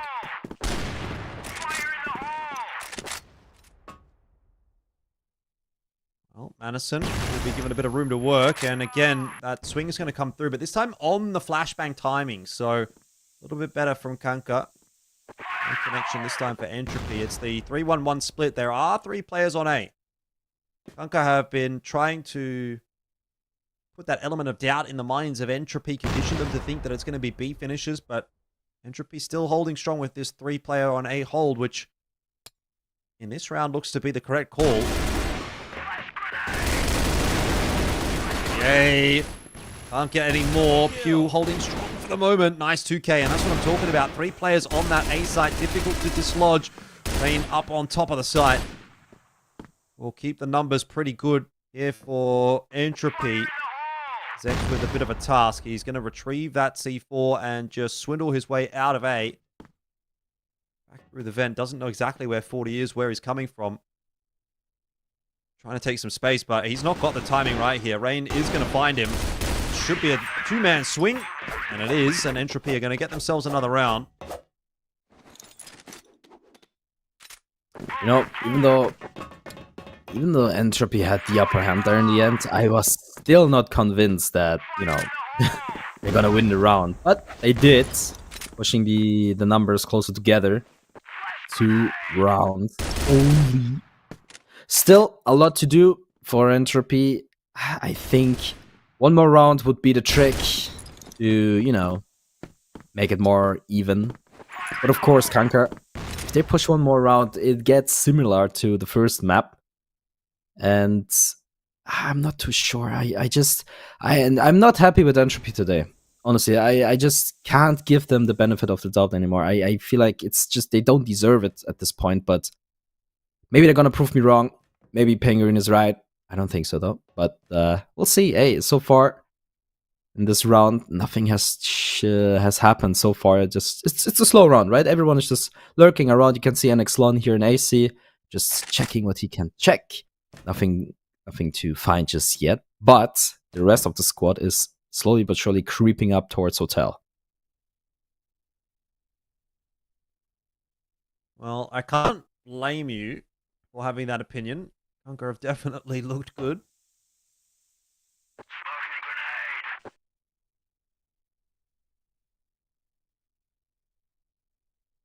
This is an interesting position for Rain to be in. There's going to be some info on NXLon, but he does actually get past alive. See what kind of damage he can cause. None is the answer. Beg, in the meanwhile, does get 40, but Entropy getting a good name for themselves here to try to find that 4th to close out a half.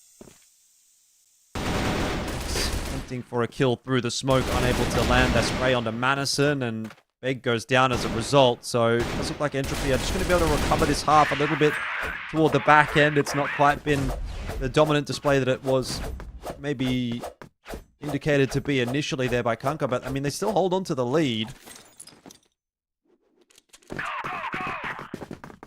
Okay. 5-4 for the half. Entropy has to step up. Definitely have to. CANKER on the other hand, so far looking good. And seems like Entropy doesn't really have a fast approach in mind. I mean, of course, they already have a lot of map control towards A long. But has nothing really to do just yet. On the other side, of course, you have VGA close in hotel.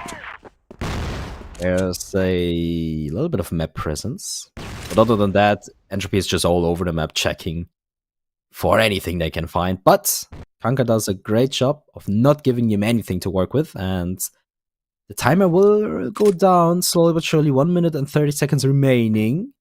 Doesn't seem like there's anything that Entropy has in mind just yet.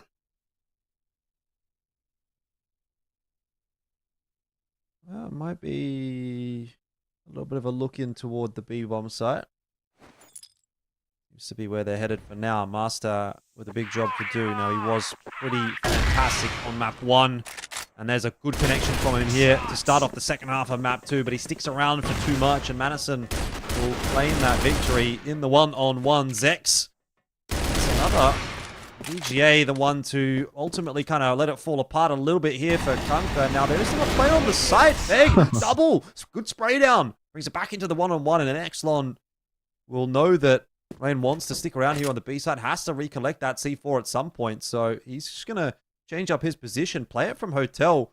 But he's going to give time to Rain to go on a bit of a journey. And well, that may very well work out for him. Because Rain is definitely taking that time. And the longer that he does take, the more he clears out here. Obviously, you'd think is going to be beneficial, but timing a huge factor. And Enexlon might just get the perfect timing on this peak. He has the shots, though. A little bit of a whiff. Rain will be able to collect that C4, and he's going to look for the plant. I mean, position known, though. Easy cleanup for Enexlon in the end. He didn't get it done super cleanly to start off with, but he'd just given himself enough on an advantage that there was not really a whole lot that could be done. And so CANKER will take the first round of the second half, continue to build upon that lead. All that for nothing. There was a lot of build-up just to be, well, kind of boring in the end there. I mean, it was close. There was a whiff. The timing was perfect, by the way, but the whiff was still there. So I was like, okay, maybe Raging has this.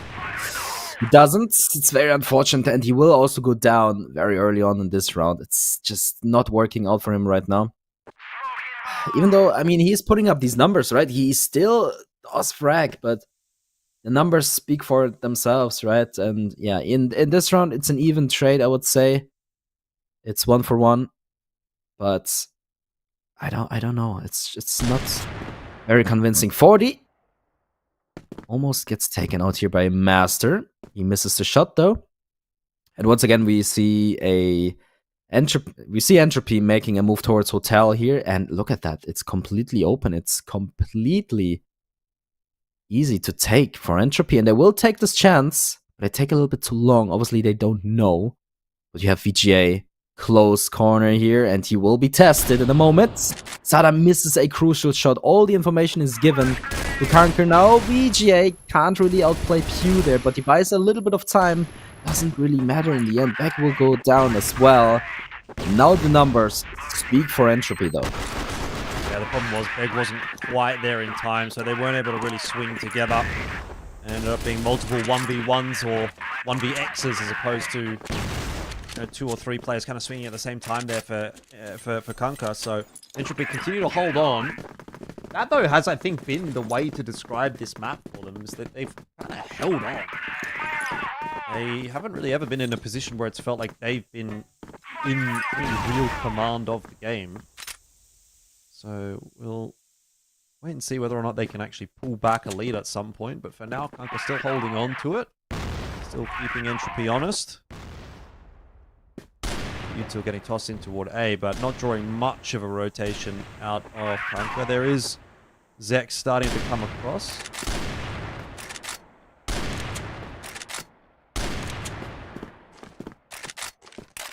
Yep. A lot of spamming here from 40. Doesn't really connect anything. And a lot of mid presence here from Entropy.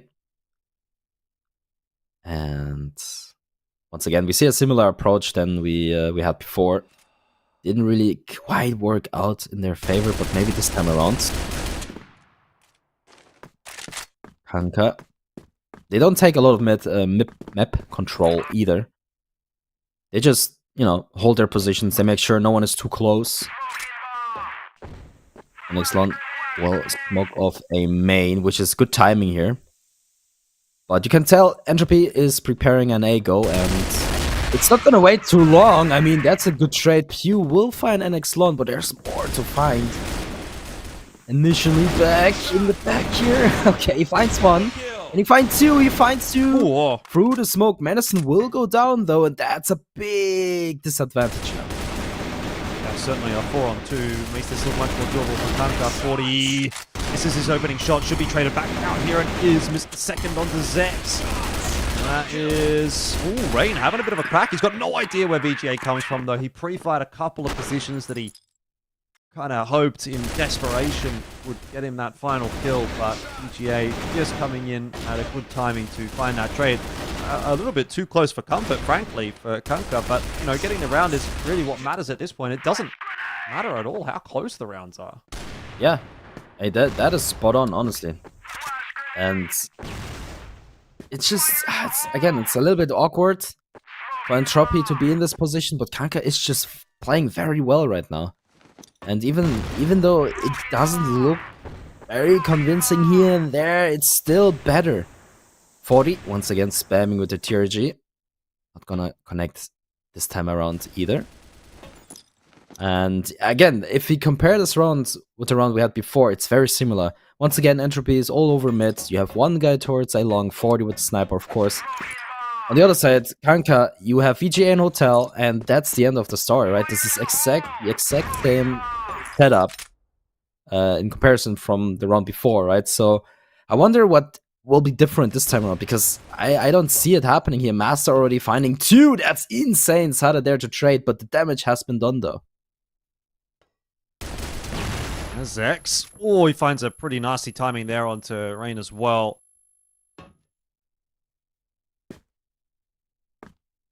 Doesn't quite get the kill, but a little bit of damage is good enough. CANKER putting one foot in front of the other and not giving Entropy a whole lot of quarter. I mean, even now, as the mid-round plays out, you've got Zex kind of having a little bit of a look, hunting for information, not really seeing anything. So he's going to make the call and say, hey, I think we better rotate some players over towards B, and Beg coming across in response. You've also got Zex in connector here, and VGA just has to stay tucked, and this is going to be a fantastic crossfire. He'll get himself a 1-for-1, but C4's dropped out in no man's land, and the swing can come through, of course, from Beg if necessary, but Zex gets it done, and that is 8. That's a really nicely played round from CANKER, and, you know, you look at this match, the way that it's playing out, it's not like CANKER's getting lucky, or they're just, you know, look, in some instances, yeah, in some instances, the individuals are popping off, they're getting some nice clutches here and there, but, like, that round is just purely a really well-played round.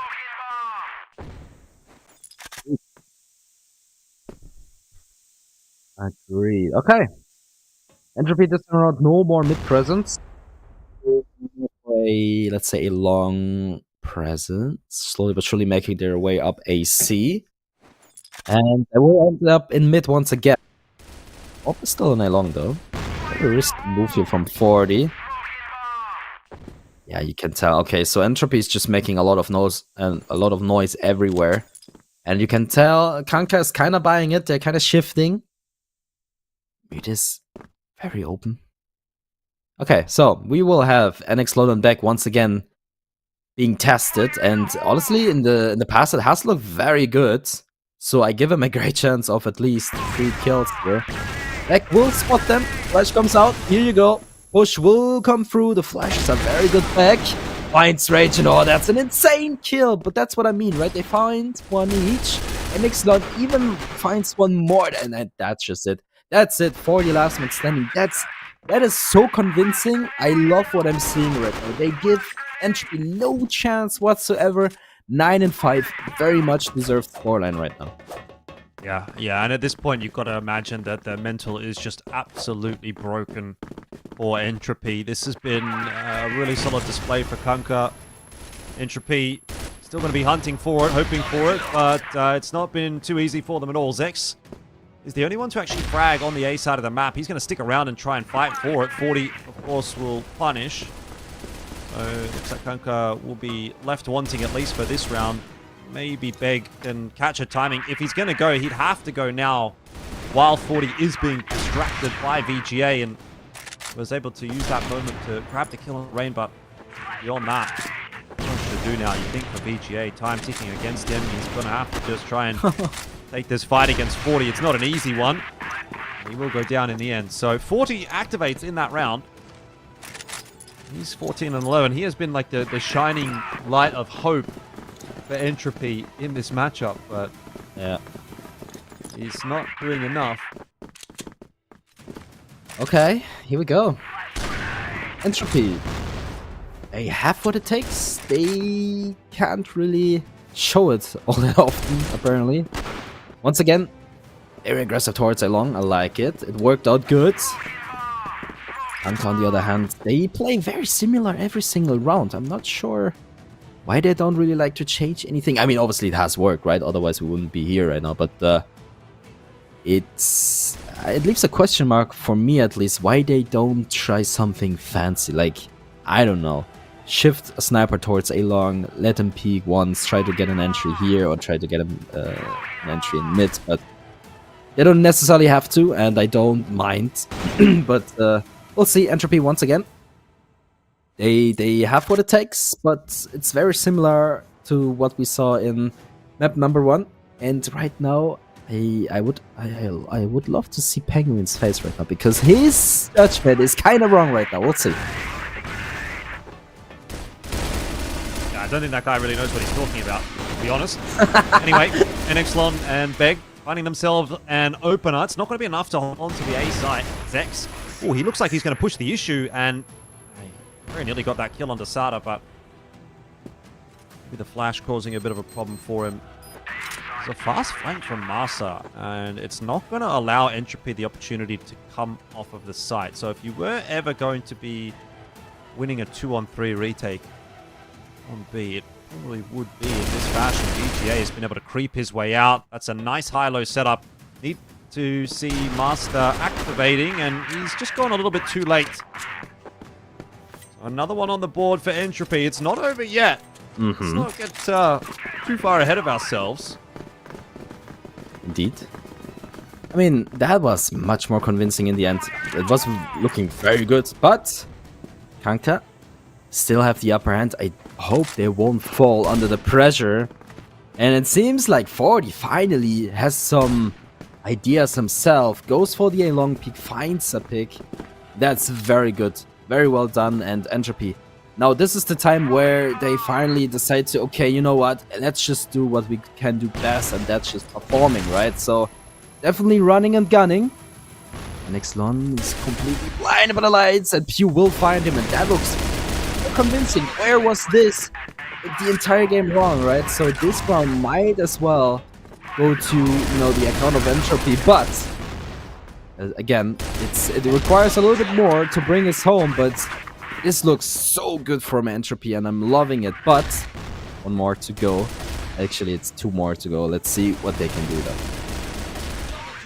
Yeah, I mean, I think for CANKER, they probably want to stop trying to take that fight outside of A. That seems to be a bit of a problem for them right here, where they keep losing those picks to 40. Yeah, and it's going to be an A hit. If it's a fast A hit here from Entropy, I think they'll win the round. It's going to take a long time for those rotators to come through, and the A hold has not been good. Flash is going to go over the top. Entropy, once again, they're going to hit the A site. First kill does come through from Beg. He's going to be able to lock down the stairs. He's found himself a double, and NXLon is in there as well from the back box to grab one more. It is a 3-on-2. NXLon finding himself a second. We might be on for the 2-0 right here. 40 to try and save the day. VGA and Master will look to clutch it out. The C4 is in possession, or it can be easily in possession of 40. I'm going to give him at least that, but if they swing him as he plants, it will be round over. 40 giving up that space. They've allowed themselves to work their way through into vent. 40 coming back down the stairs. Surely can't get a double here, but the spacing not good. VGA can't close it out. 40's clutched it. There's no way. Oh man! Okay, well, here we are. I guess, well, it's not over just yet. not yet. But that's definitely very unexpected. Man, 40 clutches that. It's so important. And it pushes them to overtime. That's actually insane.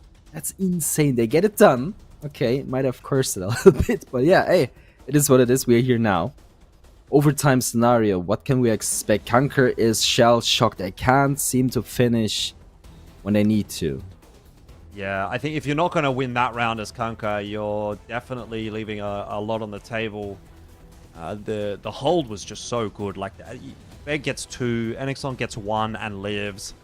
You know, if you're not going to win it from that position, how are you going to win it? So that is definitely a cause for concern. No doubt about it. It was right there, you know, on a silver platter. Yeah. And they give 40 the perfect opportunity. I mean, they don't even necessarily need to be like pushing in onto the site in that 2v1 in the way that they did. The spacing wasn't that great. So, yeah, very unfortunate that CANKER let it slip like that. And that's the kind of thing that could now actually lose you this series. And obviously, if you lose that, well, your chances of going to CFS are gone, right? You actually need to win this series as CANKER, because they did lose yesterday. So moments like that is what sort of separates the top teams from the maybe not so top teams. Not to say that Entropy is necessarily a top team. I think they've got some work to do in that department as well. You do have to give some credit to 40 though. Like, he is, I would say, the singular reason at this point why Entropy is still in this game. Absolutely. Yeah, 40 does 40 things. When it comes to the most important moments, he stays calm, he stays collected, and he gets it done. And yeah, we're here now, overtime. I think Entropy somehow made it work. I mean, they're here, they deserve it, they figured it out somehow. But it's, like you said, it was basically there for CANKER. They just had to grab it and take it, and, you know, didn't work out. That's just how it is sometimes. It's the magic number 9, right? As soon as a team reaches number 9, they just can't seem to close it out sometimes, right? But we'll see. It's the way it is right now. Yeah, I mean, it's one of those things where you don't get that opportunity very often, right? If you don't convert on that opportunity, it probably doesn't come again, or there's a very high likelihood that it doesn't come again. So that's what's kind of got me a little bit concerned about this one for CANKER. I mean, also the fact that they now have this like big weight. They have to sort of sit here and stew.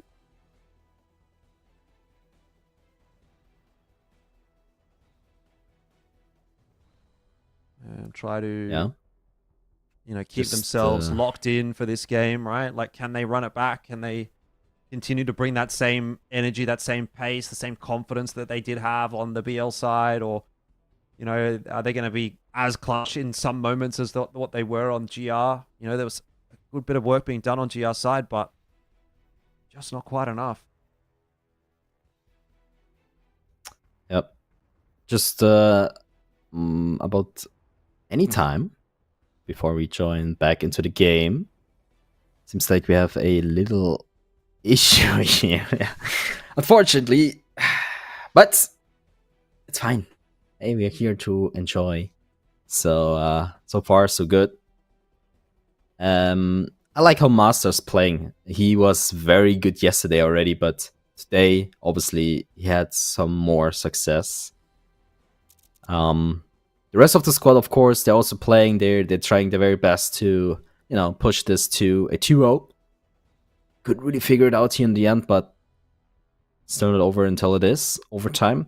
This also, you know, this little issue here that gives them the time to rethink. Okay, hey guys, listen, something hasn't worked out. We need to figure it out. Otherwise, we are pushing ports. I think, yeah, it's ports. So they don't want that. We'll see.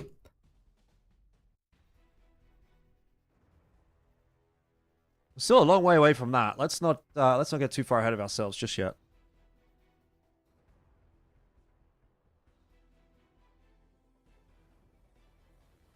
But we've got another bit of a delay here. Man, Mm. KANKER got to be kicking themselves. Who was it in the fight in the last 1v1 there against 40? Yeah. VGA? Was it VGA? Can't It was quite Beck and remember, NXLon that were holding the site. Yeah. You'd just be replaying that 1v1 in your head over and over and over again. Yeah. It hurts sometimes, doesn't it? It hurts a lot, especially when you basically had it there, that somehow you still managed to throw it away. It has to hurt, and it will remain in your brain for a while. Hopefully it doesn't affect him too much, because you don't really want that to happen, right? Yeah, well, we're sorry for the delay, guys. It's just about time. Before we jump back into the game, it's just how it is sometimes, right? We had it before, we will have it again. It's yeah, how it is. Hopefully, you know, everyone is enjoying the show, everyone enjoying the close competition we have here and there. Yeah. Yep. Nothing more to say. No. Not for now, at least. Yeah, well, I don't know. It's a time to talk about things that are not connected. If you like. It's very late here. It's not as late as for you. It's what, like 6 a.m., 7? 6:30 a.m. right now. Yeah. That's very early, actually. It's not even late. It's early already. Very early. Yeah. The day starts at 2 a.m. for me. Yeah. So I was not necessarily expecting to finish at 6:30, but I do want to go for a run. So the earlier we finish, the better, because it will get hot. Like the later, you know, the more the sun comes up, the hotter it's going to get. Yeah. How long do you run? Like, is it? Do you run a certain amount or like a time? What is it? Today's a long run day, so I usually do my long run on the weekend because I have more time. I haven't actually decided, but I'm probably aiming at least 10 kilometers today. So that'll be about an hour. And we'll see how we're going. You know, like it's kind of one of those things where today I'm not putting too much pressure on myself because obviously I've been working all night. Just get out there, do it. You know, see how we feel. If we hit, you know, 8 kilometers and be like, not really feeling it, you know, that's that. That's all good. But ideally 10k, ideally a bit more than 10k. But yeah, we'll just see how we go. Maybe between an hour and a half running, roughly. Okay. Yeah. I mean, I actually don't do too much cardio. I like to lift. That's more my thing. But cardio here and there doesn't hurt, I guess. Never as much as you do. I mean, that's probably... Is it a lot or is it actually average? I have no idea. I have no imagination. I think... I think for people who run, it's not a lot. But for people who don't run, it is a lot. Does that make sense? Yes, Like, it does actually. If you don't run, you go 10 kilometers. Jesus, that's a long way. Yes. But then if you're someone that actually runs, you're kind of like, oh yeah, probably anyone that runs like reasonably often or committedly can probably run 10k. So I just try and run twice a week, a 5k and a long run, which is like a 10k or more. Yeah. And you know, I understand people who don't like cardio, but I think from the perspective of just general health and well-being, cardio is very important. So of course, can hurt, right? I mean, any type of exercise is good, right? So can hurt. We just got informed that the game is starting, so hopefully it won't take much longer and you don't have to listen to us yapping about stuff you probably don't care about. But we somehow have to make time. So that's how it is sometimes. I remember a while back, I also, whenever, you know, we had like a longer delay, we started about talking, okay, like, what did you have for breakfast? What did you have, right? That's how it is sometimes, right? So hopefully the waiting game is over and we actually get to see some more competition here, because we ended off a very a very high competition round, right? Like we were so close from just finishing, and now all of a sudden we are in overtime again. And I just want to go back. I want to see what happens. I want to see what has changed in this waiting here, in this amount of time we have to wait, right? So I am just looking forward to hop back into the game. Me too.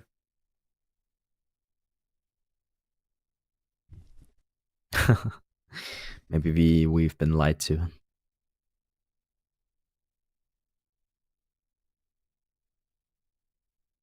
Okay. When he says Wallahi, he has to be very serious. Alright, here we go. Back into the game, no more waiting, more crossfire action, guys. Be prepared. About to start. Yeah, thank you for that. 9-9. We find ourselves here, and CANKER going to try and run it back again on the BL side. They had a bit more success on their BL side than on their GR side. Heavy sack on A. Looks like a good call from Entropy. They've almost even got that pre-rotate of Rain, who's very much just giving up mid. 40 playing a little bit of an information game over on B, but they have just read into the possibility that CANKER's going to try and hit A, and that is going to be the right call. He's going to go early, though, and he's going to be taken down by NXLon, who will swap out to the HK and try to make his way up onto the side. A little bit less clean than he would have liked it to have been, but the entries are actually there, and considering there was numbers on the site from Entropy, that is quite a favorable result for CANKER, all things considered.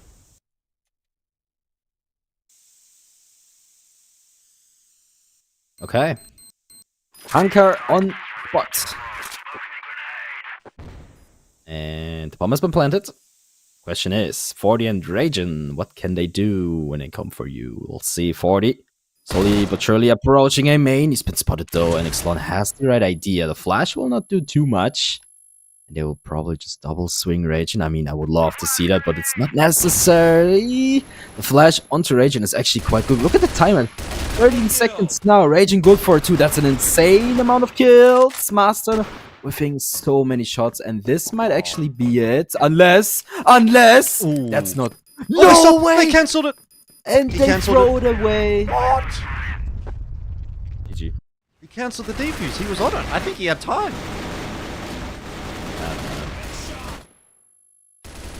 We'll see if we get it on the replay here, but he definitely reset that defuse. Anyway, see how important that round ends up being. Manison with the shot. Doesn't quite connect. Okay, again, thinking about taking the fight to the A site. Smoke's going to go up. Pew is having a little bit of a look through the smoke. Everybody walks away unscathed for the moment.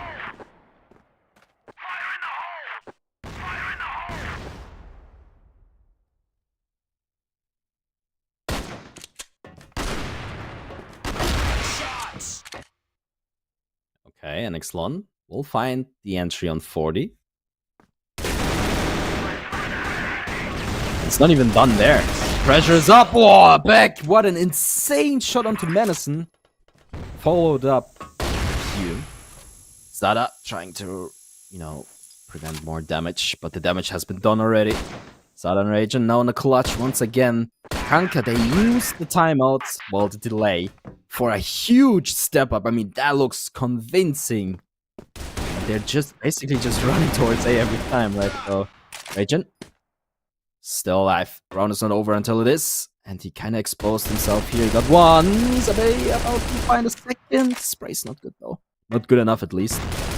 17 seconds left on the bomb timer. He has to go. HP is pretty low. It's not going too well for him. At least for now, Master will finish him off. And yet another round for CANKER, though. Bro, I am like holding my breath watching these post plans for CANKER, and not just the post plans. Like even when they're on the GR side, it doesn't feel like they're very confident at all in like the 2v1s or the 3v1s or what have you. You know, they almost play more confidently. Like, look at how they're playing at the start of the round here. They're just so confident. They're charging their way forward. They're not too concerned. But as soon as they get into those like high pressure clutch moments, they just seem to fall to bits. NXLon, nice clean entry into Rain, and it might be on for the 3-0. Start things off the way things are going right now. This Blacklist side just coming together for them, even in the OT. all the effort from Entropy to get it to this point might be for naught. That's a nice clean swing in from Zex. He had the assistance from his teammates if necessary. And this round, without a doubt, looking pretty locked in. So Entropy are now also going to require protection and then some on their BL side. We switch over at the half-time here. So again, like I said, Entropy work really hard to get it to this point, and then it might be like, well, what was the point? Well, it was all for naught if they end up just losing here in the OT, and if they lose, like, say, 4-0. Yes, well, I'm not jinxing. I am not saying it's over, but doesn't look very likely for Entropy to turn this thing around unless, I mean, it happened before, it can happen again, but CANKER just looks so much better after the big pause we had here. And, you know, after this quick remake here, we are going to see if there's anything left for Entropy to bring this one back and push it to golden. But realistically speaking, I don't really think so, though. Well, we'll see. Yeah, I mean, like I said, I will never say never. Yep. After how After the end what? of that half played out. Yeah. Definitely still something that can be done.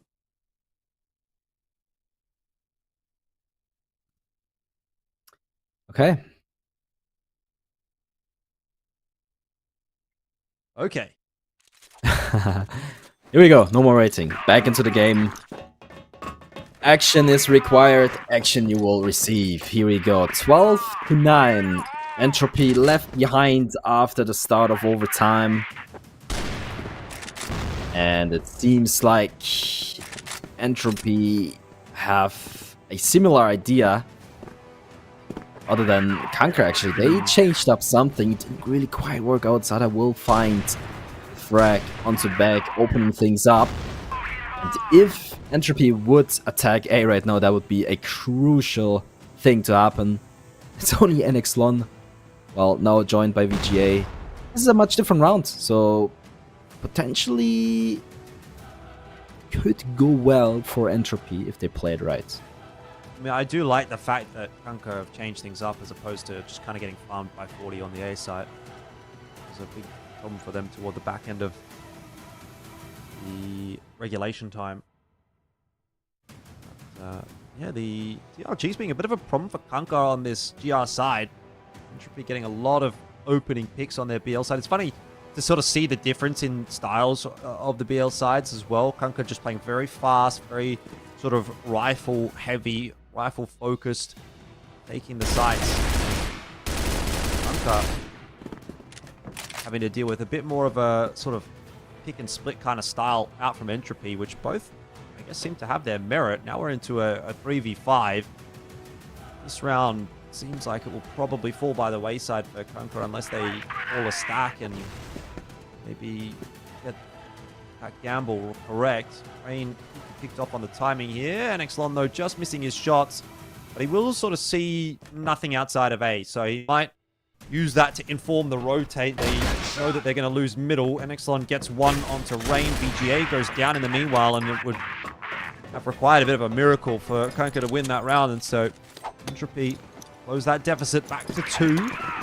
Remember as well, if we get to 12-12, we will go to golden point. So essentially, Entropy need 3 in a row to win this map and take us through to port. It's not impossible, certainly. And again, another sort of gamble being taken here by CANKER as they press over on the B side of the map. There's a chance. The nade stack onto A will not do any damage. And, well, Entropy on the first run of BL, they managed to secure a round. It seems like they feel more confident on the BL side of things. Rightfully so. They definitely showed up on the BL side of things, but are they going to win 2 more rounds in a row? Definitely not impossible, like you mentioned, but it's definitely a lot for them. I like this here. Slowly but surely creeping up. towards mid. Are they actually going to execute from there as well? They're taking a lot of time. You can tell VJ is already going for a run. Gains a lot of map control. He knows nothing is close on Belong. Question is it going to matter in the end here? Look at Pew. Oh, Pew makes a move. Checks the corner slowly but surely. VJ has been spotted by Madison. The call is out. Pew will find one more. Actually, the first one here. The pressure's up. Master, good for one. Finds 40, but goes in for a big swing. That was a little bit too much to ask for. Now back. Can he find Rage? And that's good. Madison will return the favor. Now NXLon left alone. And you know what? We're actually pushing it towards the golden run scenario here. Unless NXLon will clutch this run out. It's a lot. It's not impossible. The damage onto him is great. Zada's there to save the round. And one more. Very close scoreline now. CANKER again altering at the final hurdle. Looked so indomitable on that BL side, and then on GR side, when push comes to shove, when the chips are down, they start to miss their shots. And that's a big problem for them. Master, going to go down early. Again, trying to make something happen. And, you know, on BL side, you feel like he wins that. But on GR side, just can't seem to get it going. 40 again.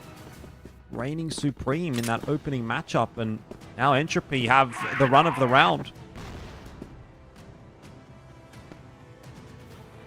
The upper hand given to Entropy. It was a good attempt from Master, but it certainly didn't work out at all. The question is now, there's so much pressure coming towards CANKER. The timing is off. VGA goes down, Zex goes down. This cannot happen for sure. Back in NXLon, last man standing once again.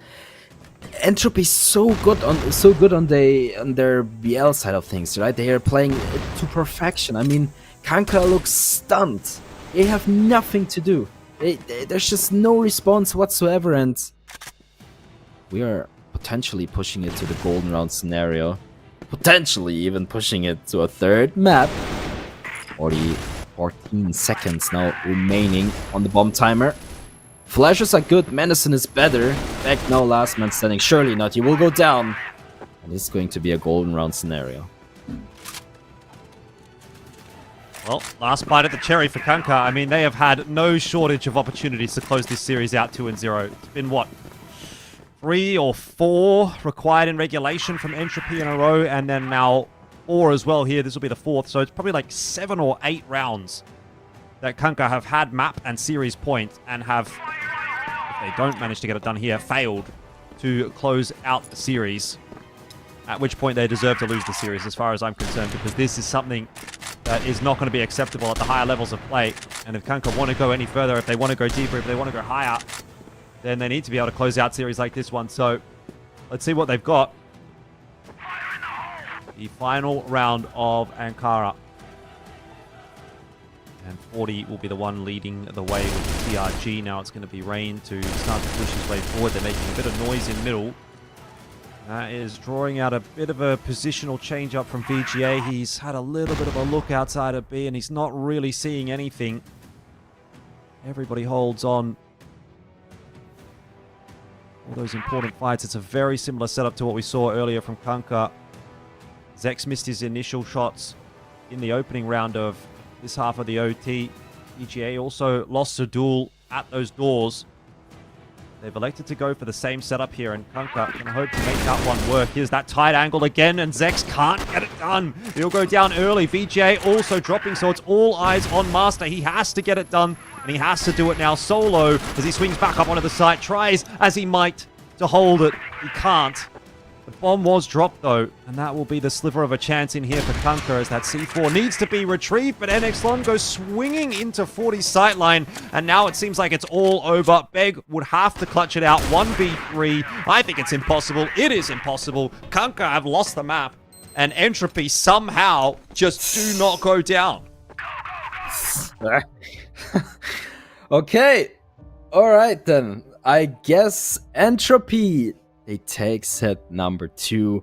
It was so close all up till the end here, and it's very surprising for me. Honestly, I did not expect that at all, but they won it. They rightfully deserve so, and I guess Penguin was right. It's just something we have to admit. All right, cool. Port. It's Port. There's nothing more to say than that. I think that might be the worst example of an inability to close out a series that I've ever seen in Crossfire, actually. Now that I think about it. When when you do the math, I mean, how many, I don't know if someone, maybe the guys on the analyst desk actually did count. I think it was about 8. I think it was about 8 rounds that they had the opportunity to close out there and were unable to. So that's really, really egregious for CANKER, and they're going to have to try and figure that one out ASAP. Otherwise, they will lose this series. And frankly, I think they deserve to lose this series, but that will be up to Entropy. When we come back, we're going to take a break first, obviously, and then we'll have match number 3, or map number 3 of this series.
And after like 8 or 9 rounds, the CANKER could have finished the map and couldn't have finished the game. They couldn't. And like Elfish said, this might be the worst opportunity, or the biggest opportunity that you can miss as a CANKER to finish off the series, and you couldn't. And now in Trophy, like in map 3, I don't think they're gonna let it go. I mean, EYG just refusing to fall. Yeah. The guys, every time we're just coming here, we're getting ready, we're putting our headsets, hey, we're gonna go, okay, it's last round for CANKER, and then suddenly, out of nowhere, EYG, every time when they are back to the wall, they come back very strong, and 40 was the clutch that made them into the the overtime. And then you go to the overtime, you win the first 3 rounds. 12 That's and 9. it. That's it. You need one round, that's it, and then you lose 4 consecutive rounds. That's not in this world. But to be honest, CANKER team, they're doing very, very, very good work. Surprisingly. Honestly, watching them yesterday and watching them today, the guys just improved, and they watched like their a different mistakes. team. Yeah, they watched their mistakes, they fixed their mistakes, and they did everything for them to win. So I feel sad for them, but in the other hand, also Entropy Gaming, they deserved this because they never lost their confidence, they never lost the momentum, they never just gave up. So not giving up always in this world just pays off for you in the end, and Entropy Gaming goes to Port, which slightly also favors CANKER in my opinion, because CANKER is going to be starting on the global side. So CANKER now, you guys missed a lot of chances on Ankara, but don't miss this chance on the global side on Port, because the global side on Port is going to be kind of spicy for you. If you get 6-7 rounds, that's very good. Now you have the chance to close the game. Other than that, if it went 5-4 or 4-5 in favor of Entropy Gaming somehow, that means you guys are doomed, because the guys are still logged in, and as I said, they are playing very, very good now, comparing them to the first map. Yeah, let's talk about the mental state of CANKER, right? Because like you missed like, let's say 8 match points to finish off the game, and like to come back mentally from this state, how can you reset as a CANKER? How can you reset as a roster to come back into map 3, to come back into Port, and to finish off this series? The guys now just needs to take their headsets off, and just go to maybe drink some water to relax, chill, just forget about it, because okay, for it's 13-12, it's like 10-8, 10-5, 10-6, whatever, it's 1-1. We were ahead the first 2 maps, actually, only a few rounds on the second map that they were just not that good in closing the map. So they are still doing very good, and if they look on this game, they would say that yes, we played really, really well, and maybe we played better than the other team, but still we couldn't close the map. This is not an issue. Maybe this is a mental issue, but not a performance issue, because performance issue, the guys played very good. And this is what I wanted to ask, like, what do you think what was missing from CANKER? Maybe overconfident coming from them? I think like maybe lack of discipline, right? Because like it felt like they already we have won the a few map. rounds. Yeah, exactly. We will lose this round. Okay, anyway, we have the other round. We will lose this round, and then the pressure just starts to get over them, and then they fall to the pressure. And UIG, they're getting every chance you give them one angle to come back, they use it. They take it. You're playing versus experienced players. You're playing versus Rain. You're playing versus 40. Then you need to be very careful in your steps and in your few rounds, and take every chance to close the game. So I'm saying that CANKER didn't have a performance or maybe strategy-wise issue or aim issue. They had some discipline, as you said, or maybe mentality issue. The guys were overconfident sometimes and super falling to the confident level sometimes. And we're talking about like what changed from CANKER from yesterday to today to perform that good, but like we're not talking about like what made Entropy like be a bit shaky tonight compared to yesterday. What do you think is the reason behind it? Well, LegendsOP maybe didn't show a good fight yesterday versus UIG. That's why we saw UIG at their top level. But CANKER here, they are showing a very good fight. Yes, CANKER yesterday, we are saying that they lost, but they lost versus who? They lost versus PingPongPals, the 4th place West League team, one of the best teams, playing versus experienced players. Petro, playing versus Gainer, playing versus HDZ. So maybe you gained some experience, you took the loss and just refreshed yourself, and that's it. It's PingPongPals, guys. They are getting qualified anyway. So let's focus on the next game and let's play the next map. So that's what they did. And after that, I saw that CANKER, they kind of had overconfidence since 8-3, and I saw 3 or 4 times Master pushed along. 4 times, I believe. I counted it. 4 times Master pushed along, and every time he wanna get a pick, and he gets picked off his teammate, and he puts his teammate in an disadvantage, not an advantage. Sometimes he did it some advantage, but A3, I know that you want to end the map, but not in this way. Play passive. I believe that some of them kept playing passive. They wanted to chill out in the game, but in the end, I guess that EYG had the better chance. They played very aggressive and they took a chance. And the 40 clutch is just the maybe the one that everybody gonna see after the game is done. 40 clutch it the 1v2 and get it to the overtime. Yeah, and from CANKER, roster, they are all doing an amazing performance, right? But like, who impressed you the most out of these 5 players? Because like, for me, I cannot decide. I think it's a mixed. Nextloon and Vega maybe. Mhm. Master is doing the basic job that he needs to be done because he's a sniper, so I would say that he's performing very well. But I usually look at the rifles because the rifles is really hard for them to be able to take always the fights and win them. Sniper, yes, if you have good timing, you will win the fight. But I guess it's Nextloon. He's always consistent. His movement, I've seen in the game, his movement is very good. He tries to communicate more with his teammates. That's so good in his style when you see him moving, because Yeah. you usually see him moving after his teammates. Mhm. It's not like he's moving solo. He's always moving with the teammates, always back them up. And Vega, the entry of the team and also the anchor of his team, sometimes he's doing a really good job when it's kinda like he's in a doomed spot. Out of nowhere he can get you 2 kills and just gets the better of it. Yeah, and like in Entropy Gaming, we were seeing the stats, like when we saw the roster before the game started, we saw Madison like having 1.75 kills. And now he's not having What do you think is like? Do you think he's just like it's not his day? Like it's not his maps? Like what's missing from Madison? Because like when I saw stats wise, it feels like Madison should be the one who's the one like the best, leading the or one of the carrying best. maybe, Yeah. Well, we've seen Madison yesterday. He played very good. As I said, versus LegendsOP, he was playing so good. He was pushing the sides. He's getting the entries that's needed. Yeah. But now maybe it's not the best for him in the games. But talking about the maps, it's Anchor. It's one of the best maps for them. So he needs to be performing better. That's what we expected from him. But he still can't find his game. If you saw the KDs, by the way, everybody was on 0 point KD. Yeah. No one was positive KD, but still they won. That's teamwork. We're talking about teamwork over here. Yeah. Because the guys still, okay, I'm not getting the kills that is needed, but still we are winning the rounds. Yeah, And 40 is winning us rounds, so that's it. We don't need anything else. So Madison, his entries maybe is not the best right now, but he's backed up by his teammates, so they are trading him. Yeah. He dies, his teammates trades him, and if his teammates died, he trades them. So Yeah. that's how teamwork has been done. That's why you don't see anybody, super positive KD, because none of them is Yeah. kind of one-man army. They are all as a team. They are trying Yeah. to play as a team. Yeah, 100%. And like this showed in the usage of utility as well, because like in the last few rounds, I saw like whenever the camera goes on one of a CANKER's members, he's always flashed, he's always smoked, he's always like in a disadvantage when it comes to the usage of utility from Entropy's side. So like I felt like this maybe gave an advantage to in EYP in the last few rounds in the game. Well, talking about entropy and the utility usage, I'm not saying it's not the best, but I've seen that it's basic utilities that's been thrown. So it's kind of a mistake from CANKER side, because CANKER side, they should be expecting, okay, Yeah. they're gonna push aside. What flash is they gonna use? Is they gonna use basement flash, ETOP flash? So we need to be avoiding these two flashes. So when you get flashed on ETOP or get flashed on basement, that's not something good from EYG. That's basic setup coming from EYG. Yeah. So you should be avoiding it. Yeah, okay. I think we're gonna take our time here, so let's go to a break and come back in map 3.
right. Welcome back, everyone. It's been forever.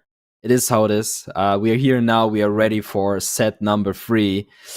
Hopefully, this set will be very surprising because both of these teams had more than enough time to think and talk and, you know, do whatever they wanted to do. So I'm expecting the best Crossfire I've ever seen now. I don't know if I'm expecting that. I feel like we're at the point now in this series where things are going to start to devolve a little bit. You know, both teams have really left everything on the table, particularly on map 2.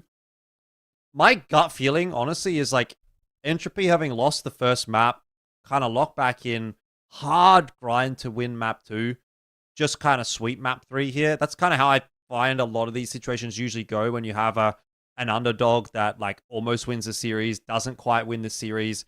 The favorite usually then comes in and just kind of closes it out. And I think in this instance, that would obviously be Entropy coming into map 3 and kind of finishing things off. We'll wait and see. I think, obviously, you know, the CANKER guys have looked really good. You know, we've had some really outstanding individual moments from pretty much everybody across the board here on this lineup. But are they going to be able to keep up that kind of pace for 3 maps in a row? I typically find that doesn't end up being the case. So we'll see. Jury's out, but I'm going to give Entropy the benefit of the doubt here and say I think they probably got this one in the bag. But we'll see. Yeah. I mean, realistically speaking, you're absolutely right. That's basically what I said on map number 1, right? I was like, yeah, for sure. It has to be Entropy, right? Well, never mind. I guess not. But we're here now momentarily from beginning, hopefully. Map number 3.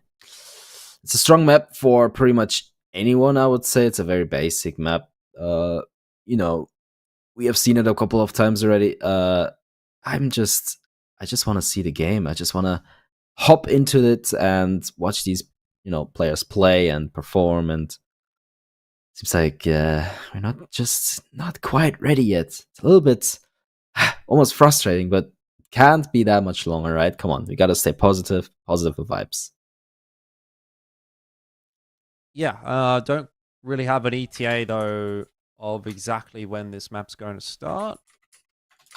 Hopefully sooner rather than later. Yep.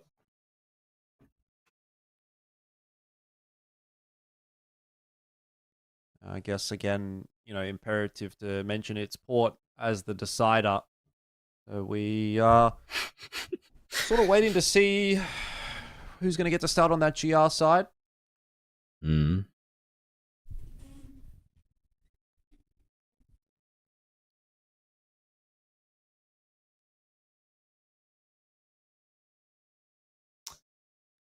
Okay.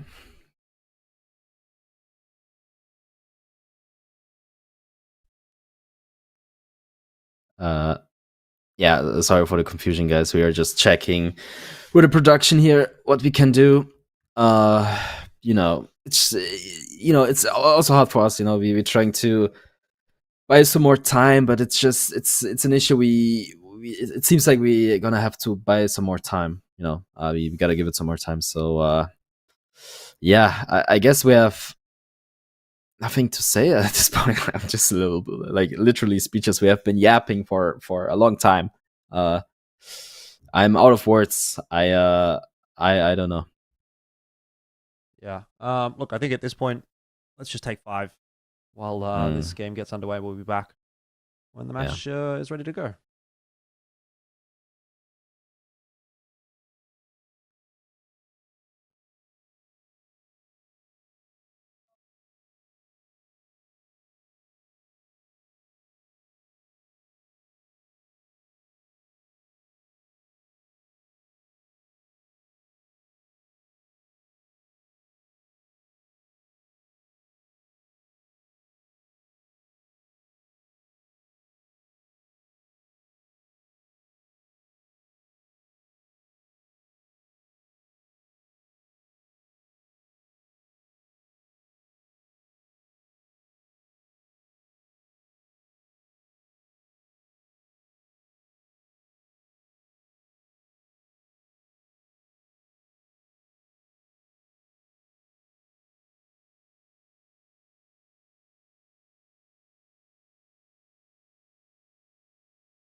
All right, here we are. Sorry for the wait, but it is time for more Crossfire action. So, just to give you guys a quick reminder, Entropy 1 and CANKER 1. So, this is the final map, number 3. It's going to be port. You have CANKER on the R side, and of course Entropy on the BL side of things. Let's get started.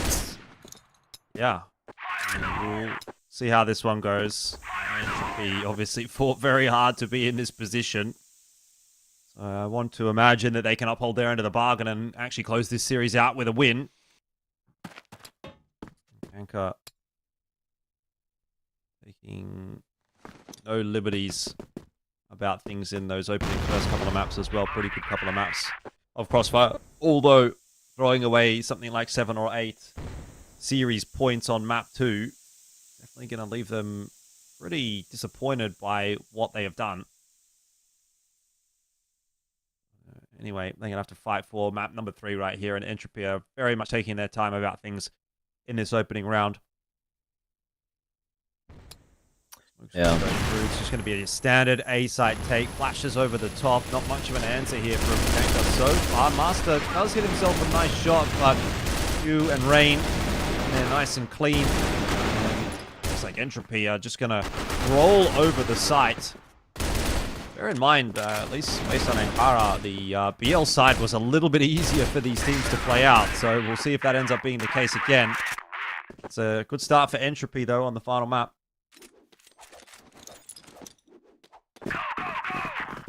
Yo, good first round here from Entropy.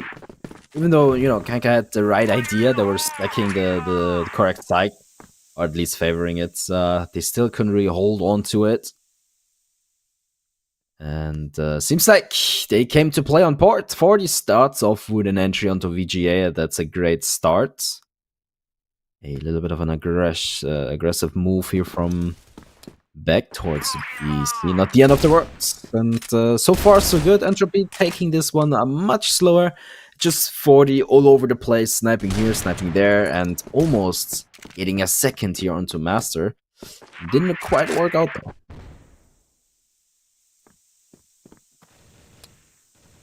But you'll take every opener that you can get as Entropy, and they look like they're going to just sort of repeat the same take on a slightly different set of users, as well as close, but result very similar as Entropy do get back opener onto Enixlon. Get up into sight again, a 5-on-3, not a whole lot that CANKER can do here, trying to retake through these smokes, though they decided to push straight out past them. Beg, EQ, one. Impactful continues to be. They will come through for Rain, an easy round again for Entropy. Going is looking not too tough so far on port. Entropy starting to look more and more convincing in this map. Seems like they have the right idea about everything so far. It's also that, CANKER, they just can't really hold against that kind of pressure, right? And even though we had such a long pause and it had to be frustrating for these players as well, they are still here. They're still rocking and, doing their thing. I like what Entropy is doing right now. They're slowly but surely making a fancy move towards A, but look at that stack here from CANKER. That's actually very good, unless Entropy finds the answer. Pew and Madison good for 1 each, but there's the trade. 40 will go down in the process, and now it's a 3 versus 3 scenario though.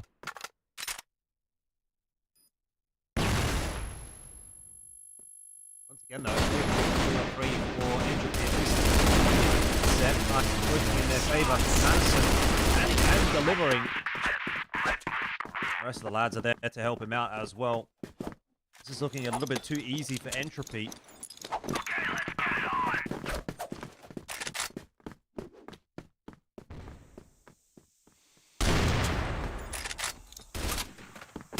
Indeed. 3-0 is a great start. And again, CANKER doesn't really find the answer yet. They have to make something. They need to switch up something because it's just not working out right now. Maybe some more aggressive plays or whatever.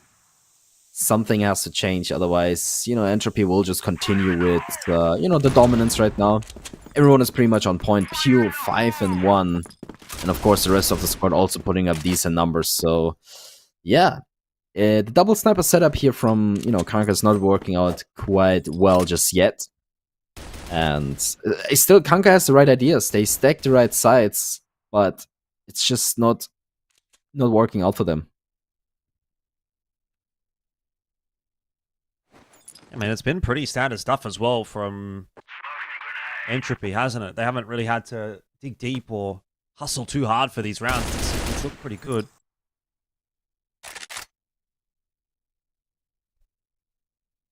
They've just been taking a pretty slow approach. A bit more of a stack over on the A side of the map this time. CANKER really reading into things. That conditioning starting to come into... Going to be another A hit here. It's another very similar A hit. You get the same sort of smokes coming through, flashes over the top, and again, Entropy going to just try their hand at the A site. That is the bomb drop, but Entropy can't worry about that yet. They need to find the kills. Few getting himself a couple of nice shots on the entry. We'll look for NXLon as well, and can't quite grab that. So, finally, it looks like CANKER will be able to defend that A site. And this will probably be where Entropy actually changed something up now. Yeah, I mean, that was a great hold, of course. But I feel like, look at Pune right now. Like, he didn't really have to jump down there. He could have held that position a little bit longer, but he didn't.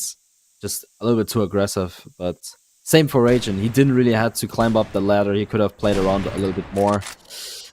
Regardless, CANKER, they will find their first rounds, rightfully so. 40 once again, great opportunity to make things a little bit easier for the rest of the squad. Finds back early on. I feel like 40 has really been, you know, great so far with the entries. Makes things easier for the rest. Regen. Yeah, I think he's been putting on a clinic with the TRG in hand. Rain is going to be able to swindle his way into connector. Not spotted out by Zex. That smoke keeping them covered. Sada here to watch just in case Zex will push any further forward. Entropy, at some point, push is going to come to shove and going to have to move. It's a reasonably undefended B site, though, with VGA there solo.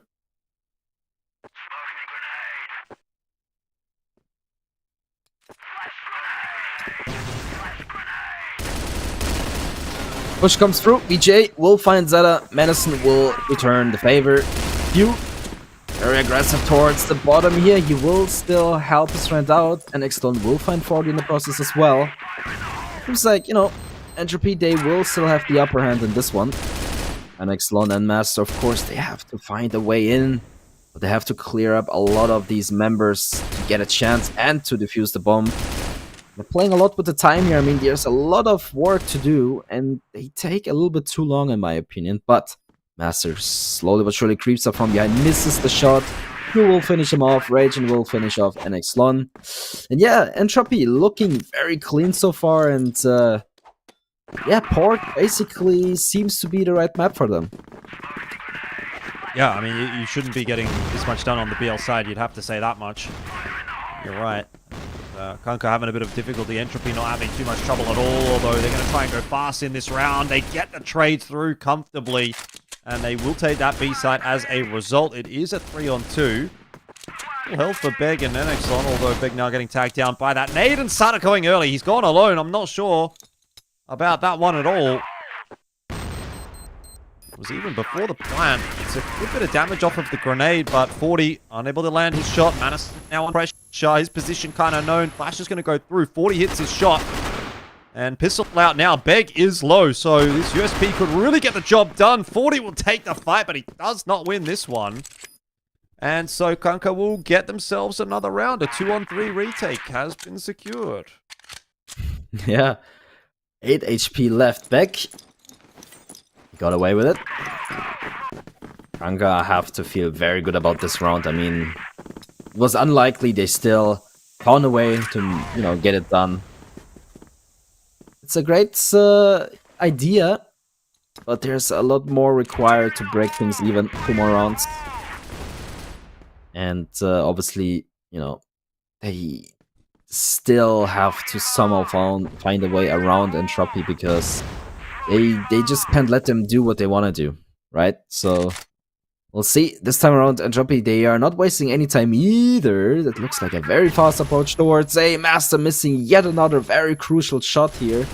The flashes seem good. Zada will find Master in the end here. NXLon, good for 1, good for almost a second as well. Beck doing a lot of work here. 40 and Menacing as well. But look at the HP. Zex, last man standing. He's so low. Raging. He knows about his position. The grenade is good. And he will finish him off, though. That's going to be 5 on the BL side. Entropy don't seem to be slowing down at all. Continuing to put that pressure onto CANKER. Be able to even push this further. 6 or 7 rounds on the BL side. Obviously what they're going to be looking for. CANKER going to try and get up to some of their own funny business that push down long. Not really working out for them. Missed shot from Master onto Manison. Some of that X factor has just gone out of CANKER. Would have been hitting those shots on the opening couple of maps, but it's looking like a completely different team now. Yeah, that's for sure. I mean, look at Pew. He's super confident. He's fighting all alone. He's winning it as well. That's okay, I guess. Pew still alive. And seems like, you know, Zex will go down in the process, but Raging will die as well. Pew still running and gunning. 19 HP, will grab the sniper, but finally he's taken out. But the damage already has been done. Menacing, beautiful shot onto VGA. 6 and 2. What a half. I mean, if Entropy is somehow able to get 1 more round, this looks like, you know, a done deal. Unless, I mean, honestly, with all my feelings, unless CANKER somehow finds a way around it. Yeah, I don't know that they're going to be able to come back from. Like I said, it's just looking like CANKER have completely switched off. Entropy maintaining their level or even improving on their level. They hit once again. This time 3 players to defend. If CANKER can't hold on to this A site, well, you know, they're not going to win this game. There's just no way. 3 players, you need to be able to hold this site. And NXLon does a good job of finding himself a couple. That has worked out for CANKER. They should at least get themselves a 3rd out of this GR side. See what 40 has to say about it. He's generally been pretty clutch. So I won't say this is over until I see the scoreboard tick over.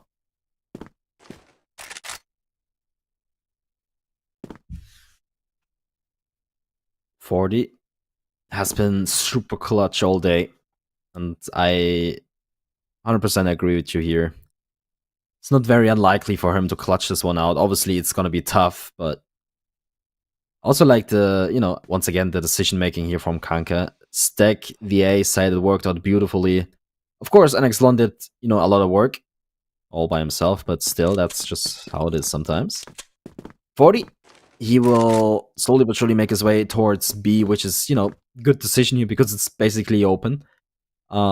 Still, once the retake starts to hit, it's going to be super difficult. I mean, if he somehow finds 1 more during the process, that would be, you know, easy for him. But we'll see what happens here. The bomb will get planted. 40 will position himself. Let's see what CANKER has to say.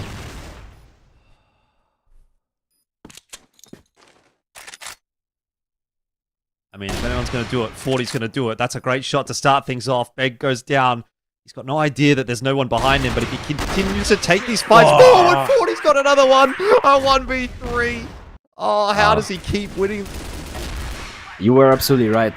He called it. Spot on. 40, of course. He gets it done. Yeah, I'm absolutely amazed by him once again. That's a beautiful shot. That's a beautiful shot. And even that one. I mean, 40. Very, very important round for his team. 7 and 2. It feels like a lifetime. It's just so good.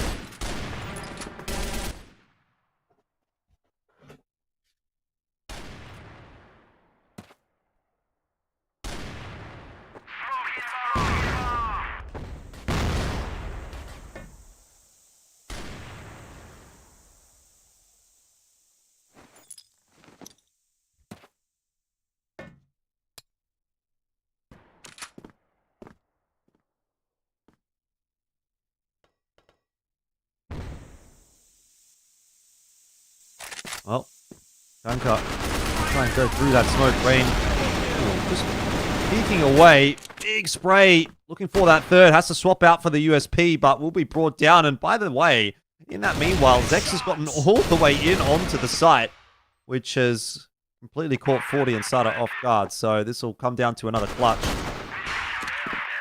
Bit of that unhinged aggression from CANKER working out for them. And hey, you know, maybe it's just an incredibly BL-sided team. See them do a lot of their work on the BL side of Ankara, get around basically at all on the GR side. So we might be back into that old chestnut once again.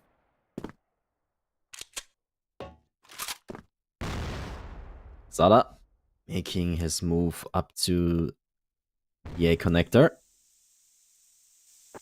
Has to be careful though. There's a lot of tension towards mid. Back. There's no way they have any idea. That's a interesting shot onto Zex. I'm not too sure who that was, but he's already tagged up low. Sada good positioning here in the connector. Can he get something done? Sometimes it's just about timing in that spot, you know. Well, I guess never mind. The grenade will finish him off. Madison, great job. The rest of the squad tagged up. Madison and Raging. Not to the end of the world though, but a little disadvantage given. We'll see. Slowly but surely CANKER make their way up towards B. It's only an Xlon holding the flank. And it's up to Raging to prevent this push from happening.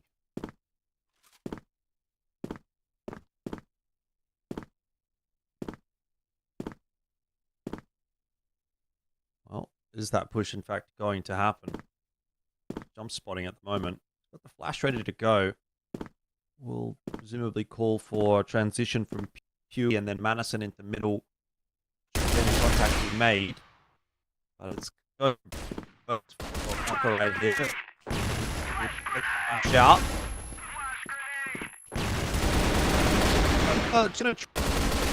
He goes solo, and there's a few 1v1 fights taken by CANKER that they're not able to do. And then just one from Rain. We'll see him go down, but Master being quite low will not be able to get anything done here, and so that is another one on the board for Entropy as they do look to close this out. They're getting very close to doing so.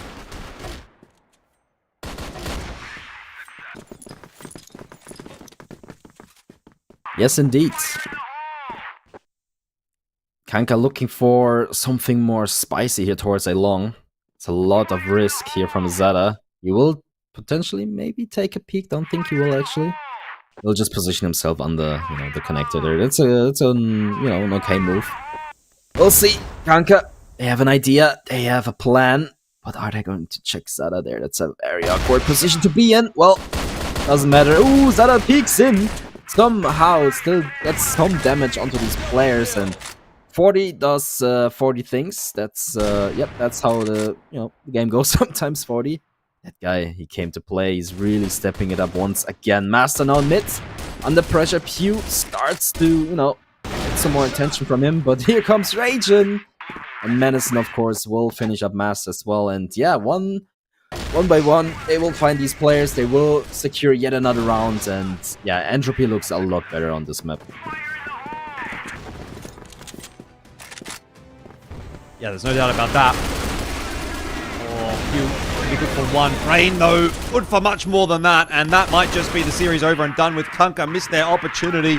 They needed to close out map 2. We talked about it so many times. Yep. They had 8 or 9, whatever it was, opportunities, rounds to close this series out, and they could not get it done. They had that many match and series points.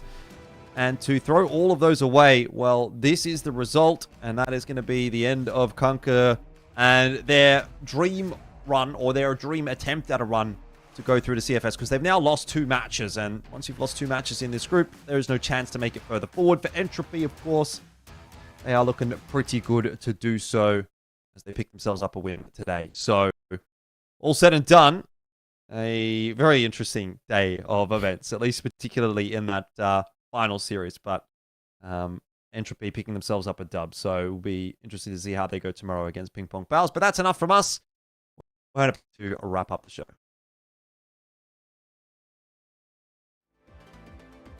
Thank you, Elfish. Thank you, Bandux. And Entropy managed to win the Series 2-1 and managed to qualify to the regional finals.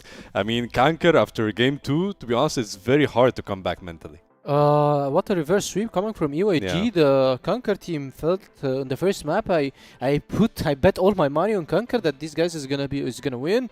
How good they aim, how good they take the fights, and in the end they win the game. And I told you that EUAG came back or mentally came back from the compound game when they were down 8-1. Yeah. They came back 3-4 rounds or 5 rounds in a row, and then when going into Ankara, losing this whole streak. Coming out of rounds, I guess 6 rounds, they could have closed the map. Yeah. CANKER had 6 rounds, at least could have closed the map. 4 of them on the overtime. And they couldn't overcome this mentally because, as I told you, this is, I don't want to say rookies, but these players are not playing on high level usually. Yeah. Except for Mustard, to be honest, he played on the highest level. But in the end, I believe that Entropy Gaming, the guys saw a chance and they took it. Yeah, and like we can see from the KDs, like the Entropy guys, they all logged in. Even Madison that we were talking about, like maybe underperforming a bit in map 1 and 2, he came up in map 3 and shined. On the other side, the CANKER, like only Naxian and Vigad, like it felt like they are still in the game, but like the rest of the guys, it felt like maybe like map 2 actually affected them like mentally, and it showed inside the game as well. Yeah, we've seen, to be honest, Nextland is just on a next level. If I recommend players for some orgs or teams, I would say Losha definitely should be picked into a good team. I would say also Nextland, Dirty. Of course, they are in good teams. I'm not saying that they are bad teams. They need to go for a good team, but I'm saying that these are the shining stars that I'll be looking for. I don't want to mention Hunt because Hunt is one of the biggest orgs in Egypt. So, but Dusha, Nextland, these guys are doing very good. I guess for Nextland, he shouldn't be sad. He shouldn't be upset. He should be looking for the next, for the future. He has a bright future. This guy, among everything, he was fragging. He was calm, collected. As I told you, when I watch him rotating, the guy just checks everything. He understands everything in the game. Maybe he don't have that much experience, but by time he's gonna be gaining this. So honestly, well played from his side, and hard luck for CANKER, of course, and congratulations for EYG. The comeback that you guys did on Ankara just paid off for you, and definitely 40, the veteran, the most veteran, and one of the best snipers, and he used to be the best European player alongside with FaZe maybe 2-3 years ago. So well played by him. He deserved the win, and now they are going into the regional finals. Yeah, and I heard you screaming like when he did the clutch in the last game. Yeah, how we clutched this? How CANKER just let me slip? It's just few things mentally that CANKER kept collecting things that destroys their mental over by time, and then 40, the 1v3 is so tough to lose this. I would lose my mental if I'm playing against this guy, man. Yeah, I mean, the experience, like you said, like this is like the factors that that makes the difference when it comes to these kind of situations, right? Like when you are very far behind in map 2, almost losing like the whole series, and like you manage to play one round at a time, you managed to make a comeback, you managed to go to map 3 and like to show us like such a performance, like Entropy, to be honest, like they impressed all of us, and they deserve 100% to get the win. So congrats to them once again, and congrats to 40, the clutch master of this of this series, to get the MVP as well. They are showing really good performance, and I want to see them. I want to watch them play against like the regional final teams, and I want to watch them against PingPongPals. Exactly. Yeah, that's what I'm gonna say, because now both of them qualified. No pressure, so everybody's gonna be trying to play his best, trying to go for aims, trying to show a statement in the game, and that's what I'm gonna be seeing from UIG and also from PingPongPals, the two qualified teams for now. Maybe we have 2 more.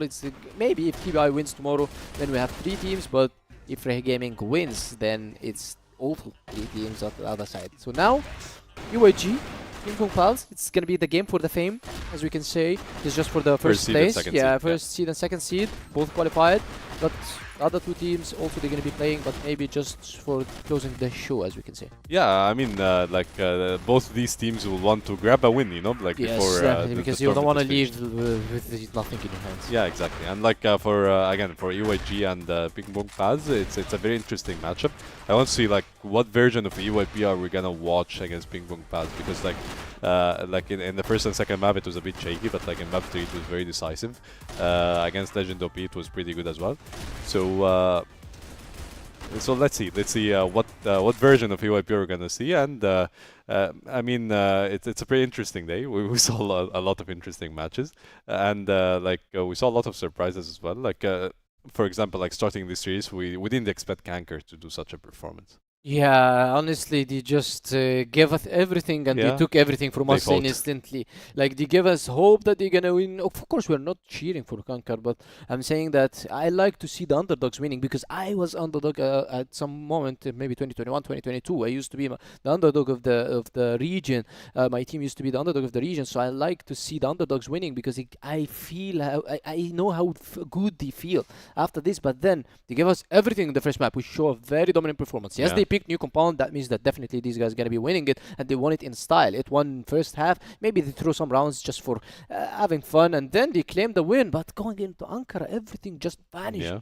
It felt like it was EYP's like comfort zone, you know. Like Yeah. it felt like it was their map, and like when we went to like the decider as well, like it felt like it's like It's just done. the stamina of CANKER, like it's it's done. It's done. Yeah. Yeah, that's experience between player and another, because you're talking Yeah. about 40.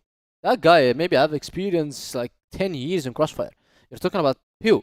That guy went to CFS multiple times and represented the region multiple times, as well as 40 as well. You're talking about Manison as well, the leader, the IGL of the team. I believe that he's the IGL of the team. You're talking about everyone on Entropy Gaming have a high experience, and also if you talk about CANKER, I'm not saying that they don't have that much experience, but it's not if you compare it to EYG, it's not the same at all, because maybe Master have some experience, maybe Beg have some experience as well, because he's one of the veterans as well, but still the others are just trying to get along with them. Nextlon is just trying to get along with them in the competitive scene. Also Dex is trying to get along with them. So I believe that these guys can have a chance maybe in the next years if they just keep trying on and playing more.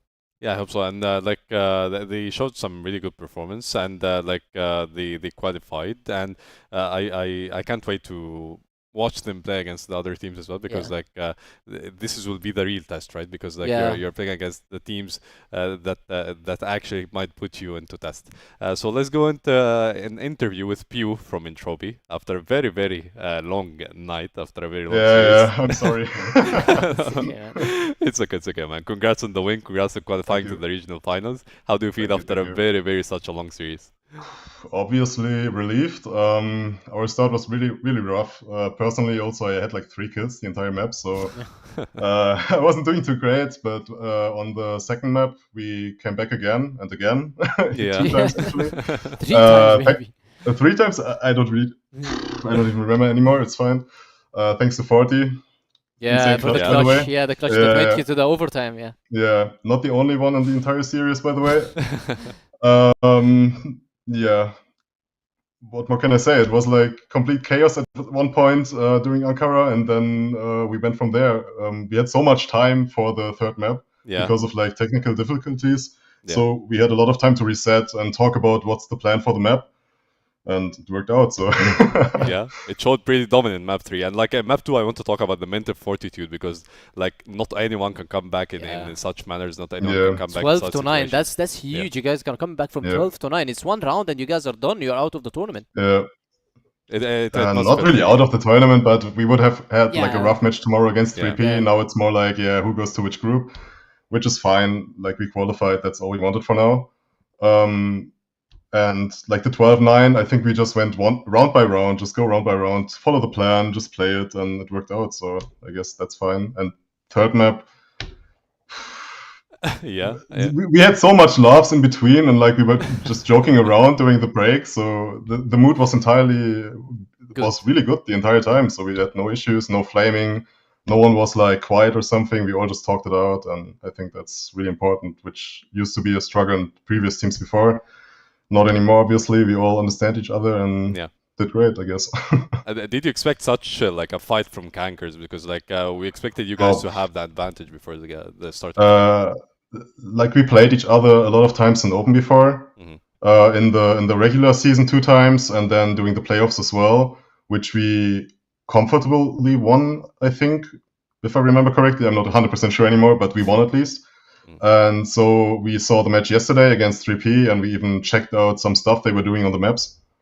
So we didn't expect them to be that prepared for us. And actually, like the compound pick, we were a little bit surprised because we thought like most of the teams just dropped the map because it's new. Like kind of new. It's still basically the same, but a lot of teams didn't bracket that much, I think. So they had a really good plan on it and won 8-1 against us. So we had to come back from there, and it wasn't expected at all. But I mean, we had to adapt somehow, right? Yeah, and it worked out. And I want to, like, for the last question, I want to talk about like the PingPongPals matchup. Like, are we expecting full try hard from Entropy, or are we expecting some like? You guys want to be going to the better group, right? There's no better group, like, honestly. Like, we would kind of prefer the other group, maybe, but in the end, it's all about, like, you've seen today, maybe yesterday it looked completely different from what you've seen the previous day, and today it was like a bit the other way around. This can always happen. Like, there's like teams that have an off day or a better day, like same with us in playoffs, and like yesterday against LegendsOP. Like the results were completely different, so I think there's not really a better or worse group. It's just like how well we do on the day and how well we can adapt to what the enemies have to offer. Yeah, and we wish you guys the best of luck once again. Congrats Thank you. on qualifying, and have a good rest. Yeah, you as well. Bye. Thank you. Bye. Okay, full try hard against PingPongPals. Yeah, he said full try hard. You don't want to be. I like when they give you a chance to pick which group you want to be going in, because I can prepare for the such teams. So we can see the groups now and the standings. Definitely, Group A is gonna be PingPongPals on the first place with 4 set wins, 22 rounds difference, and attack points is 177. Entropy Gaming is second because they dropped 1 set versus CANKER, and also they lost a lot of rounds versus them as well. And CANKER, LegendsOP, unfortunately, they are relegated from our regional qualifiers, and now we have 2 qualified teams from Group A. And like we're gonna see like who's gonna be first tomorrow in the matchup. And for Group B, it's still not decided. We have TBI Gaming with 1 win, 999 and 1-1 with like 0 wins, 1 loss. So like tomorrow is gonna be a lot of action in Group B, and like anyone can qualify. It's still not decided yet. Yeah, because we haven't seen much from Group B, by the way, yet, because it's all about Group A in the first 2 days. We saw 4 games from Group A in the first 2 days. And now we're going to be seeing 4 games from Group B in the next 2 days, which is going to decide everything, maybe from tomorrow, but I guess we're going to be seeing very good games. Yeah, let's see what we're going to have in the next 2 days. But for tonight, that's it from us, and we wish you guys had a good watch, and wish you guys have a good night, and see you later. Bye-bye. See you. Yeah.